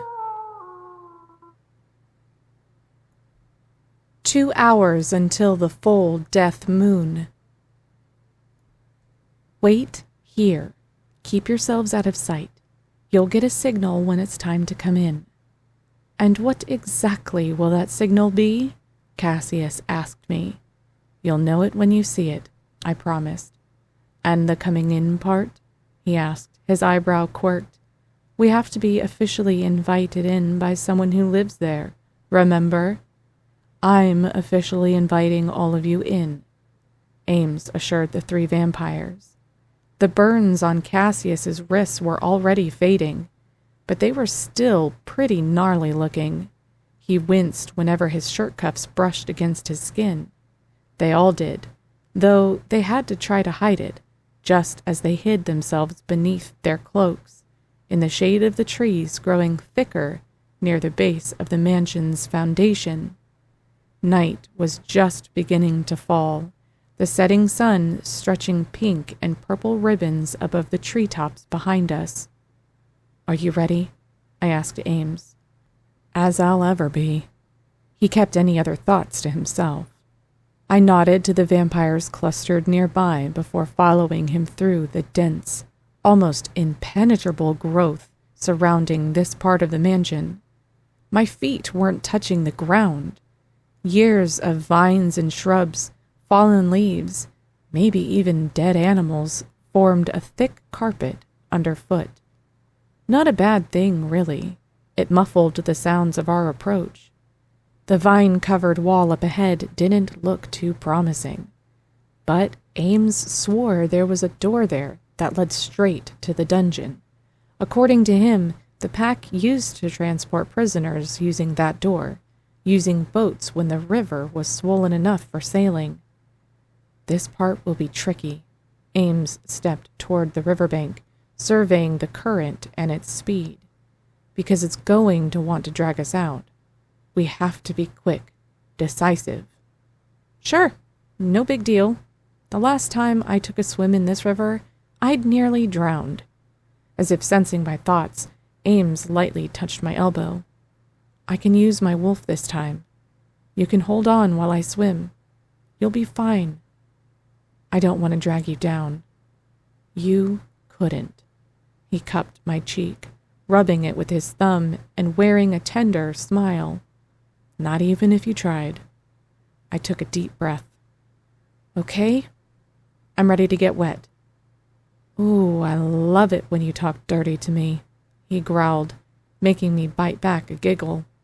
Of all the times for him to make a sex joke. With a sly wink, he shifted. I quickly shucked my clothing and stuffed them into my waterproof pack so they'd be dry once we entered the mansion. Then, as I shivered, both of us headed into the river. The water was freezing, forcing me to focus solely on holding on to Ames's fur. If I didn't think about the temperature, I couldn't feel it. Or so I told myself. It was a good thing I didn't have to swim through this, because I wasn't sure my body would be able to handle the cold and keep moving quickly. Keep a tight grip, Ames told me. He had everything under control, cutting us through the water with his powerful strokes, while I held on for dear life and offered up a prayer to anyone listening. We emerged from the river, shivering, dripping, but we made it without getting swept away. Ames shifted back into his human form, yanked the towels from my waterproof pack, draped them around me, and gathered me into his arms, so the two of us could share body heat in the shadows of the mansion's walls. So far, this is my favorite part, I managed through chattering teeth, while darting my eyes around for trouble.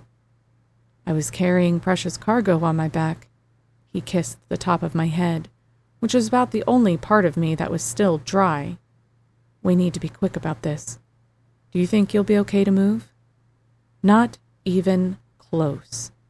But after changing into my dry clothes and wringing most of the water from the ends of my hair so it wouldn't leave trails of drips in the mansion, Ames began searching the wall, trying to find the door beneath the ivy that covered the stones.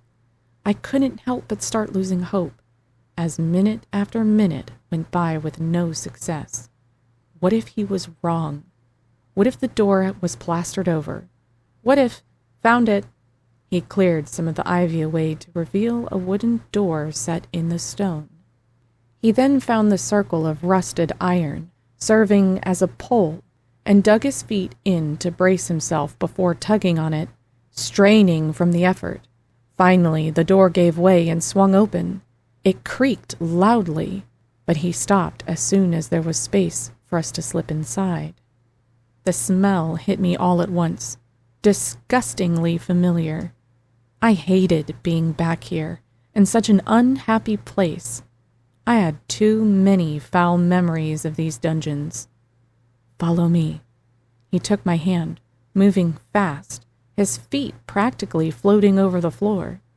We headed toward a stairway at the other end of the rows of cells, all currently empty. There were no lights in the stairwell, but Ames moved like it was second nature. At the top of the stairs, there was an intersection of two narrow passages. This way. Ames took a left turn. I'd never been in this direction before. We stayed close to the wall, holding our breaths as we crept along. Up ahead stood a large, vaulted entryway, with the stone arch carved with a Latin phrase along the top. Once we drew closer, I could read the words, Virtus et Scientia. Virtue and knowledge, Ames whispered. Ironic, since there's not much virtue in this pack. Considering how empty and dusty the library was, I had to wonder how much knowledge there was in the pack, too. Other than Stride and a spying Annecy, how long had it been since the last visitors came to this almost sacred space, where the silence was so dense it felt heavy? I was psyching myself out, letting my fear color my perception. Stop it, Harlow. Keep it together. Where's the restricted section? I hissed, looking over my shoulder at every other step I took. Back here. The light from the rising death moon granted a little illumination, streaming from windows that stretched 20, maybe 30 feet into the air. This was the kind of place I could have lost myself, spending hours in happy solitude with all the good shifter books. Were there actual fictional shifter books here? A question for another time. We headed toward an iron gate at the far end of the room. Let's see if it's still here. Standing on tiptoe, Ames ran his hand over the narrow ledge above the gate. Meanwhile, I kept a lookout, staring across the room to the arched entry and the darkness beyond. How long did we have until someone found us? Got it. I turned my head to find Ames holding a small key. He unlocked the door, lifting it slightly so the hinges wouldn't squeak badly. Well, that was easy, Ames whispered, pointing to a small table inside. Stride must have left these here. On it were 3 books, the thickest of anything else along the 2 rows of volumes kept behind the gate. One of them had no title, just carvings of the moon phases. When I traced my fingers over the worn leather, the skin all along my arm tingled. This is it, I said, and something in my gut told me I was right. My pulse hummed, my breath coming in short little gasps that had nothing to do with fear. It was the sense of landing exactly where I needed to be, doing exactly what I needed to do. Finally, we were on the right track. Without cracking open the pages like I wanted to, I recited the spell Austera had taught me, the spell of enchanted restraint. Lock the words, bind the tale, with mystic threads, let magic prevail. Secrets hidden, pages sealed. By this spell, all knowledge concealed. Threads of energy emerged from my fingertips, weaving themselves around the book's cover and gilded pages. The threads interlaced into complex patterns, resembling an intricate web of shimmering light. The book lifted off the table, suspended in magic, and then dropped down again with a thud as the light vanished. Yes! I double high-fived Ames, quietly, of course. That was exactly what Austera said would happen. Until a counterspell was recited, Stride and Connolly wouldn't be able to use this grimoire ever again. 1 alpha at a time. A history, Ames whispered, reading another book's title. He picked it up and spread it open with one arm supporting it. This is the first volume, starting at the 15th century. The pack goes back that far? And much farther than that. Rather than open it from the front, he opened it from the back, which brought us to a bunch of blank pages until we found the last recorded entry. Look at this. He ran his finger over the place where Connolly's name had originally been recorded as Pack Alpha, before being scratched out and replaced with the name Darian Jackson, Connolly's brother, my adoptive dad. He caressed the name lovingly, solemnly, like touching part of his own history, and I reached out to rub his back. Connolly had done so much damage to both of us, and I hated him for it. My own dad, a complete monster. I would never get over it. There should be more written about him, Ames rasped, running his finger down the page. He was a great alpha. Well, he wasn't alpha long enough to warrant much of an entry, a cold voice said from the other side of the gate. That was by design, of course. Every part of my body seized up, still so full of arrogance, even more so because he figured he'd pulled one over on us. "Oh, hey, Connolly," I said evenly, before lifting my gaze from the pages and staring him down. I wasn't going to cower. I wasn't going to act like I hadn't expected to be discovered. He wore a silk dressing gown over the top of silk pajamas. I guessed Annecy hadn't destroyed his things during the brief time she'd lived in his rooms. Compared to our damp, bedraggled state, he was every inch the superior being. At least, in his own mind. Now, he clicked his tongue, shaking his head. "You know who we really are to each other. Couldn't you call me Dad?" Nausea boiled my stomach, hot and bitter. "How about sperm donor instead?" I asked, using air quotes just to irritate him. He raised a single eyebrow. Defiant to the end. "That's my blood in you. It called to me from the beginning. I knew straight away there was something special about you. I admit, it took longer than it should have to come to the conclusion of your true identity. Though, I suppose the odds were always in favor of me running into one of my progenies eventually. You made it a habit? Impregnating women after you seduced them?" I snapped. "And what if I did? I spread my seed far and wide, and those she-wolves were fortunate to carry it inside them, as your mother was." "Did you kill my mom?" I demanded. His smile chilled me to the core. It held a wealth of information, history, and sadism. "I don't know what you mean.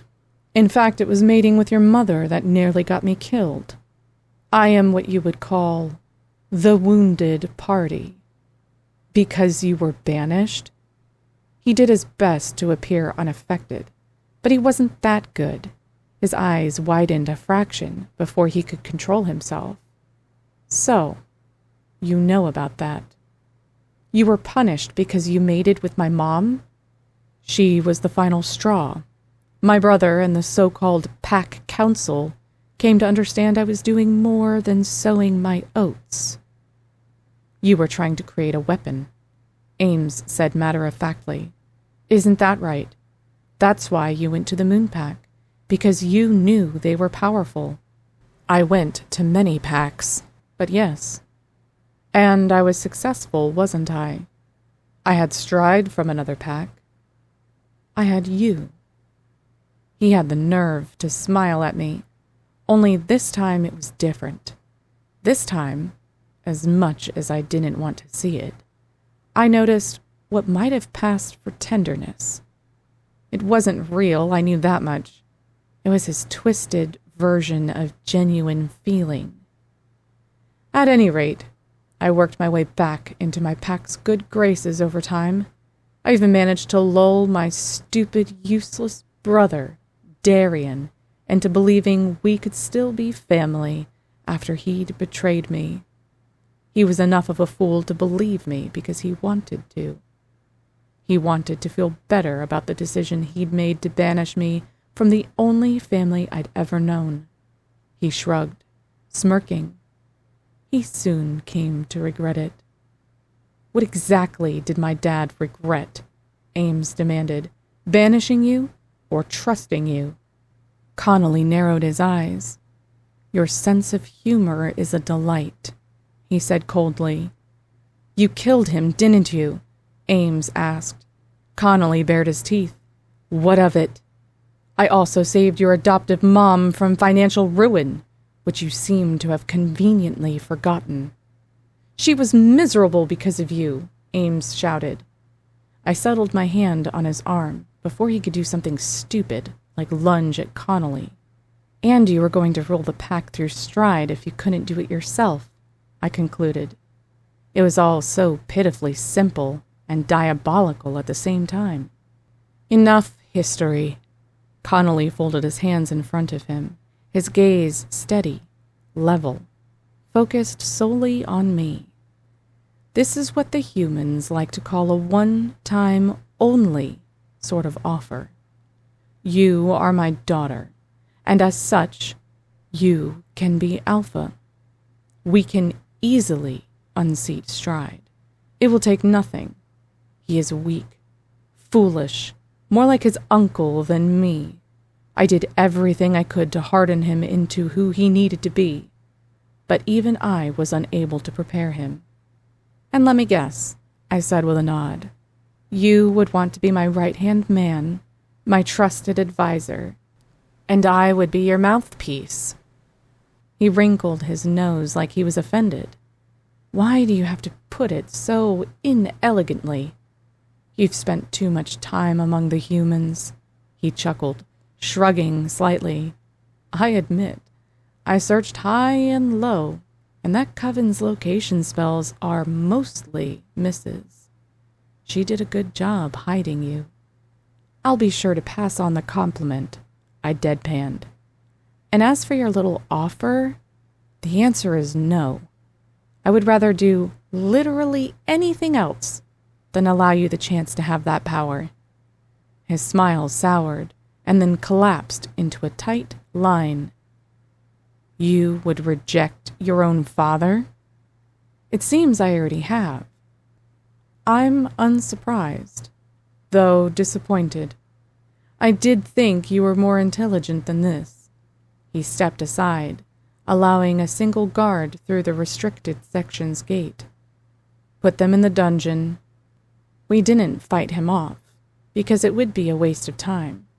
There were another 2 guards waiting, watching like they were ready to jump into action if we made things difficult. But what Connolly didn't understand, because he was too full of himself to see it, was how easily I'd led him to this. He was still too proud, too full of himself to notice that this was all part of the plan, and he'd just played right into it.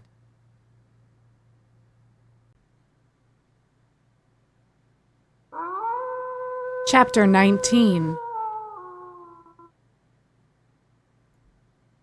1 hour until the full death moon. I love you, I whispered with tears in my eyes. I had never meant anything more. Ames smiled, so full of love and light, even in the dark dungeon. I love you too. We're coming to the end of this finally. He inclined his head. I know, and it might get a little dicey. Might? He clicked his tongue as he shook his head. Nah, I don't believe it. Just to be sure.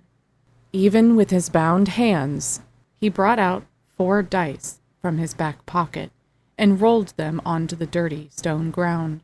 All 1s, the number of fate, confirmation that we were on the right path. Yep, dicey indeed, he said, scooping them up again. I snort-laughed at his bad humor through my tears, which were now flowing steadily. We're going to be okay, aren't we? Of course we will, both of us. And they're going to be successful. I didn't want to say their names, not that I needed to. He understood. They are. They know what they're doing. I'm glad some of us do. Hey, we've done all right so far.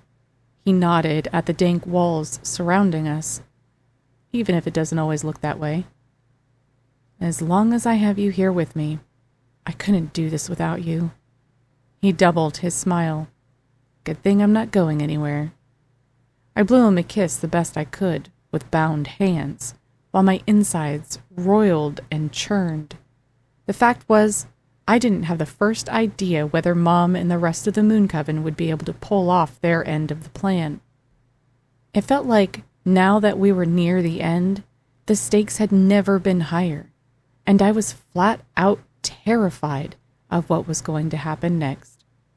All I could do was try to put on a brave face for Ames's sake, holding my breath half the time, waiting for something. How would I know if... No, when? I couldn't afford to think if. Mom and the coven were successful. Would I be able to feel it? Would my wolf announce herself? The spell they were doing was a lot more complicated than the spell of enchanted restraint. It required the full moon to be at its highest, so the witches could draw more power from it, which happened around midnight.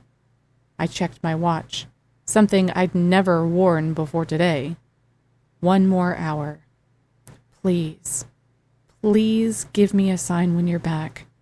I concentrated as hard as I could, like she would be able to hear me wherever she was, through the anti-moon wolf magic in the castle.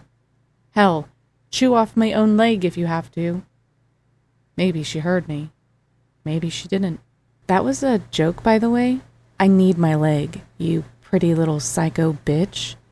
Ames and I both jumped when heavy footfalls echoed through the dungeon. This was it. Something was going to happen. Something that would determine the direction of our fate. It's going to be okay, Ames whispered. Look at me, Harlow. It's going to be okay. I know it will. I wanted so much to touch him, but the best I could do was offer what I hoped passed for a brave smile. My mate. My everything. The love in his return smile melted so many of my doubts away. We would be okay. It would be a hard battle, but we'd be fine. We had to be. He wants to see you, the guard announced before he appeared with a knowing grin. There's a special guest who just arrived. My insides froze solid, my gaze darting to Ames. Oh no. Had the moon pack been captured? It couldn't be. Our plan was rock solid. At least I hoped it was. I knew better than to ask questions I would never get an answer to. Instead, I stepped back and allowed the guard to unlock my shackles. Don't even think about trying any of your tricks, he warned. I wouldn't dream of it. Mostly because I couldn't pull any tricks. Though I hoped, dear Lord, did I hope, that wouldn't be the case for much longer. He freed Ames too, and ordered us to walk in front of him out of the dungeon. We did so, hand in hand, a united front. He didn't have to tell us where we were going. I could have walked it blindfolded by now. Up the stairs, down the hall, a right turn, then straight ahead. Ames's grip on my hand tightened the closer we drew to the ballroom, and I understood why when I heard a pair of male voices coming from inside. I should have known. He couldn't stay away. Stride. There you are. Connolly clapped his hands briskly, now dressed in one of his James Bond tuxes, well-groomed as always. Stride, on the other hand, was filthy, wearing clothes that were much too big for him. I wondered if he'd stolen them from somewhere after murdering Annecy. His eyes were what made me pause, though. They were too wide, too red, too crazed. Here we are again, he said with a rueful grin. We have to stop meeting like this. Connolly clasped his hands behind his back. The way he looked at us brought to mind a general overlooking his troops. There was pride in his gray eyes and in his voice when he spoke. I can't tell you how many times I've imagined us here, like this, planning your futures, father, son, and daughter. I rolled my eyes. Could we not with the whole parental act? What is this really all about? Are you in that much of a hurry to return to your cell? He asked, his head tipping to the side. Should we perhaps have held this meeting down in the dungeon? You're so familiar with it after all. Do you want to know the truth? I folded my arms, popping my hip out to the side. I'm tired. I'm hungry. My whole concept of myself is turned inside out. I've seen more bloodshed than I ever wanted to, and I was the one shedding some of it. So I'm sorry if I don't have much patience to deal with your failure to father syndrome, Stride snickered. Connolly merely yawned. Women. Oh, this little bitch right here. Did he really just say that? Tonight's a really nice night to destroy the patriarchy. I said through gritted teeth. Connolly cleared his throat, lifting his chin. Anyway, as for the reason I brought you here, it's quite simple. Once and for all, I want us to work this out. Stride, you are the alpha of the only true pack that matters. We can't have the wrong people stepping in and seizing control like Hannah, or whatever her name is, nearly did. Stride's hands balled into fists. He looked away, but not before I saw a wince across his face. Did he once, or maybe even still, have feelings for the fated mate he'd rejected and then killed? Had the rejection been Connolly's idea? I didn't know.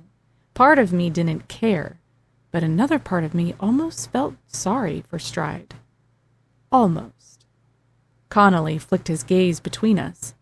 The two of you are meant to be mated. What? Stride asked in disbelief. She's my sister. Half-sister, Connolly corrected. I huffed a breath as a sour taste flooded my tongue. I'm going to be sick. Wait, you're serious? Ames asked, his eyes wide. The two of you together would be unstoppable, Connolly continued to his son. You must see it. With her moonblood and your excellent lineage, there would be no one who could unseat you. You could do whatever you wanted. Unite the packs. Wipe them out. Who cares? You could build something that would last for an eternity. He turned to me, his eyes blazing with intensity. I'm handing you this opportunity on a silver platter, and you do not strike me as stupid. Misguided, perhaps, but not stupid. You know what's best. You know this is what you are meant to do. Yeah, I would never reject my fated mate in order to sleep with my half-brother. Call me crazy, but that just wasn't going to happen. Instead of saying that, though, I pursed my lips, pretending to think it over and buying us more time. The death moon outside the barred windows shone bright and full. This would unify what's left of the packs? I mean, we could do that together? I looked at Stride, who raised an eyebrow but remained silent. Connolly beamed as though shocked I was even considering it. Yes, that's what I'm telling you. All you have to do is agree to the mating, and this will all be over. No more violence, no more bloodshed, no more threats, disappearances, or anything like that. We can start trying to get back to a normal life, where we'll be safe and comfortable. Immediately, Connolly promised, the word tripping easily from his tongue. And what's the alternative? There is no alternative. You wouldn't have to be afraid anymore. We could all work together, like the family we are. This guy was bat-shit crazy for even suggesting this. Still, I kept going along with it just to buy us more time. What was taking so long? That's what I want, I said, nodding slowly. I've seen what life could be if I don't go along with you, and I don't want that. Harlow, Ames whispered, eyes darting over my face. What are you saying? It was so perfectly acted that I could just kiss him. He knew better than anyone I would never go along with this madness. Yes, Stride added. What are you saying? I'm saying, let's go through with this. For both our sakes, and for the entire pack. It's time for peace. I'm so tired of fighting. He narrowed his reddish-gray eyes. That seems like a very swift change of heart. Yeah, well, like I said, I'm tired of being afraid, and I'm tired of all the killing. Would you give up your fated mate that easily? Yes. Now was not the time to lose heart. I strengthened my voice, nodding firmly. Yes, I would. For the good of the pack. Connolly held up a hand, a look of utter disbelief on his face. You're saying, if I had him seized and killed here and now, it wouldn't matter? My pulse throbbed. My heart clenched. My whole existence revolted over the word I was about to say. Yes. I wouldn't let it come to that, though. I couldn't. Where was Mom and the coven? Where was my wolf? Very well, Connolly murmured, then looked to his guards. Seize him. My act nearly dissolved when the 2 guards took hold of Ames. My mate. My everything. Why are you doing this? He demanded, fighting valiantly. Harlow, why? He knew. He had to know that doing this was cleaving me in half. With his hands locked in charmed cuffs, the guards overpowered him easily, holding him by the arms, keeping a tight grip on him, though he struggled and strained. Maybe I finally got smart. I exchanged a glance with Stride, and his lips twitched. I could tell he wasn't buying what I was selling for a minute, so why wasn't he saying anything? And what was taking Mom and the coven so damn long? Sorry, Ames, Stride said with a chuckle. Why would she want you when she can have the Alpha? Finally, Connolly breathed, his smile lighting up his face. It took a lot longer than I hoped, but the 2 of you are finally coming around to the way of things, how they need to be. You know I was always so stubborn, Dad, Stride admitted. When will you learn that your father is always right? Connolly was practically glowing, the wheels turning in his head, all of his plans so close to coming to fruition. I'll be the leader you want me to be, Stride promised. You taught me a long time ago there's no room for weakness. That weakness should be eradicated, no matter what, even if it hurts the Alpha the most to snuff out that weakness. Connolly's smile slipped. What is this about hurting? I never said anything like that. Real Alphas don't hurt. They lead. Decisions have to be made, Dad, was all Stride said, his face strangely impassive. You need a good night's sleep, Connolly decided. A few good meals, a shower, and you'll be feeling more like yourself. You know what's going to help me? Stride asked. He looked like he did at the wedding, when he finally dropped the confused, drugged act and replaced it with a steely, menacing glare. Telling you to your face what a lying, gutless son of a bitch you are, Stride spat. No, I won't be the puppet on your strings anymore. You can go straight to fucking hell. That's what I came here to tell you. I will not mate with my half-sister, and you're a disgusting pig for even suggesting it. What? Come on, Connolly said with a laugh. Like it's such a sacrifice, mating with a beautiful woman like Harlow. So what if she's your half-sister? You weren't raised together, and she's powerful, the sort of power that would make your reign infamous. You're not hearing me, Stride yelled. Even I had to fall back a step at the ferocity in his voice, in his clenched fists, in the way his features twisted with rage. The answer is no.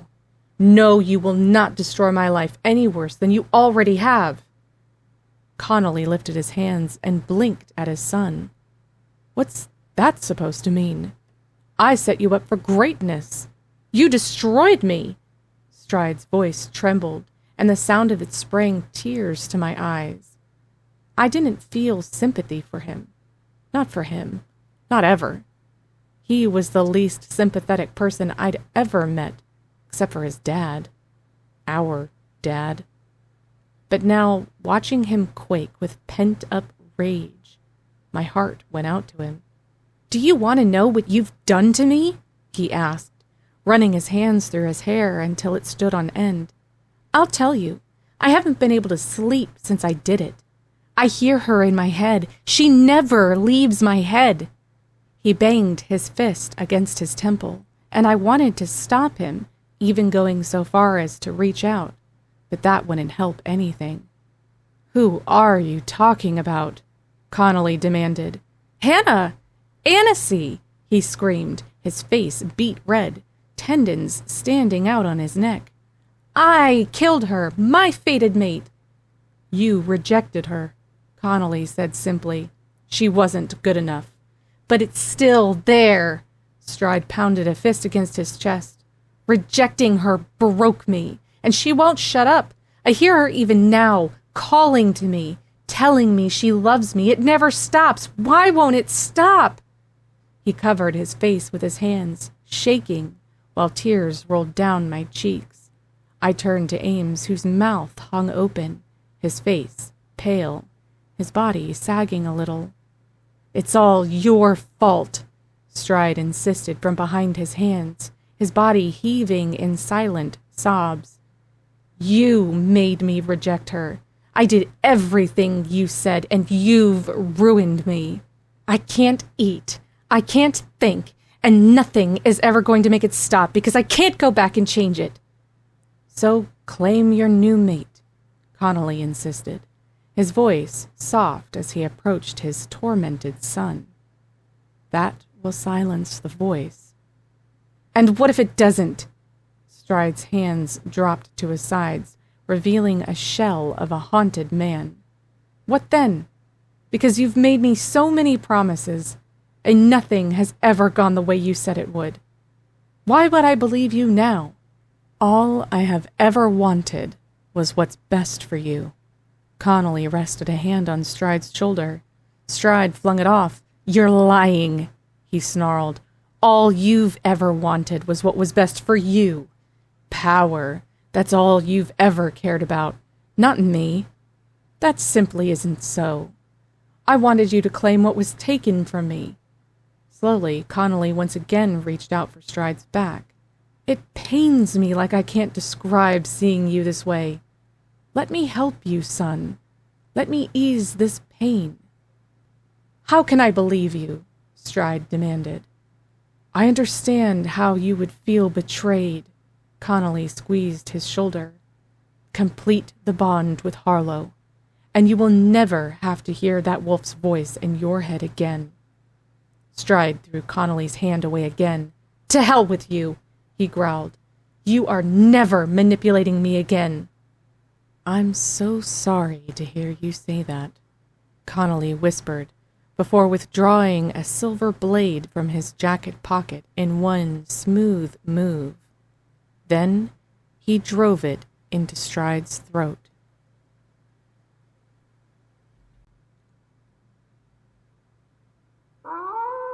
Chapter 20. The full death moon. A soul-shattering shout filled the room, so loud it threatened to tear my skull in two. It was Ames, his scream filled with rage and betrayal and horror. On and on it went, and the sound was like a dagger in my chest, plunging in again and again. I should have seen this coming. Connolly was absolutely the type of man who would kill his own son after he'd proved his usefulness and was no longer needed. He'd killed his own brother, too. Numbness crashed over me as I stared down at Stride's lifeless body. The blood, which had flowed freely from his wound, now a faint trickle as his heart stopped pumping. Connolly turned to me with the blade still in his hand, dripping with fresh blood. "Let that be a lesson to you," he snarled, breathing hard. "I could just as easily decide to end your worthless life as I did his. It seems you both forgot who's holding the cards here.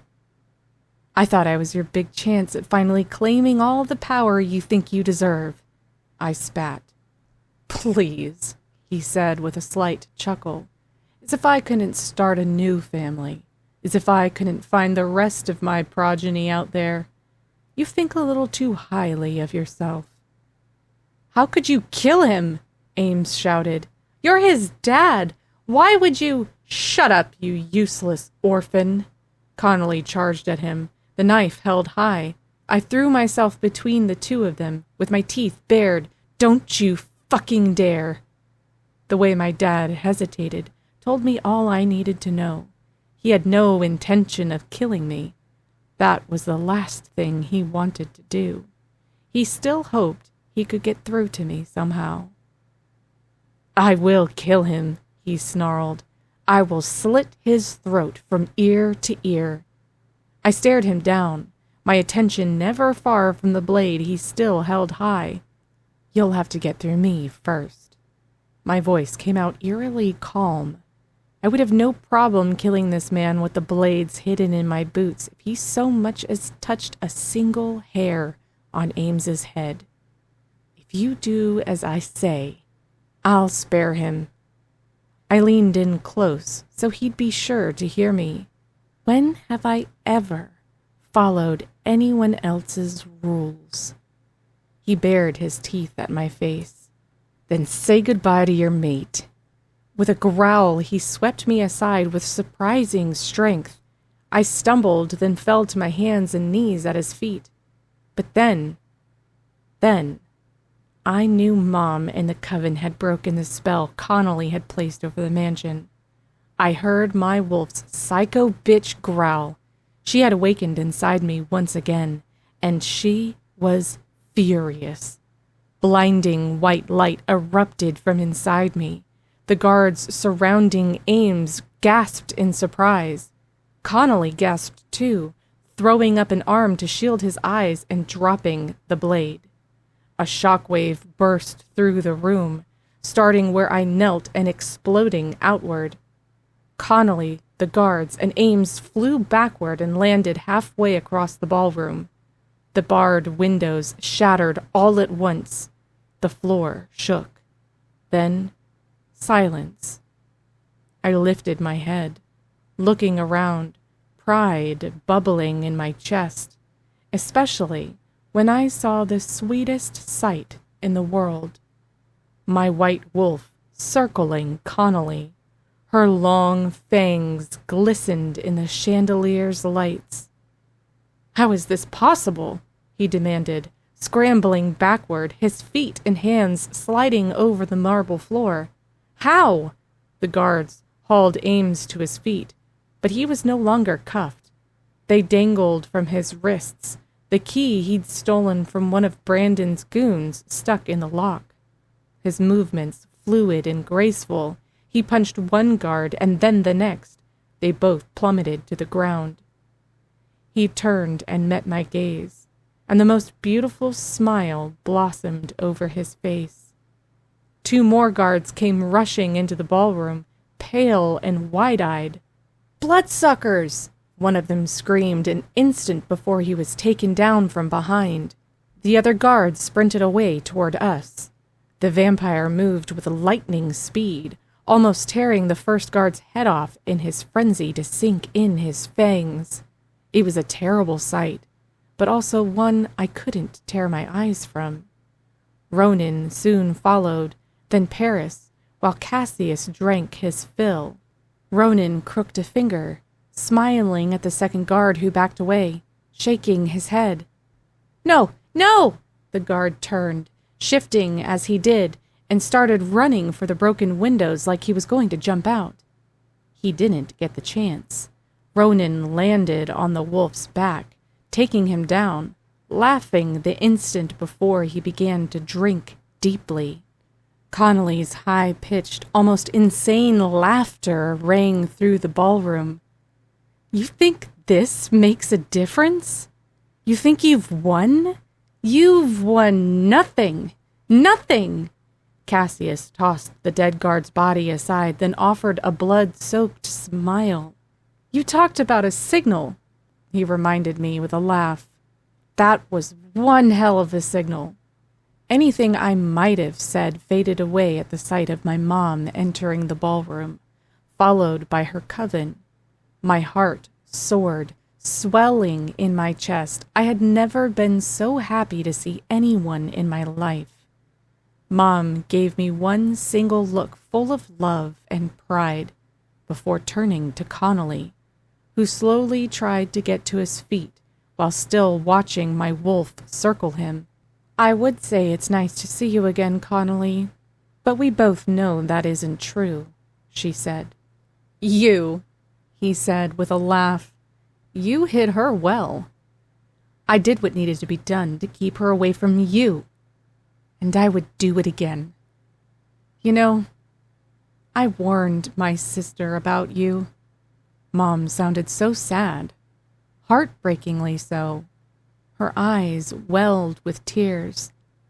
That you would hurt her. That you were using her. Who? He barked. Harlow? No, another voice replied.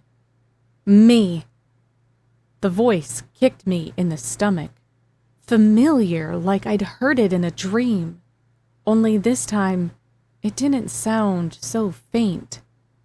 Mom, Austera, and Penelope stepped aside to reveal who had been standing behind them. It was like looking in a mirror.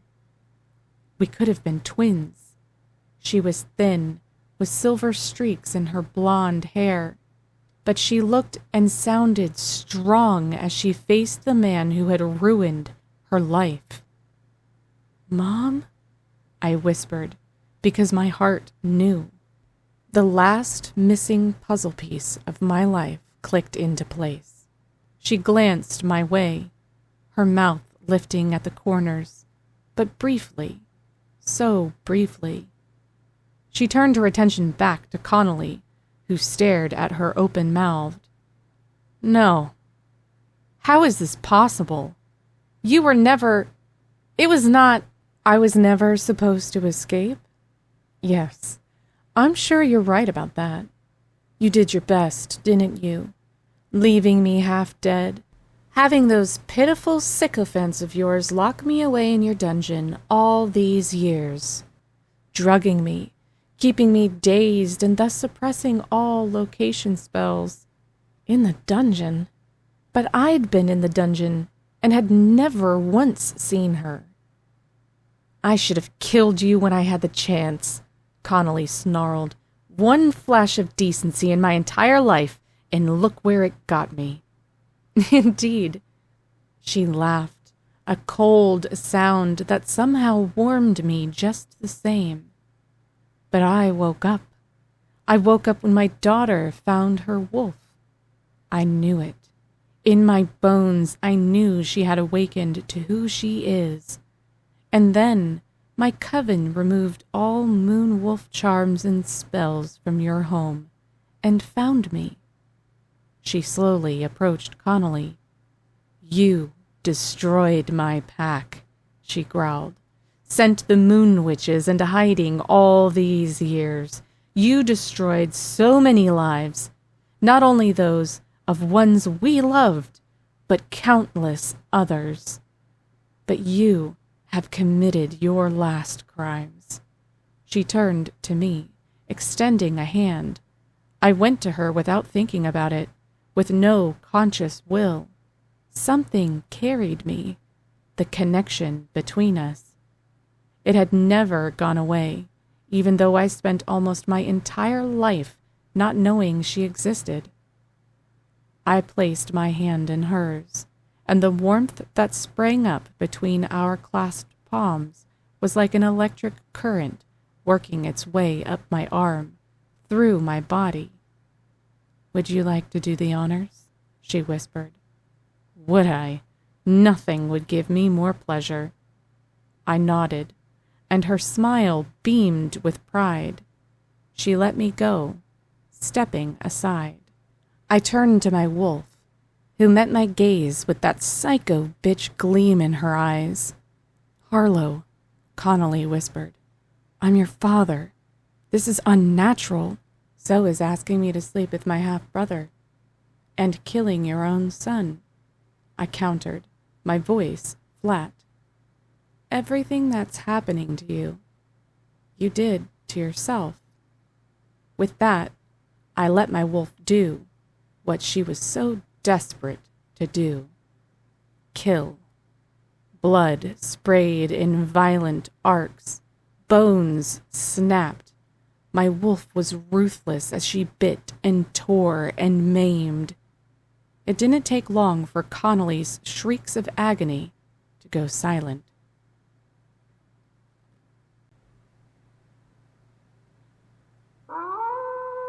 Chapter 21. It was the most surreal experience of my life, which was saying something considering everything I'd been through over the past several months. I'd gone from being a college student, afraid I was going to fail out of school, to sitting in a mansion surrounded by family I never knew existed, with powers I never knew were possible. I thought things like this only took place in the books I liked to read. Even back then, when I didn't know shifters were real, I was drawn to them. There was no way I could have known the truth, but my instincts were always there. We sat in the library, away from all the death, to regroup and process what had just happened, like the fact that I was now the alpha thanks to my bloodline. But I kept changing the subject back to my moms, both of them. My bio mom sat close on the couch, while the mom who'd raised me clasped my hand on the other side. Ames stood behind me, with a comforting hand on my shoulder. Maybe he just wanted to watch me suffer for the rest of his life, my bio mom explained, setting down the tea, which Austera had prepared in the kitchen. Or maybe he kept me alive because he still loved me in his own twisted way. He did visit me every day on the bottom floor of the dungeon. The bottom floor, I breathed. How many floors are there? 3, Ames said gently, squeezing my shoulder. I never thought to go down there and explore. I'm sorry. I shook my head. She'd been with me, right there, this whole time, often just 2 floors away from where I'd been chained to the stone wall myself. I'd never once felt her presence because our wolves had been charmed and spelled to stay hidden. Still, it made me sick that she'd been down there so long. I knew it made Ames feel terrible too, but none of this was his fault. But when all the wolf-shielding charms and spells were broken, she continued, I knew it was only a matter of time before Sarah found me. The Moon Witch wolf connection was still there and just as strong as ever. I felt you too, Sarah explained with a teary smile. I knew you were close. This is all so much. Ames squeezed my shoulder. He hadn't left my side since Connolly took his final breath. Eventually I'll be able to put all of this together, but... wow. You have plenty of time. There's no rush anymore. Nobody's going to hurt us or you. My biomom growled a little, like her wolf was close to the surface. Not anymore. Not ever again. She turned her attention to Ames. You got her this far, and protected her all the way. That means a lot. Thank you. Protecting her is all I want to do. His fingers caressed my neck and brushed the mated mark behind my ear, making it tingle. What happens next? I blurted. That was the question at the forefront of my mind, plaguing me. Am I supposed to, lead everybody now? I don't know how to do that. Well, my biomom began. She and my aunt exchanged a look, both of them shrugging. It seemed like they had the same mental bond I had with Ames, which made sense with the 2 of them being connected so closely. Finally, the witch and the wolf were back together again. There is a way you could avoid taking your place as alpha, my biomom admitted. Ames could challenge you. He is the former alpha's adopted son, after all. He's not blood-linked, but the role could still be his. Like, a fight? I don't want to fight him. I was quick to insist. Ames chuckled. Not going to happen. The mom who raised me grinned. You could surrender during the fight, and that would be it. He wouldn't have to lay a hand on you. Or a paw, as it were. But my bio-mom extended her hand, palm facing up. That's not the way I've seen it. Your aunt tells me we share the gift of sight. Have you seen anything of your future yet? Just the past. I saw you, I added with a smile. I saw you too. Smiling softly, she curled her fingers, beckoning me. Here, place your hand in mine. You'll see what I see. For some reason, I was almost afraid. She sensed my hesitation for what it was and shook her head slightly, love radiating from her eyes, from her smile, from all of her. I had never felt so wrapped in love in all my life. There's nothing to be afraid of, she whispered. Just try. Trust me. On my other side, my other mom touched my arm and nodded, smiling encouragingly. I took a deep breath and reached out. The moment our palms touched, I felt that same sizzling sensation I'd felt back in the ballroom. It was warm, nice, like sinking into a warm bath. It worked its way through me, loosening any last bit of tension my body clung to in the aftermath of so much trauma. I closed my eyes and let the feeling wash over me from head to toe. That was when my vision cleared, and I was taken away from the library. I was in the ballroom again, only it had been cleaned up, repaired, and was full of people. There was happiness, satisfaction in the air, a sense of unity and growth. Reunions, people hugging, crying, laughing, building the pack. I smiled in approval. All of it felt right. My mom's voice rang out in my head. This is what you were meant for. No more division, no more hiding, no more loss. All of us will be behind you, supporting you.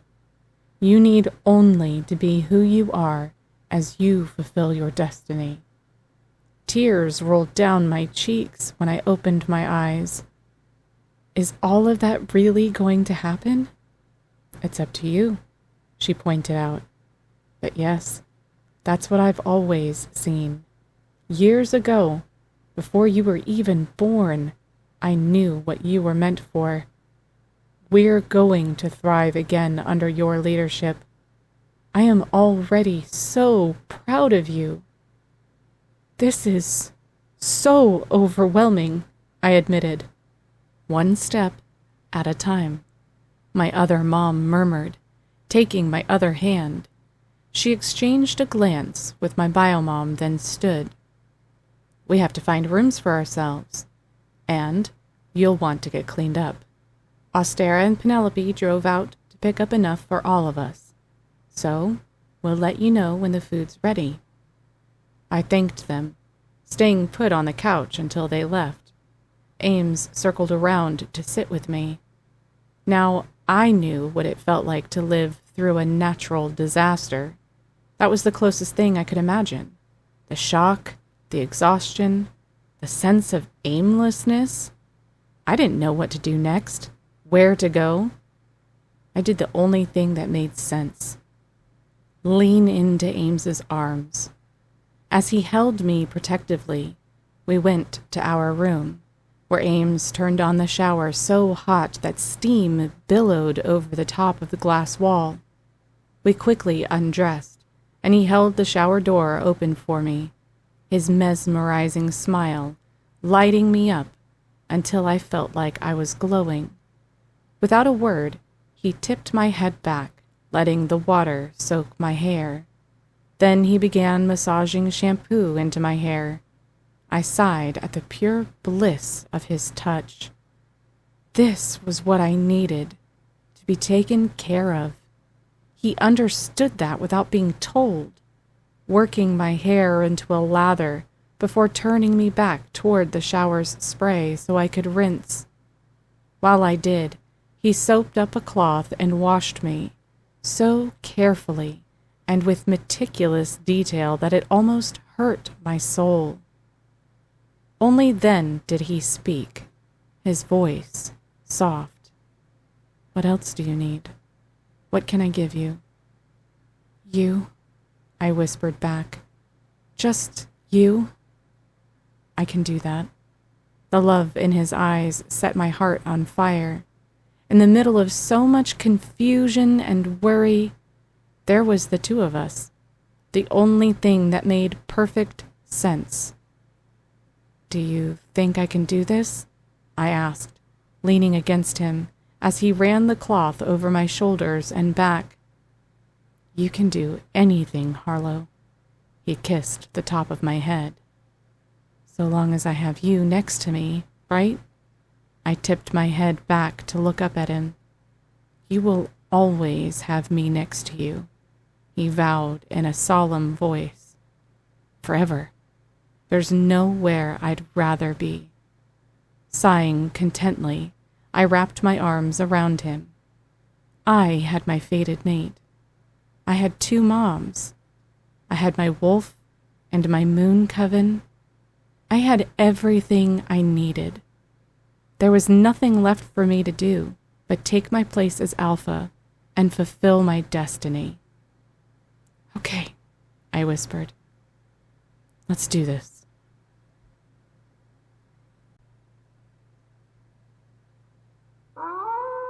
Chapter 22. Fancy cars and trucks pulled up in front of the mansion, one after another, and slowly the pack members began to emerge. After I'd sent word of their safety, they had found their way to us over the course of a week or so.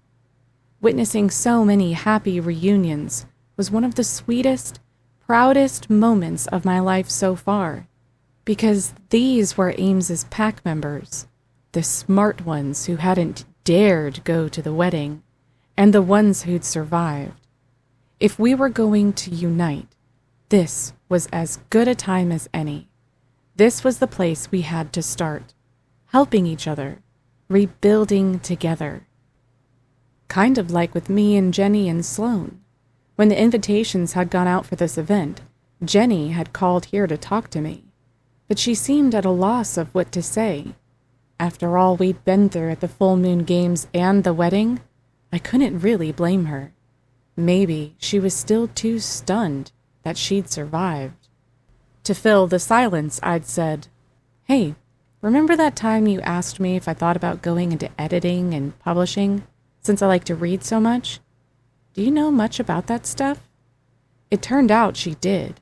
We talked for 2 hours, and that easy conversation immediately made me reapply to college with some amount of academic direction.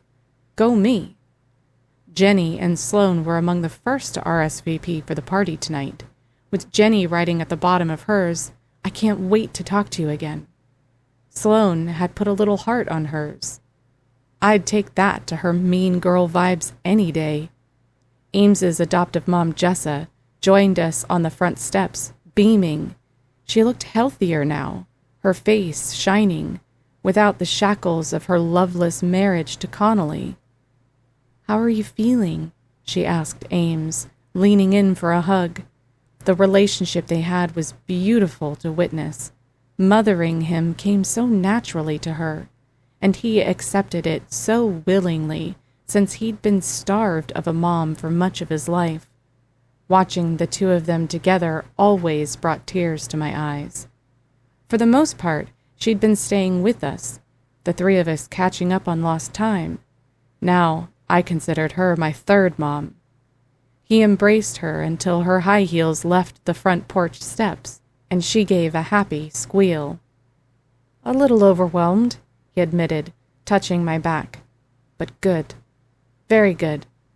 She hugged me too, her eyes shining brightly with the secret I'd shared with her just this morning. I will never stop saying this, but I am so, so happy for you, Harlow, she whispered, her voice cracking. Thank you. It was profound, the emotion that kept sweeping over me again and again, because I'd wanted to see it. My two moms took me to where the moon pack used to live. I couldn't describe the feeling of my feet first touching the earth where generations of moon wolves and witches had lived for so long, and where so many had died. It was impossible to forget that, even if it was important to try to move beyond it. If we were going to rebuild, it was important to let go of the past. Right now, nobody wallowed in what used to be. The energy fizzing around the mansion was warm, joyous, full of hope and promise. All kinds of promise, as it turned out. Jessa winked at me before wandering down the steps into the April sunlight to greet the rest of our guests. This was it. Now was the time to tell him. Hey, I draped my arms around his neck. You know I love you, right? You know I do. He pressed a kiss against my forehead before touching his head to mine. I breathed deeply, inhaling him. And we're building all of this together. You and me. You and me, he agreed. So, if there was ever a time I needed to step back for a little bit, you'd be able to stand in my place and handle things? His eyes opened wider as he pulled back, studying me. What are you trying to say? Are you going somewhere? Back to the Moonpack? No, I mean, I'll visit, but that's not what I'm talking about. I took a deep breath, then removed one of his hands from my waist and placed it over my belly. I might need a little downtime. I've always heard the first weeks are basically sleepless. He gasped as absolute joy lit his eyes. A baby? You're having a baby? Laughter and tears poured out of me all at once. We're having a baby. Are you happy? Happy? He lifted me into the air, laughing as he swung me in a circle. That doesn't even begin to describe it. When he set me on my feet, he took my face between his hands and kissed me deeply. In that kiss was everything I could have hoped for. Love, devotion, the promise of our future together. A future that now included a baby. I love you so much, he breathed once he came up for air. I love you too. I leaned in, closing my eyes when he wrapped his arms around me. I meant we loved him too. There were two of us now. Well, three if you counted my wolf. It was like a giant party inside me now. Weird visual, but whatever. I couldn't be happier. For too long, there'd been nothing but pain and division, loss and loneliness. Now there was nothing but hope ahead of us, starting with this party, the Wolf Council's official announcement of me as Alpha, and the news of our baby. I used to dread what was coming next. Now, it was time to start looking forward to the future. This has been Death Moon Curses, a Wolf Shifter Fated Mates competition romance. Full Moon Games Book 3. Written by Lindsey R. Loucks. Narrated by Courtney Connor. Copyright 2023 by Lindsey R. Loucks. Production copyright by Lindsey R. Loucks.